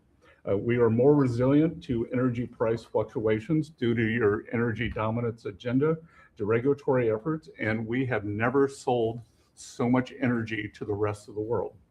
Business investment rose at a 10.4% annual rate in the first quarter. Capital expenditures and business equipment rose more than 17%, and that is as a result of the tax bill and tariffs. Jobs related to commercial construction, factory construction are up 90,000 since your inauguration. In the past 2 months, the private sector, as Kelly said, has added 313,000 new jobs. And those are private sector jobs, sir, including 13,000 manufacturing jobs. We have construction jobs. We're building the factories, and those will turn into manufacturing jobs. The stock market has hit new highs. The stock market lives in the future. It is seeing on the other side of this conflict, it is a strong symbol of optimism for the future. Corporate earnings are high, and wages are doing well. For the tax season, we had the best tax filing season in history, which is a victory for Main Street. The average refund was nearly $3,300, 11% increase from last tax filing season. And importantly, 62 million returns had one of your 4 signature policies: no tax on tips, no tax on overtime. They reduced taxes. 85% of our seniors paid no taxes on Social Security, and the deductibility of auto loans for American-made cars. For what I believe is the most important government benefit for young people since the GI Bill, the Trump accounts. The app will be available on all major platforms tomorrow morning, and it will place the American dreams into the palms of the hands of parents and children. Nearly 6 million kids have been signed up for Trump accounts, and they will launch on July 4th, and it will be a great symbol of the 250th anniversary. Main Street prosperity, workers have seen positive wage gains. The unemployment rate remains low at 4.3%, and private sector job growth is strong. So, sir, just to reiterate, resilience and prosperity have been the marks of your second term. It's been great. It's been amazing, actually. Any questions? Thank you, Mr. President. Iris Tal with NTV Sister Media with the Epoch Times. We've done a lot to clean up DC and fight crimes here. And as a lot of Americans and people from all around the world are coming to the nation's capital ahead of the major 250th birthday events here, how important is it for you to really keep delivering on these results, but also what does it mean for America's identity on the national and international stage? So I'm very proud of DC because when we came here a little more than a year ago, it was a very dangerous place. And now it's a very safe place. It's been incredible what's happened as you see the crime numbers. We had restaurants closing up and nobody wanted to go to a restaurant. They were afraid to walk to work. It was very, very dangerous place, very unsafe. And now it's a very safe place. We brought in the National Guard. We worked with Cash and the FBI, and Janine is doing fantastically, and Todd, everybody. And it's now a very safe city, and people are pouring in, and you see the grass is all beautiful. We put a lot of new grass in because, you know, like people, grass has a life too. And this grass it was up a long time. But the waterfalls we talked about and the fountains are, most of them are in the final stages or fixed. People are writing me letters. People are talking about it. We have some of the most beautiful fountains in the world. And there wasn't one, not one, that worked. We had 29. Out of the 29, not one was worked, in addition to the reflecting pool, which is even, you know, that was the big one of them all, but that was a disaster. So with all of that, and this place is looking beautiful. I rode through it yesterday. The fences are down. The homeless aren't staying here any longer. We're helping them out, but we're not, you know, we just can't have them in the nation's capital.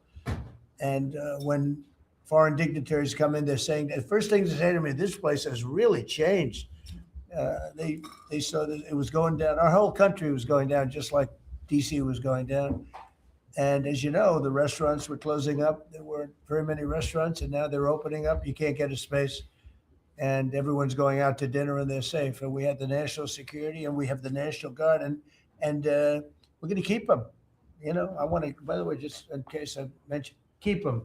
Okay. And don't lower the number either. Somebody said, oh, are there less? I said, I hope not, but don't lower the number if you don't mind. Okay. We're going to Just keep surge them. this summer too. They look great.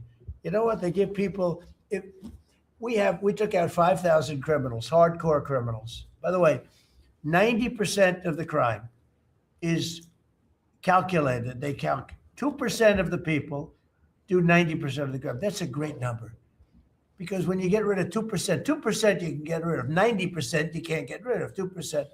So 2% create 90% of the crime, 91% actually, to be exact. And we moved 5,000 people, Todd, out of here. These are career criminals. Many of them came over from the last administration through the open border, the ridiculous open border, no vetting, nobody knew who they were. They came out of prisons, they're drug dealers, there were people from mental institutions. And Washington, D.C. is now a safe and beautiful place. And it's only going to get more beautiful. Yeah, please. President Trump, thank you so much for having us in here today. What are your thoughts? Why do you think that Joe Biden is trying to sue the Department of Justice, former President Joe Biden, to have his tapes that he did interviews on blocked from the American people hearing them? Do you think that he's trying to hide something? And maybe Acting Attorney General Todd Blanche could comment on if they will countersue and release those tapes to the American public. Are you talking about it with respect to his book? With respect to Well, I'd like to see it. I don't know. Maybe there's some constitutional reason. I don't know. I would like to see what he has to say, because we can never allow what happened to this country to happen. The man was grossly incompetent, and the Democrats, I call them the Democrats because the policy is so bad, but they came very close to destroying our country. We can never let it happen again. And I hope that you're able to produce that. I think it would be very interesting reading for people. Mr. President, Iran wants control of the Strait of Hormuz. Would you accept a short-term deal that allows Iran and Oman to control the strait? And would they have to open it immediately, or would you be open to that happening over a period of time? No, the strait's going to be open to everybody. And who would control It's international waters. Nobody's going to control it. We're going to watch over it. We'll watch over it, but nobody's going to control it. That's part of the negotiation that we have. They would like to control it. Nobody's going to control it. It's international waters, and Oman will behave just like everybody else, so we'll have to blow them up. They understand that. They'll be fine. Mr. President, thank you. How much economic pressure do you feel to get the Strait of Hormuz open? Well, you have to say, the United States has so much oil that we are an exporter of oil. So we have plenty of oil. We're very lucky. We're blessed with the greatest piece of land in the world from that standpoint, and we have more than anybody else. And now when you add Venezuela to it, we have, I think, 64% of the world's oil. And we're getting along very well with Venezuela, by the way. It's being run really beautifully. The big companies are moving in. It's going to be amazing because it's also like us. They're very blessed in that sense. But we have natural energy that no other country has. We have more than anybody else.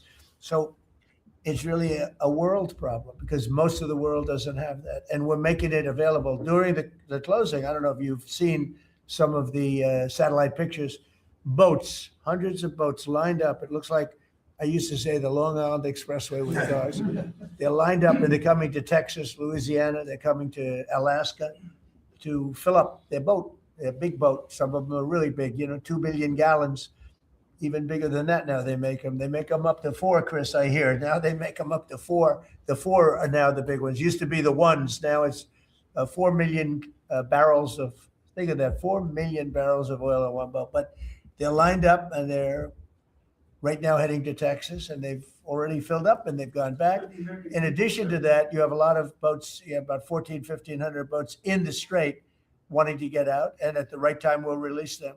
But the American people are seeing higher gas prices. Yeah, they It's are. come down a little bit, but it's still $4. No, it's come down. 45 cents. Oh, it'll come down a lot. It'll come down to where it was before. We had it, when I was in Iowa, we had, we're driving by and we saw gas stations, $1.90 a gallon, $1.85, $1.87 were the three that we saw. We had it down in some places below. Now we can't help but California where they charge so much tax that, you lower it and they charge tax. They've got to straighten the act out in California, but we had gasoline down to a very low number. I think we'll be hitting that number shortly after that whole excursion ends.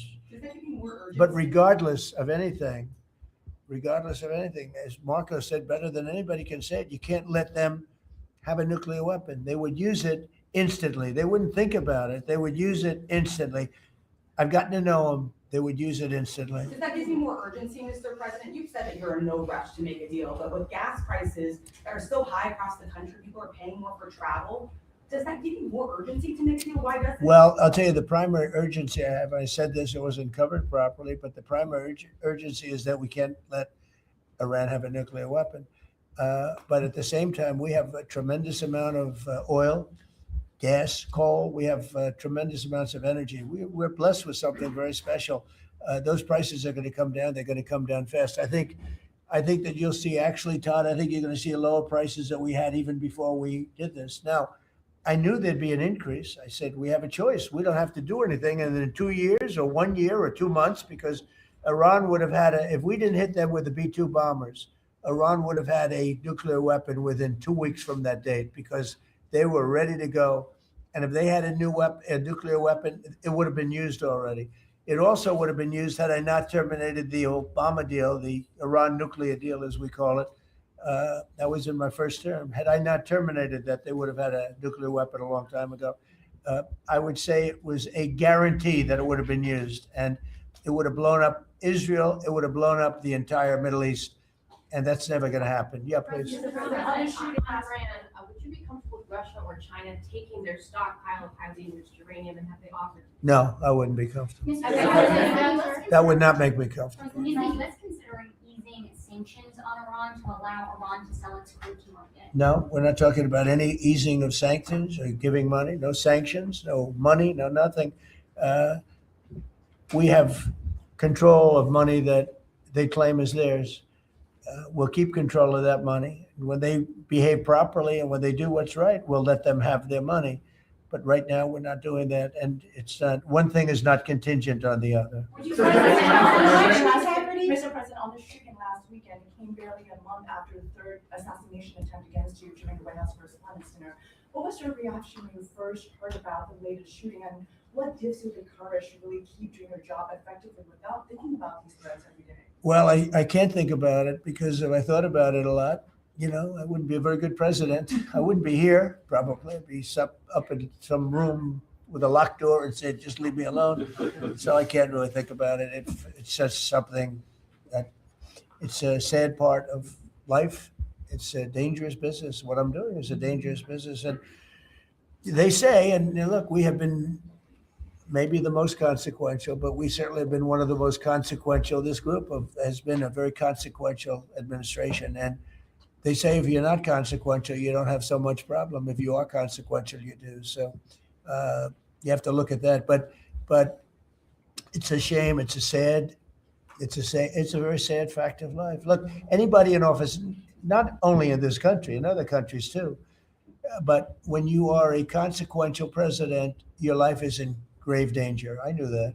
Yeah. Mr. President, how would you characterize the current state of the talks with Iran? I guess if it were a football field, what yard line would you be on? Well, I think we're doing very well. They are starting to give us the things that they have to give us. And if they do, that's great. And if they won't, then the man on my left is going to finish them off. Is there a time frame in your mind? What? Is there a time frame in your mind for? I mean, it happens quickly. The problem is every time I mention a time frame, for instance, I see, we've been doing this for a few months. Vietnam lasted 19 years. Korea lasted 8 years. Afghanistan lasted many years. They were all many, many years, and we're into it for a few months. And I read about you people like you. What's taking so long? But we're in it. We lost between two big wars, Venezuela and Iran. We lost 13 souls, 13 great people. Met the parents, great people. And it's a terrible thing, but 13.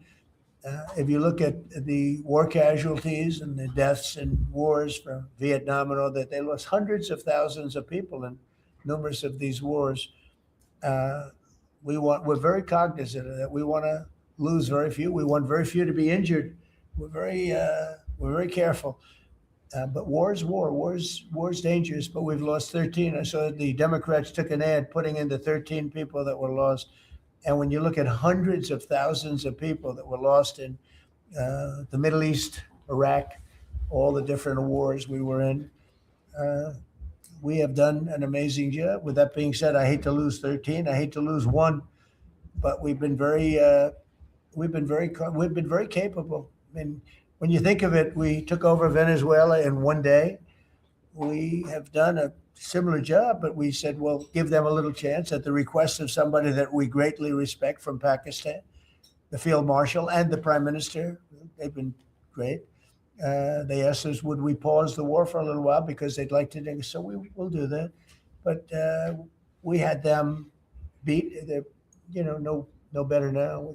We could close it out very quickly. If we can do it in a different way, that'd be good. If we get everything we want, but we could close that out very, very quickly, and we may have to. I don't think so, but we may have to. Mr. President, ask about the World Cup. We may have to. Spent a lot of money getting the World Cup here and increasing the infrastructure.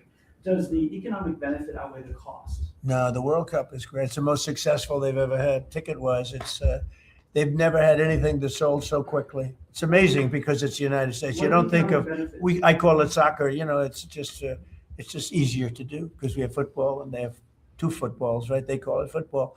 But most people never thought they'd see anything like that. The World Cup, it's turned out to be the most successful World Cup from the standpoint of what's happening than they've ever had. Yeah, please. Thank you so much. Rowena Ortiz with Turning Point USA. I have one question for you and one question for Vice President J.D. Vance on fraud. What's your message to the New Jersey leaders pushing back against ICE operations at Delaney Hall? About ICE? Yes. Or about NICE, as I call it, NICE. The NICE facility. I'd love to change the name, call it NICE. They do a great job. And it's all paid for protesters. You can see by the signs. The signs are all made by the same beautiful factory. It's a printing plant. In fact, I'm thinking about using it. They do such a nice job. These aren't protesters. These people are fake. They're all paid for. And I will tell you, Tom Holman and that whole group, and now Mark Wayne is so incredible. Mark Wayne, do you want to just respond to that? We run the finest facilities anywhere in the world of their type. But we have some horrible killers. We have killers. We have guys that have murdered numerous people in there. And these are the people they're trying to protect. There's nobody that runs a facility like we do. Mark Wade? Yeah, it shows that this radical left Democrats' priorities when they decide to go out and protest a detention center where we're housing rapists, child predators, murderers, drug dealers, and they choose Memorial Day of all the time to go protest something that they say that they're that it's because they're on a hunger strike when there was only a handful of individuals that was refusing to eat because they want their ethnic group or their ethnic right food. Well, they can go back to their country and get whatever food they want. The fact is, we're giving them the calories they want. This isn't Holiday Inn. We're giving them sanitation. But for the Democrats and the governor, like Governor Sherrill and Senator Kim and Senator Booker, to go out and do something like this of all the days is very frustrating. And we see Antifa signs are literally out there. The local police literally refusing to respond. They barricade it, not allowing our employees to come in and out. ICE has to go out there, remove the barricade, and then you have one of the senators complain because he got splattered with a pepper ball. I'm sorry, you probably shouldn't have been there. You know, one thing I'll say about that, the local police, I know a lot of the New Jersey police, they're phenomenal. They love us, but they're told not to do anything. That's right. They love us. They love him. They even love me a lot. And I'm in New Jersey a lot. It's great. I mean, I think it's a great place.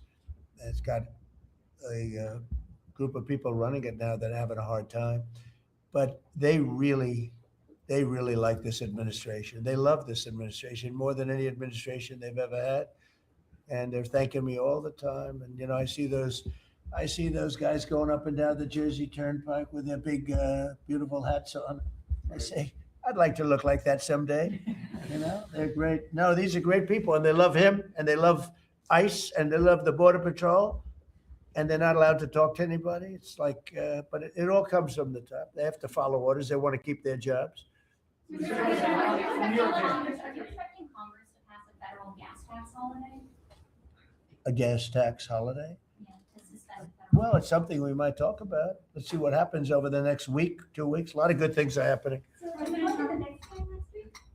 No, I was invited to I was going to go on Wednesday, but they closed it out very quickly. They're great. And Jim Dolan's a great guy. He's, as you know, owns and in charge of Madison Square Garden. He's having a good year. Boy, what a team. They win all their games. They have some great players. I think I'll be going to one of the games. I was invited by numerous people and Jim, and I think I'll be going. It's great to see it. You know, the Knicks have really suffered for years, and they're doing right. They're doing right now very well. Would you accept an agreement with Iran that just calls for further talks on uranium? Or No. The only option. No, the is basics. Iran? No, I would for some of it, because it's a memorandum of understanding for speed. And one of the things that will happen is the strait will open immediately, but it's got to be perfect. I'm not going to do this. I didn't do this to get a crummy agreement. The worst agreement ever signed was by Barack Hussein Obama. What a horrible agreement that was. It was a setback for this country, for the whole world. The Middle East would have blown itself up. No, I would like to have the countries we're talking about with Saudi Arabia, UAE, Qatar, and the others. We'd like to have them immediately join and Steve Witkoff is working on that with Jared and some others, but would like to have them join the Abraham Accords. It'll be historic if this they is the do big it. And one. I think they owe that to us, to be honest. I think because that really would be a tremendous sign. And I think those countries owe it to us. Steve, are you going to get them to sign? We're definitely pushing it, Mr. President. I'm not sure we should make the deal if they don't sign. You want to know the truth. Oh. If they don't sign to join the Abraham Accords, I don't know that we have countries in there already. UAE, great countries, bold countries. And it's turned out to be so good, so effective. And so we're, requesting strongly that they join. It'll be great. It'll be great for Saudi Arabia. It'll be great for Qatar and Kuwait, the whole group. So the Iran deal might be contingent on more countries joining. I don't know. I don't want to say that. I'm not going to give you, what's contingent, what's not. I can say that we can make a good deal right now, but maybe not a great deal. And if it's not a great deal, we're not making it. So because we can make a great deal with this guy right here, Wow. And but it's it's a lot nastier. Probably wouldn't go as quickly. We wouldn't be talking about as quickly, but it would be foolproof. But I think we're doing very well, Steve. I think we're doing pretty well in terms of the negotiation. But we'll see. If it's not going to be a real deal, because Obama had that horrible JCPOA, whatever it was the worst deal. It was a path for Iran to have a nuclear weapon very quickly. Years ago, they would have had a nuclear weapon. We might not be here talking about it right now. They would have had a nuclear weapon. And frankly, Obama picked the wrong country. He should have picked another country. I won't tell you what it was, but he picked the wrong country when he picked Iran. But we have things understood now with Iran. It's been nasty. They've lost their leaders. They've lost, and it really is regime change. We didn't set out for regime change, but by the fact that we're dealing with a totally different group of people than we were at the beginning. And frankly, I find them to be much more reasonable. I actually find them to be smarter, but I find them to be much more reasonable. This is regime change. One regime is gone, another regime is gone. We're dealing with the third. Pieces of it, because some of them are gone too.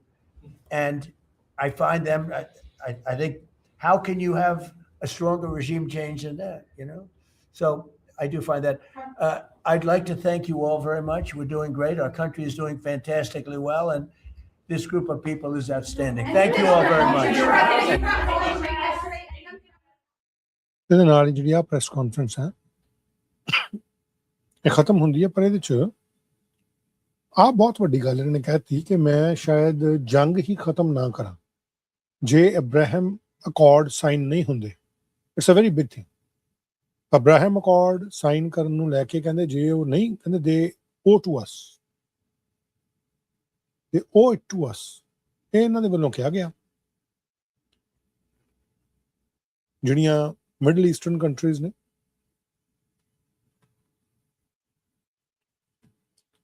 So I am not ਸ਼ੋਰ ਕਿ ਇਹ ਗੱਲ ਜਿਹੜੀ ਹੈ ਕਿਸ ਪਾਸੇ ਨੂੰ ਜਾਏਗੀ ਹੁਣ। ਇਹ 'ਚ UAE ਆਲਰੇਡੀ ਹੈਗੀ ਆ, ਲੇਕਿਨ ਸਾਊਦੀ ਅਰੇਬੀਆ, ओमान आ गया, कतर आ गया, पाकिस्तान आ गया, और किहड़े आ, कुवैत आ गया। ये जिहड़े मुल्क है किदां साइन करनगे? वो कहंदा जे ये होएगा ही नहीं तो हो सकता कि असीं साइन ही ना करिए। It's a very big thing.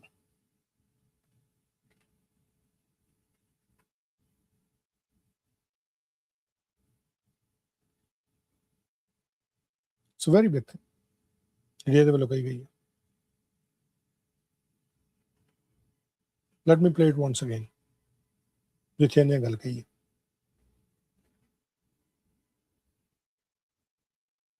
ਇਹ ਗੱਲ ਜਿਹੜੀ ਹੈ ਬਹੁਤ ਵੱਡੀ ਹੈ, ਜਿਹੜੀ ਇਹਦੇ ਵੱਲੋਂ ਕਹੀ ਗਈ ਡੋਨਲਡ ਟਰੰਪ ਦੇ ਵੱਲੋਂ। ਫੁੱਲ ਸਕਰੀਨ ਤੇ ਪਾਣੇ।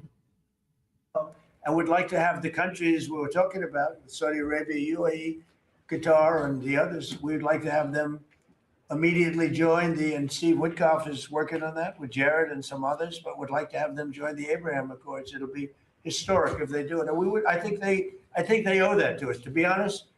I think, because that really would be a tremendous sign. And I think those countries owe it to us. Steve, are you going to get them to sign?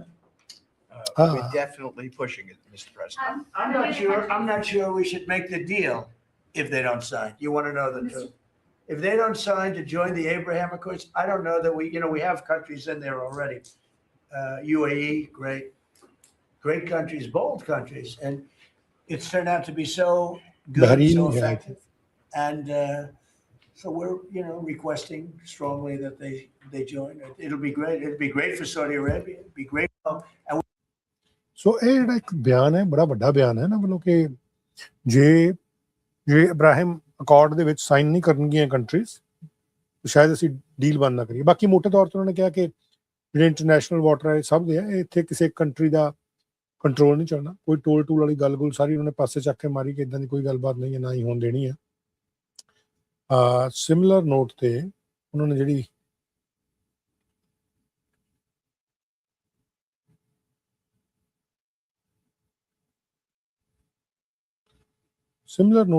ਗੱਲ ਕਹੀ ਹੈ, ਕਹਿੰਦੇ ਇੱਦਾਂ ਦੀ ਅਸੀਂ ਨਹੀਂ ਗੱਲ, ਮੈਂ ਨਹੀਂ ਇਹ ਗੱਲ ਨੂੰ ਮੰਨਦਾ। ਜੇ ਕੰਟਰੀਜ਼ ਸਾਈਨ ਨਹੀਂ ਕਰਦੀਆਂ ਤਾਂ ਹੋ ਸਕਦਾ ਕਿ ਅਸੀਂ ਉਸ ਪਾਸੇ ਨੂੰ ਚੱਲ ਜਾਈਏ ਕਿ ਭਾਈ ਅਸੀਂ ਸਾਈਨ ਨਹੀਂ ਕਰ, ਅਸੀਂ ਡੀਲ ਨਹੀਂ ਕਰ। ਕਹਿੰਦੇ ਉਹਨਾਂ ਦੇ ਜਿਹੜੇ ਐਸੈਟਸ ਹੈਗੇ ਆ, ਅਸੀਂ ਕੋਈ ਇੱਦਾਂ ਦੀ ਡੀਲ ਨਹੀਂ ਕੀਤੀ ਕਿ ਅਸੀਂ ਉਹਨਾਂ ਨੂੰ ਦੇਣੇ। ਮੈਂ ਕਿਸੇ ਮਿਡ ਟਰਮ ਦੇ ਵੱਲ ਨਹੀਂ ਦੇਖ ਰਿਹਾ, ਮੈਨੂੰ ਕਿਸੇ ਚੀਜ਼ ਦੀ ਪਰਵਾਹ ਨਹੀਂ। ਉਹ ਕਹਿੰਦੇ ਮੈਂ ਇਸ ਚੀਜ਼ ਦੇ ਨਾਲ ਵੀ ਕੰਫਰਟੇਬਲ ਨਹੀਂ ਹੈਗਾ ਕਿ ਜੇ ਰਸ਼ੀਆ ਜਾਂ ਚਾਈਨਾ ਨੂੰ ਈਰਾਨ ਦਾ ਜਿਹੜਾ ਹਾਈ ਐਨਰਿਚਡ ਯੂਰੇਨੀਅਮ ਦਾ ਸਟਾਕ ਪਾਈਲ ਹੈ ਉਹ ਦੇ ਦਿੱਤਾ ਜਾਂਦਾ। ਕਹਿੰਦੇ I will not be comfortable ਜੇ ਸਟਾਕ ਪਾਈਲ ਉਹ ਕਹਿੰਦਾ ਕਿ ਚਾਈਨਾ ਲੈ ਜੇ ਜਾਂ ਰਸ਼ੀਆ ਲੈ ਜੇ। ਕਹਿੰਦਾ ਮੈਂ ਨਹੀਂ ਇਸ ਗੱਲ ਨੂੰ ਮੰਨਦਾ, ਸਾਫ਼ ਤੌਰ ਤੇ ਉਹਨੂੰ ਕਿਹਾ ਗਿਆ।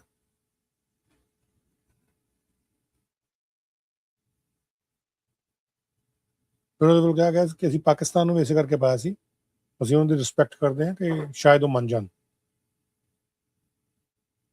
ਅਸੀਂ ਈਰਾਨ ਨੂੰ ਕਹਿੰਦੇ ਓਪਰਚੁਨਿਟੀ ਦਿੱਤੀ ਗੱਲਬਾਤ ਕਰਨ ਵਾਸਤੇ, ਔਰ ਉਦੋਂ ਦਿੱਤੀ ਜਦੋਂ ਕਿਸੇ ਨੇ ਸਾਨੂੰ ਰਿਕੁਐਸਟ ਕੀਤੀ। ਰਿਕੁਐਸਟ ਕਿਹਨੇ ਕੀਤੀ? ਫੀਲਡ ਮਾਰਸ਼ਲ ਪਾਕਿਸਤਾਨ ਦੇ। ਓਮਾਨ ਨੂੰ ਉਡਾਨ ਦੀ ਧਮਕੀ ਵੀ ਦਿੱਤੀ। ਓਮਾਨ ਨੂੰ ਉਡਾਨ ਦੀ ਧਮਕੀ ਵੀ ਦਿੱਤੀ। ਕਾਫੀ ਵੱਡੀਆਂ ਗੱਲਾਂ ਜਿਹੜੀਆਂ ਜੇ ਤੁਸੀਂ ਪ੍ਰੈਸ ਕਾਨਫਰੰਸ ਸੁਣੀ ਹੈ, ਕਿਉਂਕਿ ਇਸੇ ਕਰਕੇ ਮੈਨੂੰ ਹੁੰਦਾ ਕਿ ਪੂਰੀ ਦੀ ਪੂਰੀ ਜਿਹੜੀ ਉਹ ਗੱਲ ਸੁਣਾਈ ਜਾਏ, ਕਿਉਂਕਿ ਇਸ ਪ੍ਰੋਗਰਾਮ ਦਾ ਮਕਸਦ ਇਹ ਹੈ ਕਿ ਇਨਫੋਰਮੇਸ਼ਨ ਜਿਹੜੀ ਹੈ ਉਹ ਬਿਨਾਂ ਫਿਲਟਰ ਤੋਂ ਤੁਹਾਡੇ ਨਾਲ ਸਾਂਝੀ ਕੀਤੀ ਜਾਏ। ਹਾਂ, ਗਿਆ ਓਮਾਨ ਨੂੰ ਲੈ ਕੇ।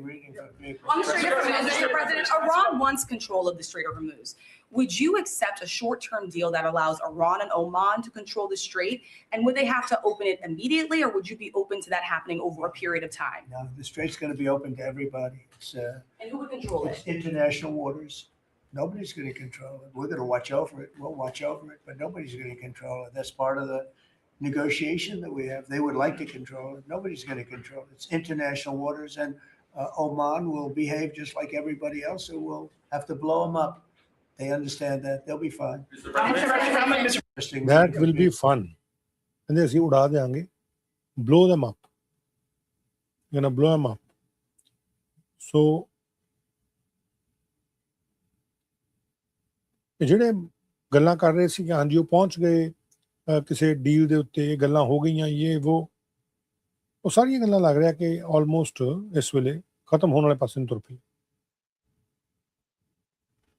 ਕੋਈ ਐਸੀ ਗੱਲ ਸਾਹਮਣੇ ਆ ਨਹੀਂ ਰਹੀ। ਕਲੀਅਰ ਗੱਲ ਜਿਹੜੀ ਉਹਨਾਂ ਨੇ ਕੀਤੀ ਸਭ ਤੋਂ ਵੱਡੀ ਉਹ ਇਹ ਹੈ ਕਿ ਅਸੀਂ ਚਾਹੁੰਦੇ ਹਾਂ ਕਿ ਕੰਟਰੀਜ਼ ਜਿਹੜੀਆਂ ਉਹ ਸਾਈਨ ਕਰ ਲੈਣ।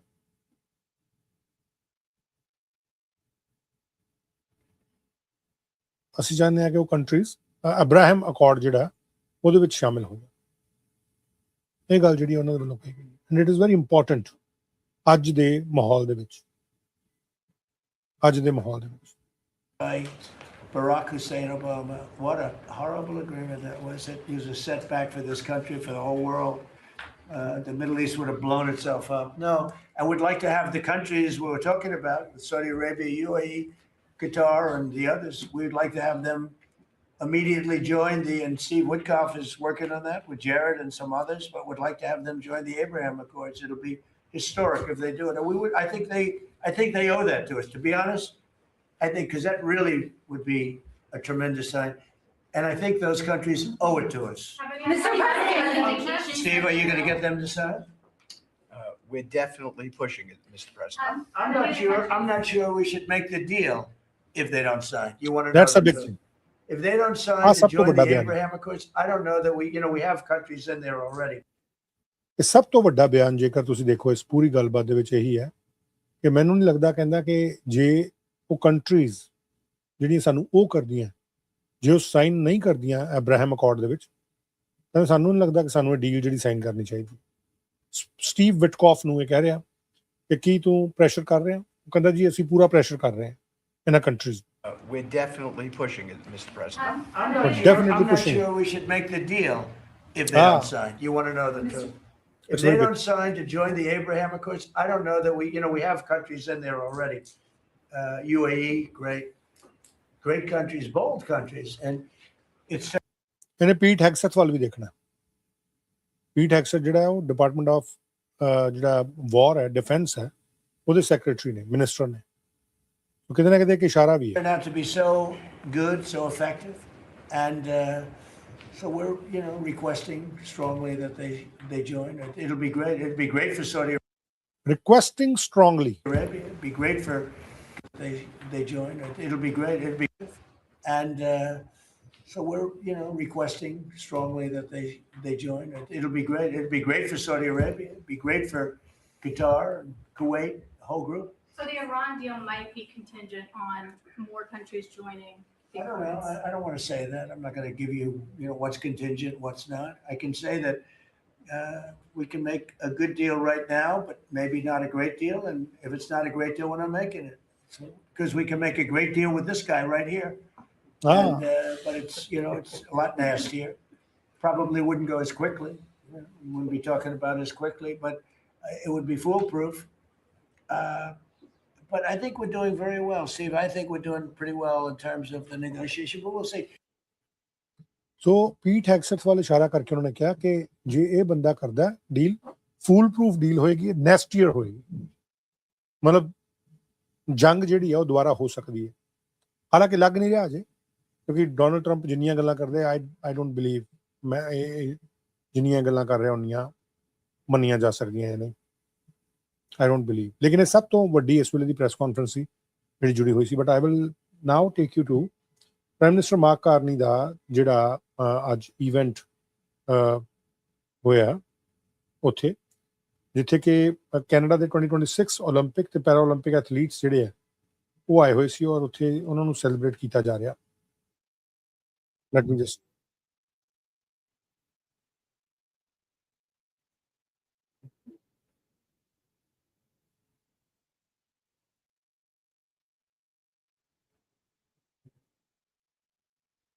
us when I say sometimes that felt like nobody was really listening. That changed last year on April 28th when Canada elected a new prime minister who genuinely wants to invest in sport to build Canada strong. Alors, c'est mon honneur distinct de vous présenter aujourd'hui le plus grand champion de notre nation de pouvoir de sport. Prime Minister Carney is somebody whose career has been forged by early morning practices on the rink and long runs on the trails. I've recently come to know that he knows his way around a basketball and a soccer ball as well, and it shows in the way he's leading our country to face these challenges head on with consistency and determination. Please join me in welcoming Prime Minister Mark Carney.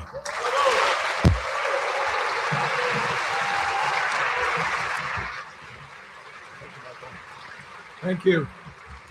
Good afternoon, everyone. Thank you very much, Adam. Wow. I am in the presence of greatness. What an honor. It is a great honor. I get to do things like say the following. On behalf of all Canadians, congratulations and thank you. Thank you for what you've done. Wow. I'm going to tell you a few things you know. Long nights, late nights, long days, discipline, sacrifice, relentless spirit. You rose to compete at the very highest level. For 128 Canadians, this was the first time you competed at the Olympic or Paralympic Games.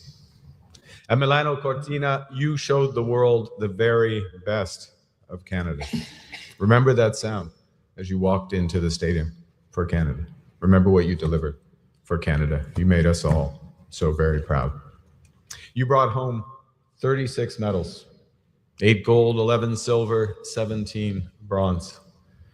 But behind those numbers, as impressive as they are milestones, stories of personal, remarkable feats. Our Paralympic wheelchair curling team not only won gold, they made history becoming the first curling team to go through an entire tournament undefeated, finishing with 11 wins, 0 losses.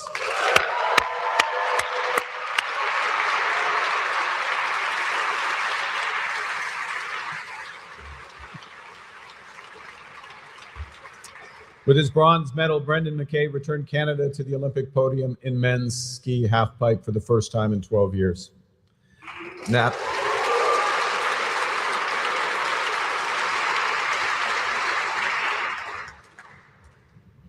Natalie Wilkie brought home not just one, not just two, not just three, 4 medals from the Paralympic Games.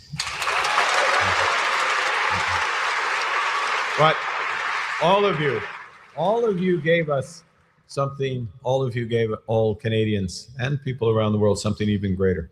You reminded us as Canadians, though, that we're part of something bigger. It was referenced a moment ago, it's a tough world out there. It's a more divided world. Your success, your drive, your example, your sports, your sense of sporting values, that united this country. I think of the various, you think in Forest, Ontario, neighbors gathering in the local Legion and celebrating Tyler McGregor's silver medal in para ice hockey. In Calgary, ski jumper Nicole Moore's mother runs a retirement home, and all the residents gather to watch Nicole's Olympic debut and share the joy of a dream realized. À Gatineau, c'est pas loin d'ici, le club de ski de fond Nakurtuk. J'étais là plusieurs fois avec ma fille et ma femme. À Nakurtuk, où Catherine Stewart-Jones s'entraînait autrefois, on regardait l'athlète olympique avec l'espoir de pouvoir, eux aussi, porter un jour la feuille d'arabe.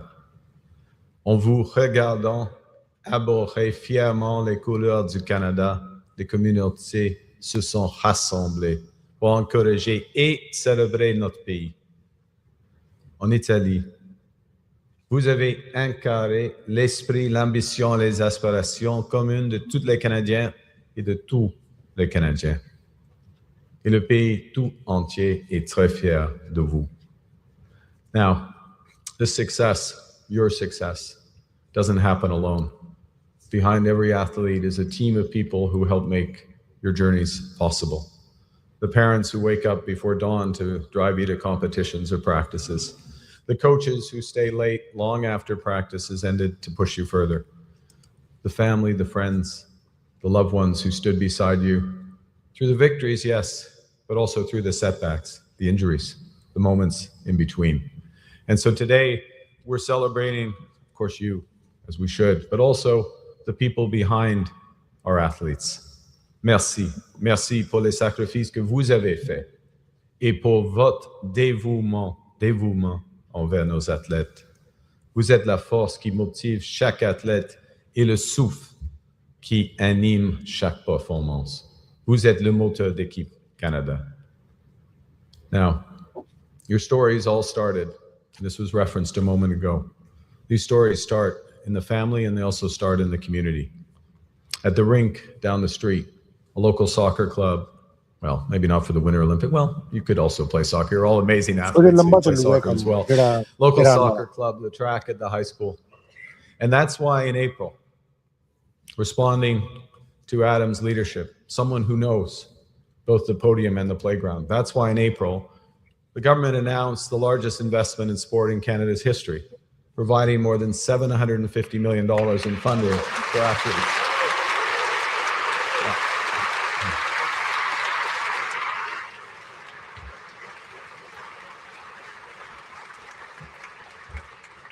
We salute you for being at the podium. We salute you for being at the highest levels. But as you know, we want everyone to be a part of sport. We want full participation in sport. Your sport's played everywhere by everyone. You've just inspired the nation. We want that, translate that inspiration, particularly amongst the young, into activity. So that means building new pools, gymnasiums, ski trails, tennis courts. We have something called the Build Community Strong Fund. You know, we're building big things in this country, big ports, high-speed rail, hydroelectricity, renewables across the country. But the most important thing we're doing is building in the community, anchoring much of what we're building in the community around sport, because as you know, sport brings together. Sports teaches excellence, it teaches teamwork. So we're working, and this is separate, by the way, from that $750 million. The separate $750 million is for the athletes. It's for the participation. This is over $5 billion for the actual facilities. So the next generation of athletes can play, train, and one day, some of them, and it's a very rarefied group that makes it into that unique hue of brown that has been chosen by Lululemon for our athletes, which I kind of like. I don't know. I'm interested in hearing what you thought about the outfits. No one else has it. It's only the few, the proud, that wear that. But they all learn something as being part of that. C'est dans les centres communautaires que bon nombre de nos futurs athlètes feront le premier pas sur le long chemin qui les mènera aux Jeux olympiques ou paralympiques. C'est là que les jeunes athlètes prennent confiance en eux pour la toute première fois grâce au sport. Et c'est là qu'ils se rendent après avoir regardé vos performances, en espérant qu'un jour, ils feront eux aussi partie d'Équipe Canada. C'est ça, le pouvoir du sport. Et c'est ce que notre gouvernement a choisi de développer. Now, I'll make one other sporting reference, because within a month, Canada will welcome athletes and fans from around the world as we co-host the FIFA World Cup. So it's one thing to have the big games in the stadiums in Toronto and Vancouver, but more importantly, equally as importantly, is having full participation. So we've just announced last week that we'll support more than 330 communities across the country to celebrate soccer and our country in soccer, from live match viewings to soccer-themed programs, so all Canadians can come together and cheer on Team Canada. Now, to every Olympian and Paralympian in this room, thank you. I hope you are extremely proud of what you've accomplished. I don't think you can appreciate just how much you've inspired your fellow countrymen and women, because you have. And I will tell you that excellence in sport, like excellence in life, leads to good things. I wouldn't be here, right, without excellence in Adam Van Couverden, right? One of the first MPs, he was an MP at the time, who convinced me to run for the leadership. One of the first who pushed, and there's others here, Madeleine, Zoe, many of my colleagues, Linda, who pushed for excellence. If we're going to do something for sport, let's do it right. Let's not do half measures. Let's do it at the level that you represent. Let's do it big. Let's do it sustained. Let's make a difference. Yes, for the elite, for you, for those who are close to being at your level, but also for all Canadians, because we are building Canada strong, and we are building Canada strong for all. Merci beaucoup. I look forward to seeing you there. Thank you very much.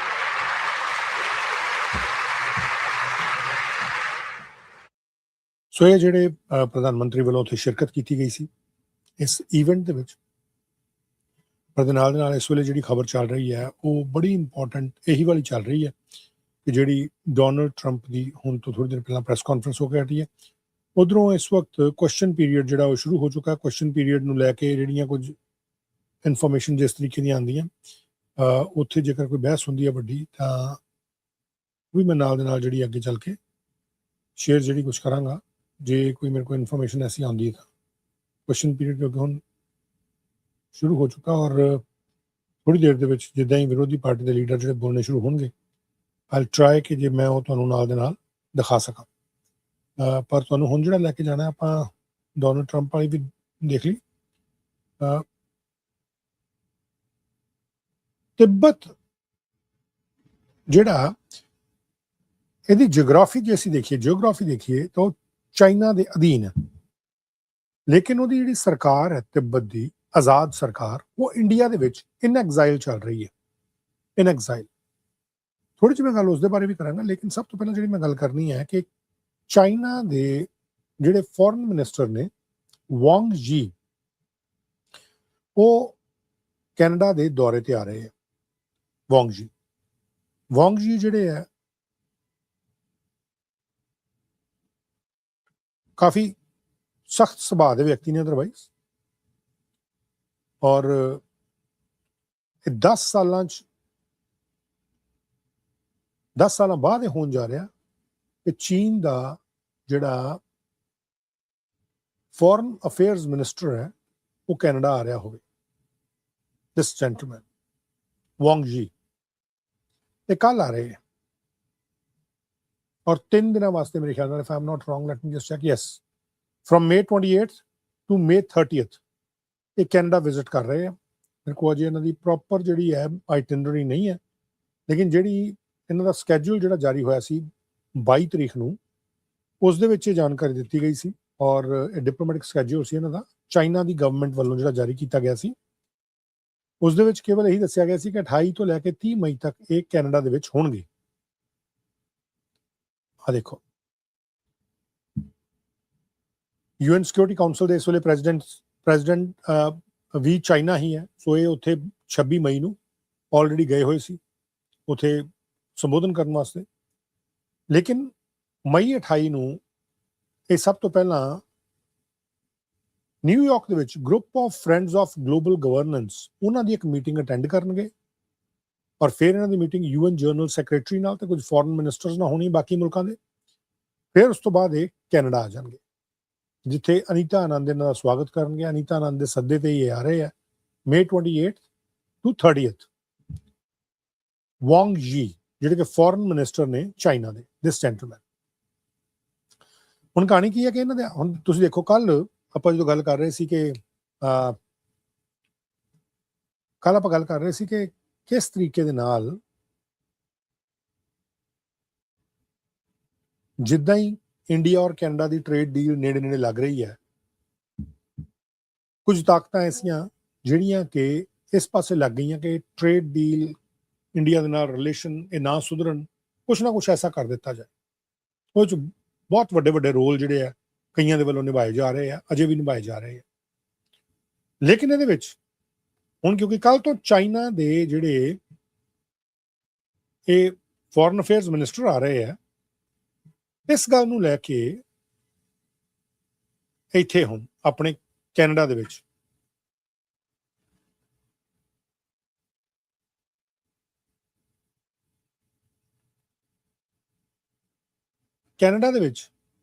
ਇੱਕ ਨਵੀਂ report ਜਿਹੜੀ ਪੇਸ਼ ਕਰ ਦਿੱਤੀ ਗਈ।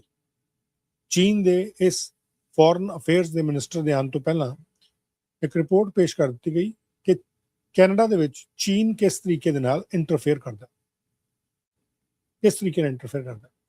ਇਹ ਜਿਹੜੀ report ਪੇਸ਼ ਕੀਤੀ ਗਈ, light me just put it over here, ਮੈਂ ਤੁਹਾਨੂੰ ਨਾਲ ਦੇ ਨਾਲ ਜਿਹੜੀ ਉਹ ਚੀਜ਼ ਦਿਖਾ ਵੀ ਦਿਆਂ ਕਿ ਕਿੱਥੋਂ ਇਹ ਸਾਰੀ ਜਾਣਕਾਰੀ ਆ ਰਹੀ ਹੈ ਔਰ ਕਿੱਦਾਂ ਮੈਂ ਤੁਹਾਨੂੰ ਸਾਰੀ ਇਨਫੋਰਮੇਸ਼ਨ ਜਿਹੜੀ ਉਹ ਦੇ ਰਿਹਾ।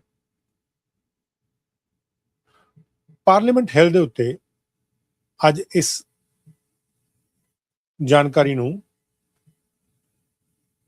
ਸਾਂਝਾ ਕੀਤਾ ਗਿਆ, ਔਰ ਕੀ ਉਹ ਗੱਲਬਾਤ ਹੋਈ ਸਾਰੀ ਮੈਂ ਤੁਹਾਡੇ ਨਾਲ ਅੱਗੇ ਸਾਂਝਾ ਕਰਦਾ। Light me just share it with you. Think tank ਇਹ ਆਪਣੇ ਆਪ ਨੂੰ ਕਹਿ ਰਹੇ ਆ MIGS, ਇਹ ਹੈਗਾ Montreal institute of global security. ਇਹਨਾਂ ਦੇ ਵੱਲੋਂ ਇਹ ਪ੍ਰੈਸ ਕਾਨਫਰੰਸ ਜਿਹੜੀ ਕੀਤੀ ਗਈ ਹੈ, ਇਹਨਾਂ ਨੇ ਰਿਪੋਰਟ ਦਾ ਨਾਮ ਦਿੱਤਾ ਗਾਰਡਿੰਗ ਦ G7। ਇਸ ਗਾਰਡਿੰਗ ਦ G7 ਦੇ ਵਿੱਚ ਇਹਨਾਂ ਨੇ ਇਹ ਕਿਹਾ ਕਿ ਚਾਈਨਾ ਜਿਹੜਾ ਬੀਜਿੰਗ ਜਿਹੜਾ ਉਹ ਇੰਟਰਫੇਅਰ ਕਰ ਰਿਹਾ, ਉਹਨੂੰ ਕਿੱਦਾਂ ਕਾਊਂਟਰ ਕੀਤਾ ਜਾਏ। ਇਸ ਗੱਲ ਨੂੰ ਲੈ ਕੇ ਇੱਕ ਪ੍ਰੈਸ ਕਾਨਫਰੰਸ ਇਹਨਾਂ ਨੇ ਅੱਜ ਕੀਤੀ, ਜਿਹੜੀ ਮੈਂ ਤੁਹਾਡੇ ਨਾਲ ਸ਼ੇਅਰ ਕਰਦਾ।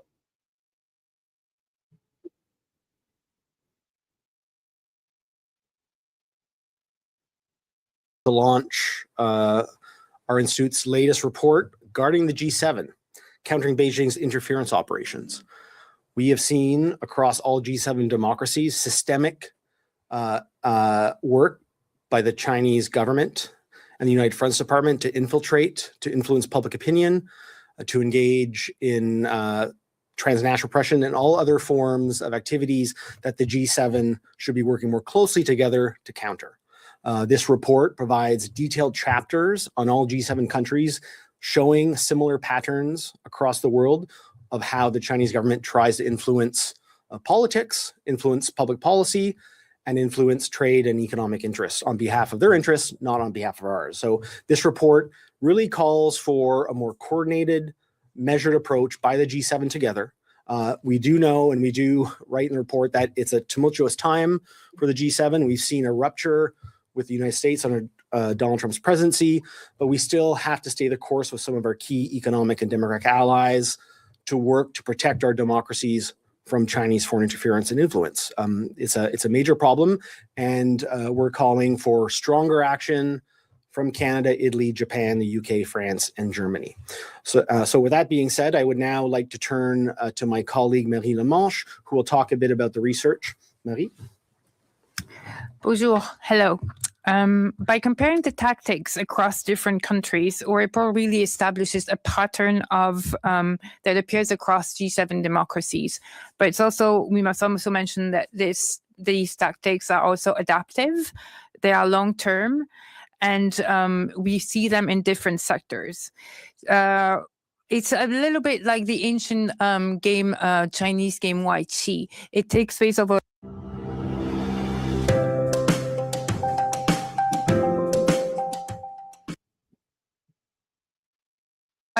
several recurring tactics in areas of foreign influence. First, elite cooptation. The cultivation of political, economic, and academic elites over time is something that is clearly seen in all G7 countries.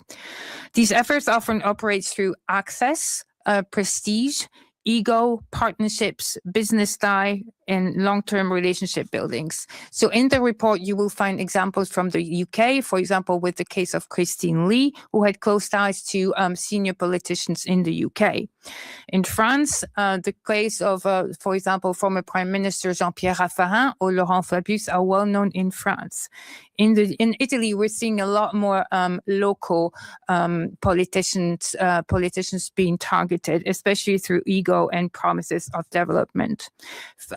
Second, we also go into friendship associations. We identified a wide range of Beijing-linked associations that are important channels of foreign influence. There are business groups, diaspora groups, student groups at universities, cultural and professional associations, and academic networks. We also go into transnational repression and police stations. Laura Harth did a very good article yesterday in the Globe and Mail. Third, we also look into the media. In Italy in particular, there are now close ties between Chinese media and Italian media, official memorandum of understanding. So that means that the deal provide Italian outlets with free, ready-to-publish Chinese content, overwhelmingly positive in tone and lacking editorial scrutiny.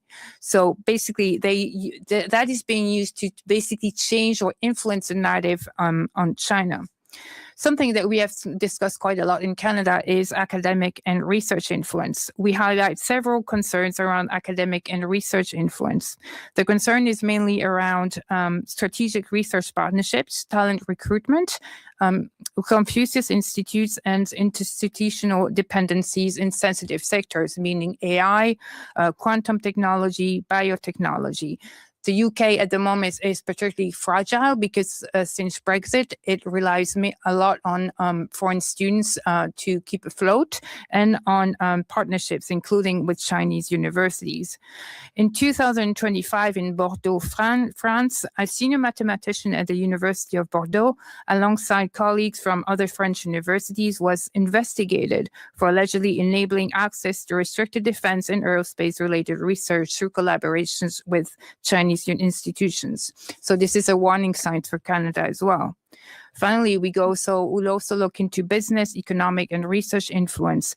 For example, countries like Germany have long had close relationships with China and are very dependent on companies over there. So in the long term, many of these relationships obviously are legitimate and economically beneficial, but they can create vulnerabilities and political pressure points.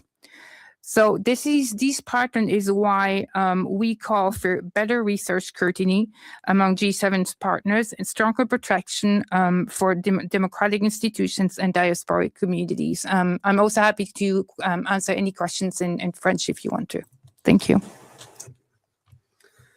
Thank you, Marie. And now I'd like to call the Honourable John McKay to give his opening remarks.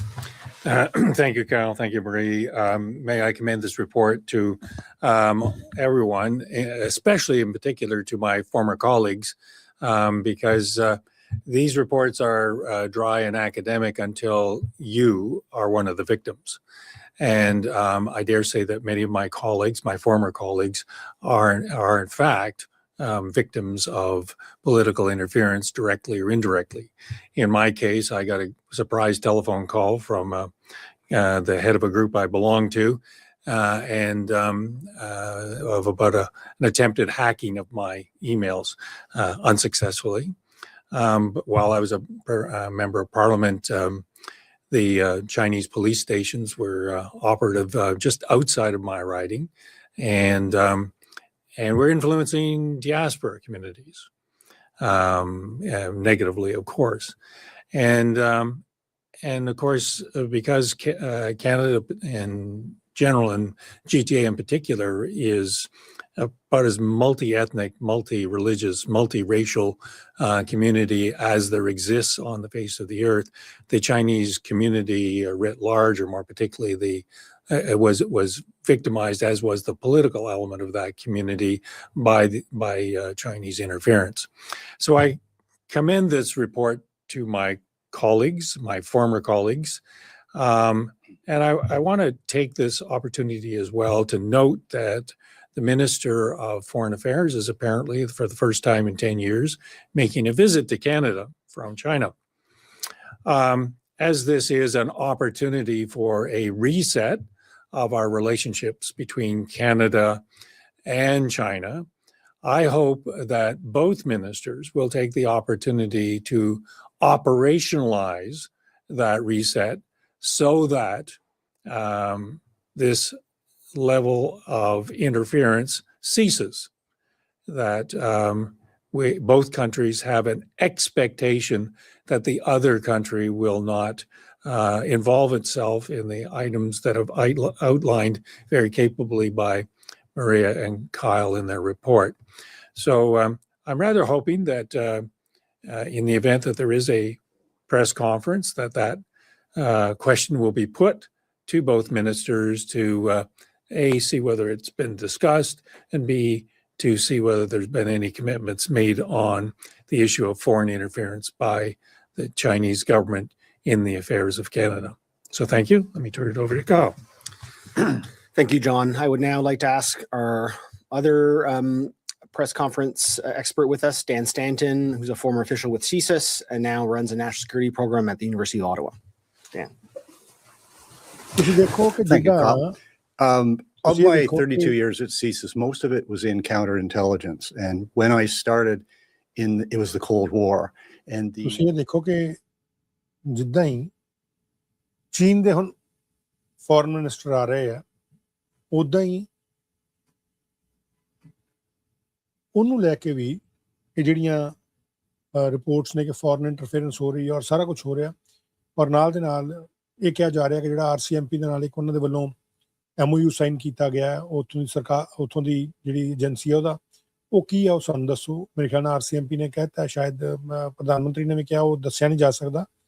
ਲੇਕਿਨ ਜਿਹੜੇ ਦੂਜੇ ਮੁਲਕਾਂ ਦੇ ਨਾਲ relation ਨੇ ਉਹ ਕਿਸੇ ਵੀ level ਦੇ ਉੱਤੇ ਜਾ ਰਹੇ ਆ, ਔਰ ਇੱਥੋਂ ਦੀਆਂ ਏਜੰਸੀਜ਼ ਜਿਹੜੀਆਂ ਕੰਮ ਕਰ ਰਹੀਆਂ, ਹੁਣ ਇਹ ਡੈਨ ਸਟੈਂਟਨ ਨੇ ਜਿਹੜੇ ਕਿ ਐਂਟੀ ਇੰਡੀਆ ਹਮੇਸ਼ਾ ਆਵਾਜ਼ ਰਹਿੰਦੇ ਆ।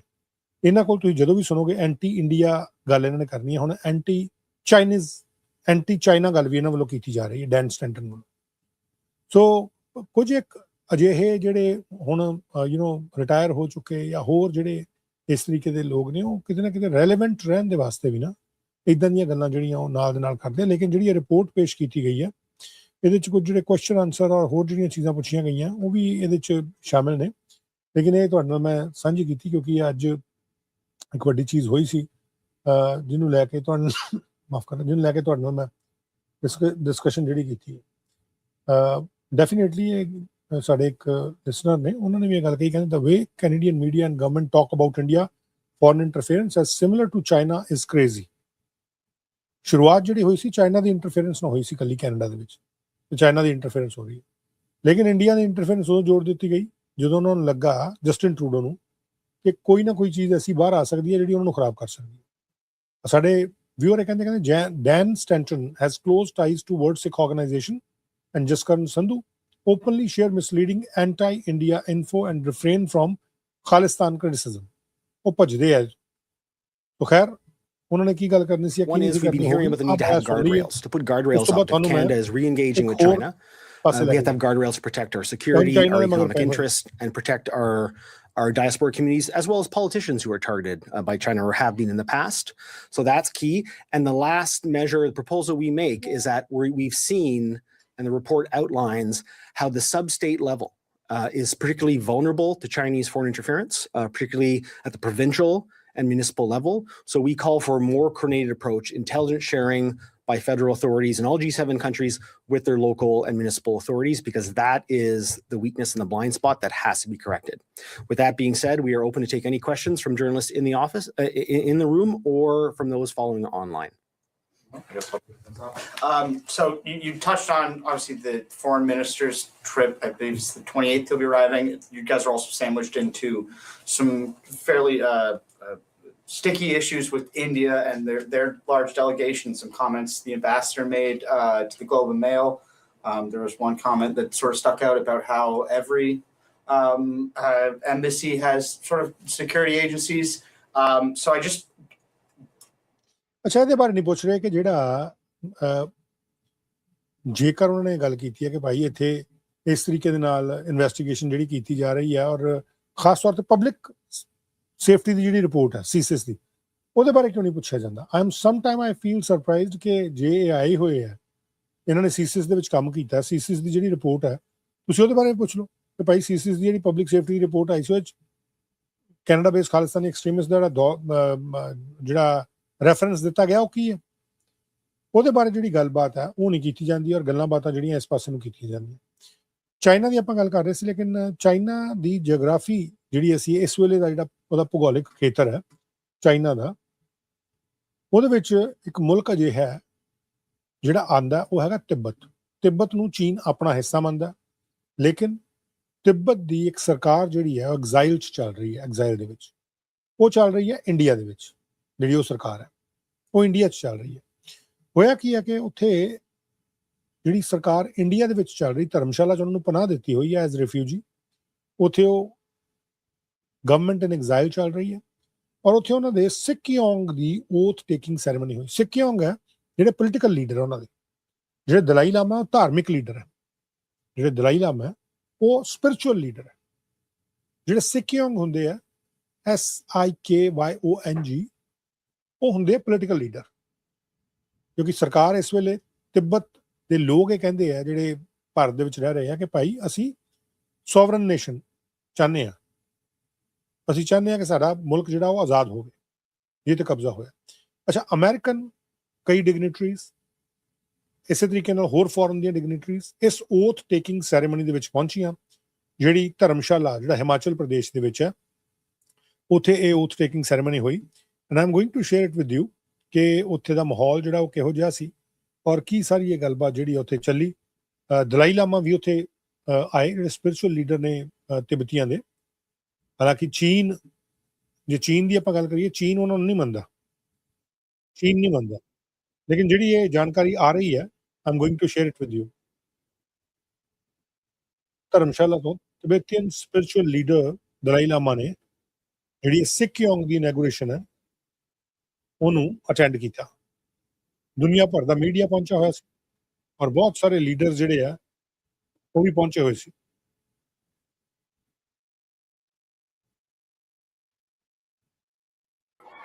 The apostle of world peace the manifestation of Avalokiteshvara, the supreme protector and symbol of Tibet, the Dharma king of the three realms, I express my profound gratitude for His Holiness the Dalai Lama's immeasurable kindness in accepting our supplications and gracing us with your sacred presence at the swearing-in ceremony of the Sikyong of the 17th Kashak Central Tibetan Administration. I also extend my heartiest greetings to all our esteemed guests who have traveled long distances specifically to attend this ceremony, among whom, if I mention, we have Honorable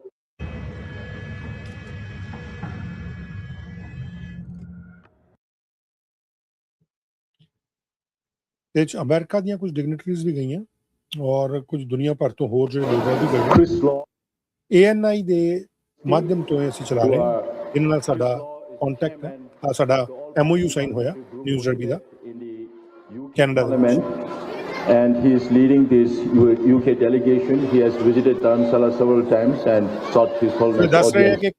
ਕਿ ਦੱਸ ਰਹੇ ਕਿ ਕਿਹੜੇ ਡਿਗਨਿਟਰੀਜ਼ ਆਏ ਆ I also extend my heartiest greetings to all our esteemed guests who have traveled long distances specifically to attend this ceremony, among whom, if I mention, we have Honorable Chris Law and his wife, Miss Christie, Chris Law is the chairman of the All-Party Parliamentary Group for Tibet in the UK Parliament, and he is leading this UK delegation. He has visited Dharamsala several times and sought His Holiness audience several times.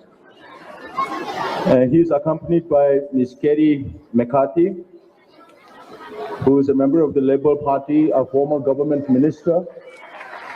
Thank you very much for joining us at this occasion. And I am also happy to welcome Mrs. Alicia Alexandra Martha Kearns, whom I had the opportunity of meeting when she was the chair of the Foreign Affairs Committee of the UK Parliament.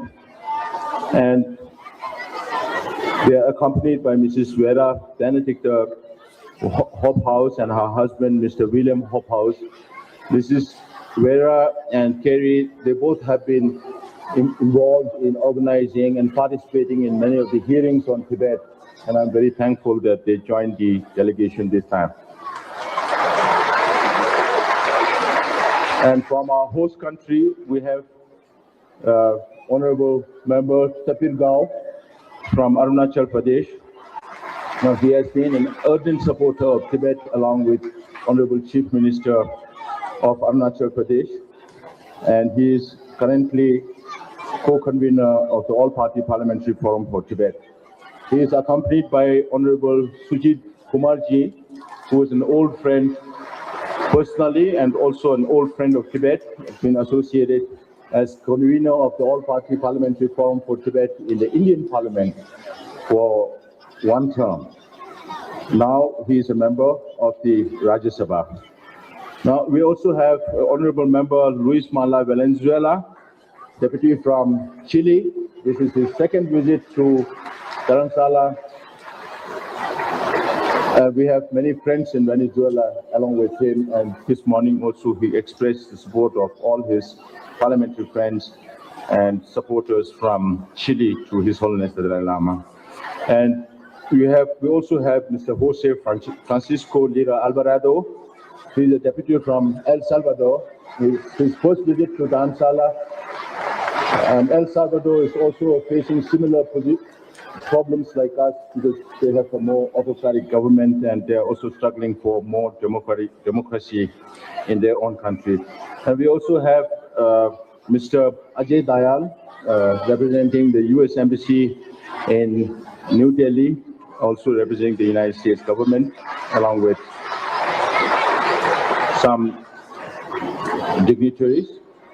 We also have faculty and students from Emory University who have a program going on. There is a Emory Center for Compassion Center of Emory University led by Professor Geshi Losantenzi Negila. and about nearly 300 participants. They have been diligently following His Holiness' advice on sea learning and making sure that to train the trainers in the field of sea learning, which I personally consider as one of His Holiness' greatest contribution to humanity. I also express my gratitude to the present and former dignitaries of the Central Tibetan administration, to the civil servants, to the monastic and lay community present here, and especially to my fellow Tibetans inside Tibet. In 2021, when I stood as a candidate for Sikong, I pledged that I would not be part of any election campaign that could lead to division within the community. Staying true to that commitment, I did not campaign at all during this election. However, with the majority mandate from the public, I was re-elected as a Sikong for the second term. For that, I express my heartfelt gratitude to all those who participated in the electoral process. I firmly believe that every accomplishment of the 16th Kashak in the spheres of politics, administration, and social welfare is solely due to the boundless blessings and far-reaching noble deeds of His Holiness the 14th Dalai Lama. I also would like to point out the unwavering and timely assistance of the oath-bound protective deities of Tibet. My three colleagues in the cabinet, each of whom shouldered their respective departmental responsibilities and contributed collectively to the endeavors of the Kashak. The dedicated efforts of the civil servants and the collective strength of organizations and the monastic and lay communities alike. And in particular, the unyielding commitment of the Tibetan people inside Tibet, their devotion and longing for His Holiness the Dalai Lama, and their determination to preserve our national identity. This remains the main source of inspiration that drives our work. Taking this opportunity, I express my sincere and heartfelt gratitude to each and every one of you. The 17th Kashak reiterates our commitment to keep the thought and counsel of His Holiness the Dalai Lama at its very core. We shall uphold equitable justice founded on rules and regulations, harness collective effort through principled policy implementation, and move forward to achieve common goals. The Kashak will pursue political and social welfare initiatives with the primary goal of long-term sustainability of the Tibetan struggle until a just resolution of the Sino-Tibet conflict is achieved. Given the Chinese government's current policy direction towards the nationalities, there does not seem to be much space for negotiations. Nevertheless, the 17th Kashak remains firmly committed to the middle way policy envisioned by His Holiness the Dalai Lama, which seeks a resolution to the Sino-Tibet conflict through non-violence, dialogue, and mutual benefit that would be lasting. Accordingly, until a resolution is achieved, we will continue the back-channel communications with caution and steadiness with the Chinese government while pursuing strategies to strengthen international recognition and support for the middle way policy. The United States Tibetan Policy and Support Act of 2020 authorized sanctions against Chinese officials who will interfere in the recognition of His Holiness the Dalai Lama's reincarnation. Similarly, the 2024 Promoting a Resolution to the Tibet-China Dispute Act, in short, Resolve Tibet Act, acknowledges Tibet's historical status and recognizes the Tibet-China dispute as unresolved that needs to be resolved under international law. In this context, we remain committed to countering disinformation and misleading narratives propagated by the Chinese government regarding His Holiness the Dalai Lama's reincarnation and the historical status of Tibet as a sovereign state, while providing factual information to strengthen global support for the Tibetan cause. The most pressing challenge in Tibet today is the Chinese government's systematic and overarching state-backed implementation of policies and programs aimed at erasing Tibetan national identity. At the same time, China has deliberately spread misinformation and propaganda to create division within exiled communities, including the Central Tibetan Administration, Tibetan organizations, and support groups.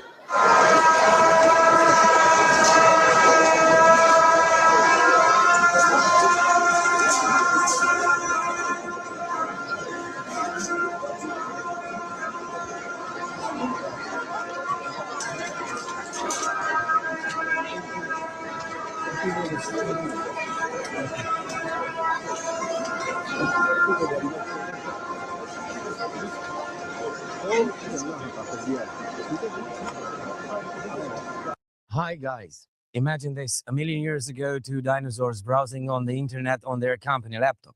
By weakening the unity of the Tibetan struggle movement. It is therefore essential for all to remain vigilant against such interference, particularly those engaged in the voluntary Tibet advocacy group.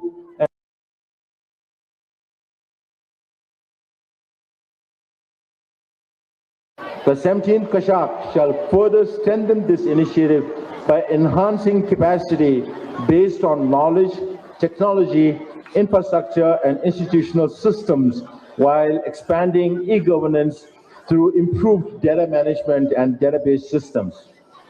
Leveraging information technology and artificial intelligence will enhance advocacy efforts, increase administrative efficiency, improve public service delivery, and strengthen communication with the community, an approach particularly suited to Tibetans living in exile across the globe. By strengthening the administration's management systems for collecting, analyzing, and sharing information, and by using all available channels to highlight the Tibetan cause and the aspirations of its people, a communication strategy will be developed to ensure timely and clear outreach to all stakeholders.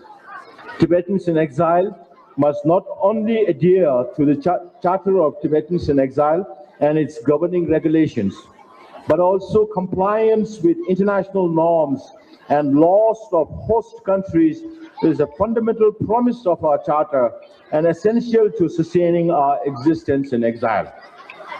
The 16th Kashak has consistently worked to ensure this commitment is effectively implemented across the Tibetan administration and its autonomous and semi-autonomous bodies, and we will continue to do so. Moreover, living in harmony and in accordance with the law of our host countries is not only vital for a peaceful and stable life, but also a key means of upholding the dignity and values that Tibetan people embody. Caring for the elderly, the destitute, the sick, and those facing physical and mental hardships is a core principle repeatedly advocated by His Holiness the Dalai Lama and is also an unavoidable responsibility of the administration. Guided by transparency, equity, efficiency, and sustainability, the Kashak will implement social welfare initiatives, including the completion and management of public infrastructure, youth skill development, school consolidation for greater efficiency, and improved healthcare and preventive services, with special attention to vulnerable groups. At the same time, advancing self-sufficiency within the Central Tibetan administration and the exiled Tibetan community remains critical to sustaining for people to choose their own leader. So there are lessons here for China to learn from too, and I hope a solution could be found very near the future.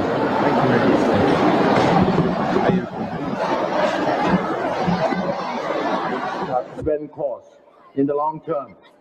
We express our sincere gratitude to all those who have contributed to this effort and encourage continued collective action from both organizations and individuals.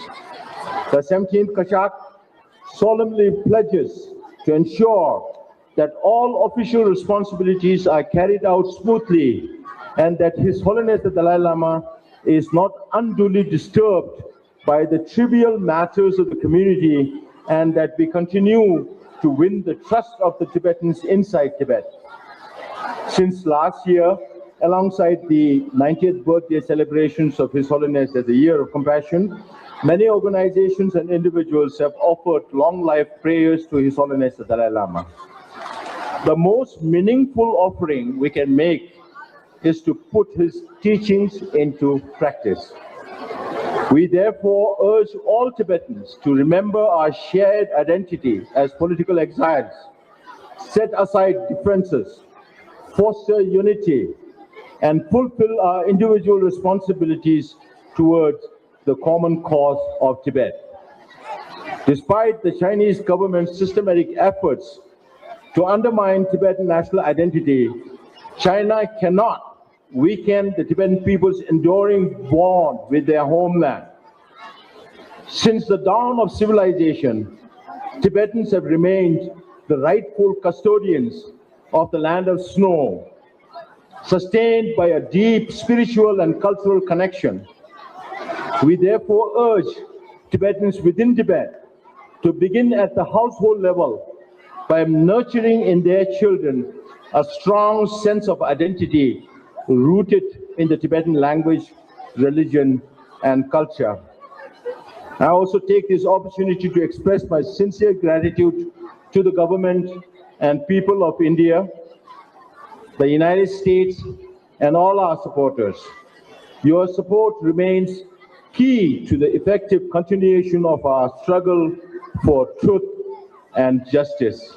In conclusion, I pray for the long life of His Holiness the 14th Dalai Lama, and may his noble thoughts embodied in the four principal commitments continue to spread across the globe.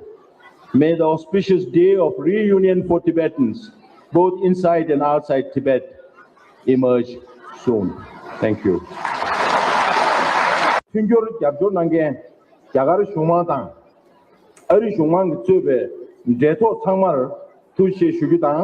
yapjor dirini ngazo pödön denta seve kap주기 시대 조시 죽터 진호 건장고 좀초 고지샵에 깨절 땡진 제구르남시 진업 직된 표현을 다르신 개바당 시제 냠좀지 계산 율도 차베 멸람슈 세경기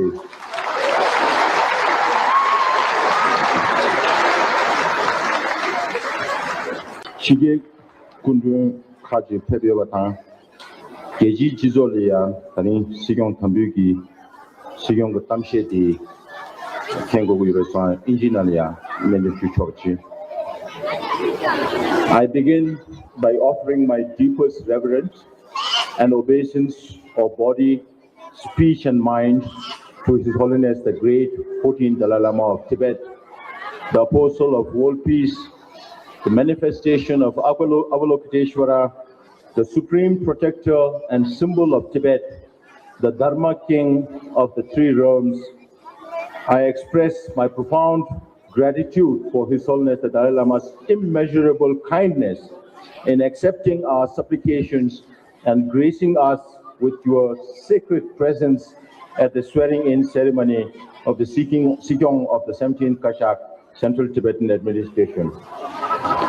I also extend my heartiest greetings to all our esteemed guests who have traveled long distances specifically to attend this ceremony, among whom, if I mention, we have Honorable.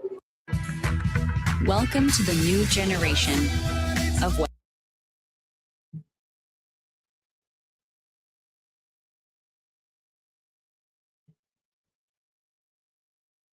Ms. Christie, Chris Law is the chairman of the All-Party Parliamentary Group for Tibet in the UK Parliament, and he is leading this UK delegation. He has visited Dharamsala several times and sought His Holiness audience several times. He is accompanied by Ms. Kerry McCarthy, I think who is a member of the Labour uh, Party, a former government minister. ਜਿਹੜੇ ਲੋਕ ਆਏ ਆ ਉਹਨਾਂ ਦੀ ਹੀ information ਜਿਹੜੀ ਆ ਉਹ ਦੇ ਰਹੇ ਆ ਲੇਕਿਨ ਇੱਥੇ ਬਹੁਤ ਸਾਰੇ ਹੋਰ ਜਿਹੜੇ ਡਿਗਨੇਟਰੀਜ਼ ਨੇ ਖਾਸ ਤੌਰ ਤੇ ਇੰਡੀਆ ਤੋਂ ਵੀ ਔਰ ਹੋਰ ਥਾਵਾਂ ਤੋਂ ਵੀ ਉਹ ਵੀ ਇੱਥੇ ਪਹੁੰਚੇ ਹੋਏ ਸੀ ਔਰ ਉਹਨਾਂ ਦੇ ਵੱਲੋਂ ਵੀ ਕਾਫੀ ਜਿਹੜੀ ਹੈ ਦਲਾਈ ਲਾਮਾ ਨੂੰ ਮਿਲਿਆ ਵੀ ਗਿਆ ਪਿਛਲੇ ਕਈ ਦਿਨ ਤੋਂ ਦਲਾਈ ਲਾਮਾ ਨੂੰ ਮਿਲਣ ਵਾਸਤੇ ਬੜੇ ਵੱਡੀ ਗਿਣਤੀ 'ਚ ਲੋਕ ਜਿਹੜੇ ਆ ਉਹ ਪਹੁੰਚੇ ਵੀ ਹੋਏ ਆ ਉਹਨਾਂ ਵੱਲੋਂ ਮਿਲਿਆ ਵੀ ਜਾ ਰਿਹਾ ਵੱਖੋ ਵੱਖਰੇ ਤਰੀਕਿਆਂ ਦੇ ਨਾਲ ਇਹ ਖਬਰ ਜਿਹੜੀ ਕੈਨੇਡਾ ਔਰ ਇੰਡੀਆ ਦੇ ਰਿਲੇਸ਼ਨ ਨੂੰ ਜੋੜਦੀ ਹੈ ਉਹ ਇਸ ਵੇਲੇ ਸਾਹਮਣੇ ਆ ਰਹੀ ਹੈ ਕਿ ਮੰਕ ਸਕੂਲ ਤੋਂ Munk school of global affairs ਤੋਂ ਆ ਰਹੀ ਹੈ ਜਿਹੜਾ Munk school of global affairs and public policy university of Toronto ਇੱਥੇ ਪਿਊਸ਼ ਗੋਇਲ ਗਏ ਔਰ ਇਹਨਾਂ ਨੇ ਇੱਥੇ ਜਾ ਕੇ ਜਿਹੜੇ ਯੂਨੀਵਰਸਿਟੀ ਦੇ ਸਟੂਡੈਂਟਸ ਨੇ ਔਰ ਹੋਰ ਜਿਹੜੇ ਲੋਕ ਨੇ ਉਹਨਾਂ ਦੇ ਨਾਲ ਇਹਨਾਂ ਨੇ ਉੱਥੇ ਮੁਲਾਕਾਤ ਕੀਤੀ ਹੈ ਔਰ ਕੀ ਗੱਲਬਾਤ ਹੋਈ ਹੈ ਕਿਸ ਤਰੀਕੇ ਨਾਲ ਹੋਈ ਹੈ ਮੈਂ ਤੁਹਾਨੂੰ ਉੱਥੇ ਵੀ ਲੈ ਕੇ ਚੱਲਦਾ light me just check first ਕਿ ਉਹਦੀ ਇਨਫੋਰਮੇਸ਼ਨ ਮੇਰੇ ਕੋਲ ਕਿੱਥੇ ਹੈ ਕੋਈ ਇਨਫੋਰਮੇਸ਼ਨ ਵੀ ਇਸ ਵੇਲੇ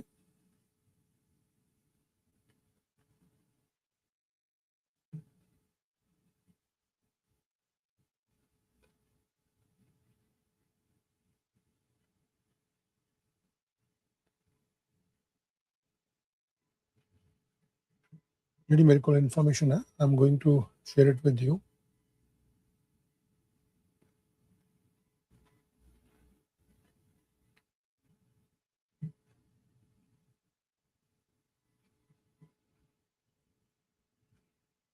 ਜਿਹੜੇ ਪਿਊਸ਼ ਗੋਇਲ ਨੇ ਉਹਨਾਂ ਦੇ ਵੱਲੋਂ Munk school of global affairs and public policy university of Toronto ਦੇ ਵਿੱਚ ਜਿਹੜਾ ਸੰਬੋਧਿਤ ਕੀਤਾ ਗਿਆ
ਲੇਕਿਨ ਇਕੱਲੇ ਇੱਥੇ ਇਹਨਾਂ ਦੀ ਗੱਲਬਾਤ ਨਹੀਂ ਹੋਈ।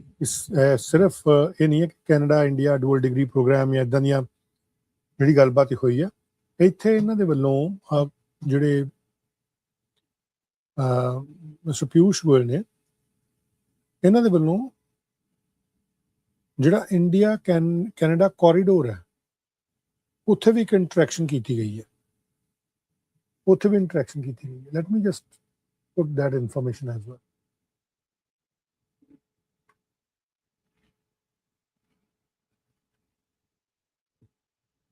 ਉੱਥੇ ਵੀ ਜਿਹੜੀ ਇੰਟਰੈਕਸ਼ਨ ਹੈ ਇਹਨਾਂ ਦੇ ਵੱਲੋਂ ਕੀਤੀ ਗਈ ਹੈ। ਕੀ ਪੂਰੀ ਕਹਾਣੀ ਹੈ ਮੈਂ ਤੁਹਾਨੂੰ ਉਹ ਵੀ ਨਾਲ ਦੇ ਨਾਲ ਦੱਸਦਾ, ਔਰ ਆਪਾਂ ਉਹਦੇ ਬਾਰੇ ਵੀ ਕੁਝ ਜਾਣਕਾਰੀ ਜਿਹੜੀ ਹੈ ਸ਼ੇਅਰ ਕਰਦੇ ਹਾਂ। ਜਿਹੜਾ regional chambers India Canada corridor, ਉੱਥੇ ਕੀ ਗੱਲਬਾਤ ਹੋਈ ਹੈ ਉਹਦੀ ਵੀ ਗੱਲ ਸੁਣਦੇ ਹਾਂ।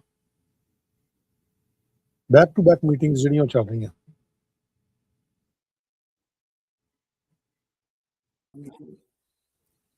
ਮਹਾਵੀਰ ਸਿੰਘ ਵੀ ਬੈਠੇ, ਦਿਨੇਸ਼ ਕੁਮਾਰ ਨਾਇਕ ਬੈਠੇ।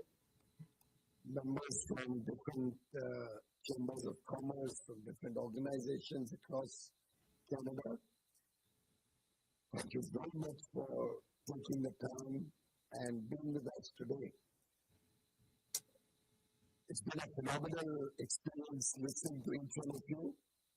You are right ਕਿ ਸਾਡੇ ਵੀਰ ਨੇ ਕਿਹਾ ਕਿ ਕੁਆਲਿਟੀ ਜਿਹੜੀ ਹੈ ਵੀਡੀਓ ਦੀ ਉਹ ਪੂਅਰ ਹੈ। Yes, that's a poor quality, but ਕੀ ਕੀਤਾ ਜਾ ਸਕਦਾ, ਜੋ ਹੈਗਾ ਉਹਦੇ ਨਾਲ ਸਾਰ ਰਹੇ ਹਾਂ ਜੀ।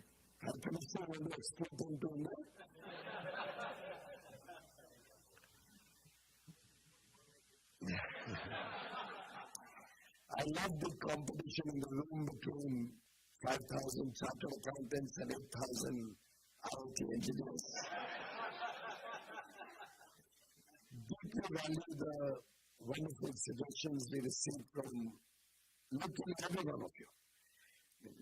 To Lisa's point, we would like to have a startup bridge between India and Canada. Makes tremendous sense and complementarity. To the suggestion to have greater engagement, maybe even a WhatsApp group, but even greater engagement between all of these associations and different chambers on a more regular basis. I think that's a brilliant suggestion. I've been taking notes of all that has been said and done, but I would like to start by thanking High Commissioner and Consul General for actually putting all of you together in this way. That is very, very engaging 2 days in Canada. Most productive, very fruitful, outcome-oriented, not a minute to spare or waste. And a lot of unique elements, including what we are doing today. I've been traveling the world for the last 12 years in different portfolios. Incidentally, this is my 10th portfolio. Can cut both ways. I don't do such a lousy job. Then I'll shunt it out from one to the other. Or hopefully some delivery. But it's pretty wonderful to see each one of you having the desire to contribute to this effort to bring India and Canada closer together. I can sense in your conversations a desire to give back to your motherland. I saw some elements of feedback coming in which will be very useful for my negotiations. The sectors that were mentioned by some of you. Because AI is typically something we talk about today. Mining and clean energy is obviously Canada's strength. But somebody mentioned e-waste. And that's exciting. We haven't yet been able to really crack the code in India. We're trying to work on it, but still a long way to go. And a matter of deep concern for government. Agri was mentioned as critical minerals, but somebody also mentioned tourism. We miss the opportunities. I mentioned about it at Brampton yesterday. But tourism is a tremendous possibility between the two countries. And I mean high-end tourism. I've been studying the profile of tourists who come to India. And I think we've not yet cracked the code. And we have a lot of work to do at our end. How to get the high-end tourists to come to India, the spenders, the guys who are really putting dollars on the table. Because at the end of the day, India's strengths are multi-phase. It's not just about trading goods and services. The amount of possibilities in education, in tourism, the contribution that many of you and others across the world, the 40 million Indians around the world, who send remittances back home, even though bridging our trade deficit in goods, largely making us surplus, if I take trade deficit in goods, with the trade surplus in services, plus remittances, they're actually a surplus. Which is what brings a lot of strength to the India growth story, a lot of fundamental ability to counter crises or challenges that we are often encountered with. And therefore, I think today's engagement is extremely useful. One feedback I got from the High Commissioner, and I'm not telling this so that I want us to start jogging your mind and giving us this feedback. You just mentioned you need to be incorporated for 5 years before you can bid for government contracts. So that's a very interesting non-tariff barrier. My mind has been working that I need to introduce something like that in India. You get the point? It's very important to get these conversations going, this feedback coming in. I go across the world doing trade deals or negotiating for concessions or offering concessions in lieu of something in return. One of my greatest concerns is that our businesses don't complain enough. I don't want you to become crybabies, but our businesses don't give us enough feedback on what are the documents to your work in your countries to import and export from your country to providing services in your country. For example, this is a very simple, elementary issue. And if Canada can do it, India can do it. And we can ward off some of the competition at least for 5 years. Right? Not to say we don't want to open our doors to international engagement. But what I can do is this, that whoever allows us to compete right from day one, we'll allow you. You hold us back for 5 years, I'll hold you back for 5 years. Reciprocity is the name of the game. In the name of these things, we've got to work on all of this.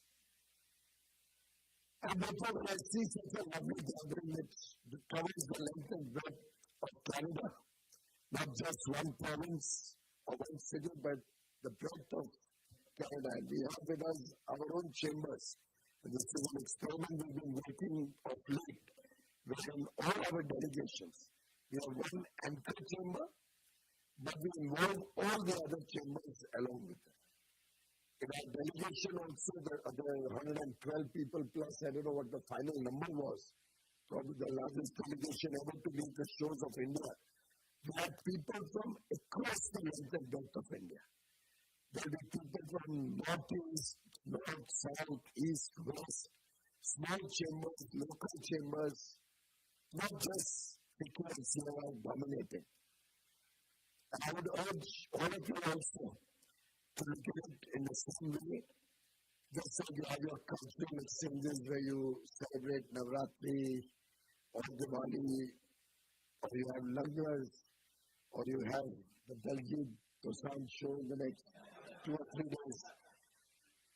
Those large cultural gatherings should now become a template for large business gatherings, for understanding each other, connecting with each other, connecting the dots on opportunities in Canada, opportunities in India.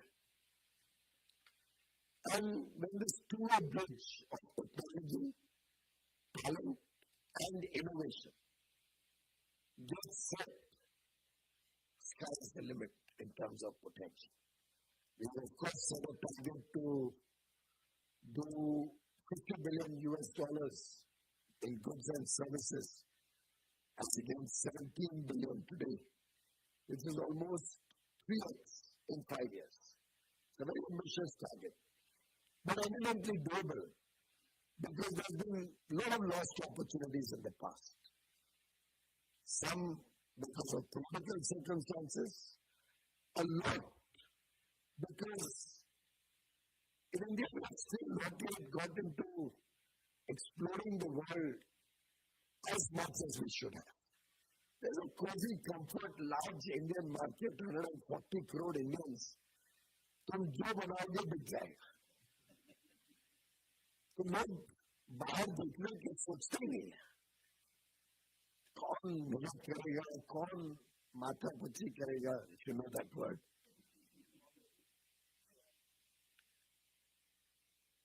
Delhi का word use करने को पढ़ने में कौन पड़ेगा.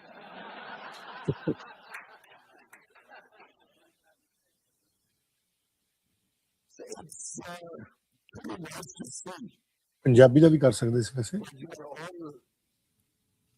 So much keen and enthusiastic to take this strategic partnership where we complement each other.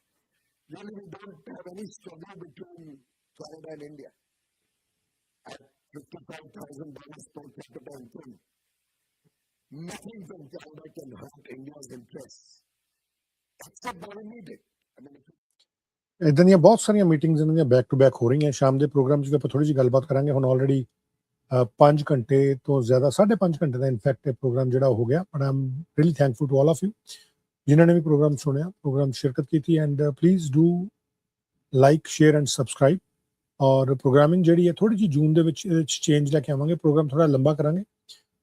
ਕੁਝ changes ਜਿਹੜੀਆਂ ਤੁਹਾਡੇ ਨਾਲ ਮੈਂ ਡਿਸਕਸ ਕਰੂੰਗਾ. ਮੈਨੂੰ ਦੱਸਿਓ ਤੁਸੀਂ ਕਿ ਕਿਸ ਤਰੀਕੇ ਦੇ ਚੇਂਜਸ ਤੁਸੀਂ ਚਾਹੁੰਦੇ ਹੋ. In case if you need, otherwise ਕੁਝ ਪ੍ਰੋਗਰਾਮ ਦੇ ਵਿੱਚ ਚੇਂਜਸ ਹੋਣਗੀਆਂ. ਬਟ ਪ੍ਰੋਗਰਾਮ ਨੂੰ ਹੋਰ ਜ਼ਿਆਦਾ ਬਿਹਤਰ ਬਣਾਉਣ ਦੀਆਂ ਕੋਸ਼ਿਸ਼ਾਂ ਜਿਹੜੀਆਂ ਜਾਰੀ ਨੇ. ਲਾਈਕ ਕਰੋ, ਸ਼ੇਅਰ ਕਰੋ, ਸਬਸਕ੍ਰਾਈਬ ਕਰੋ news Derby. Thank you so much.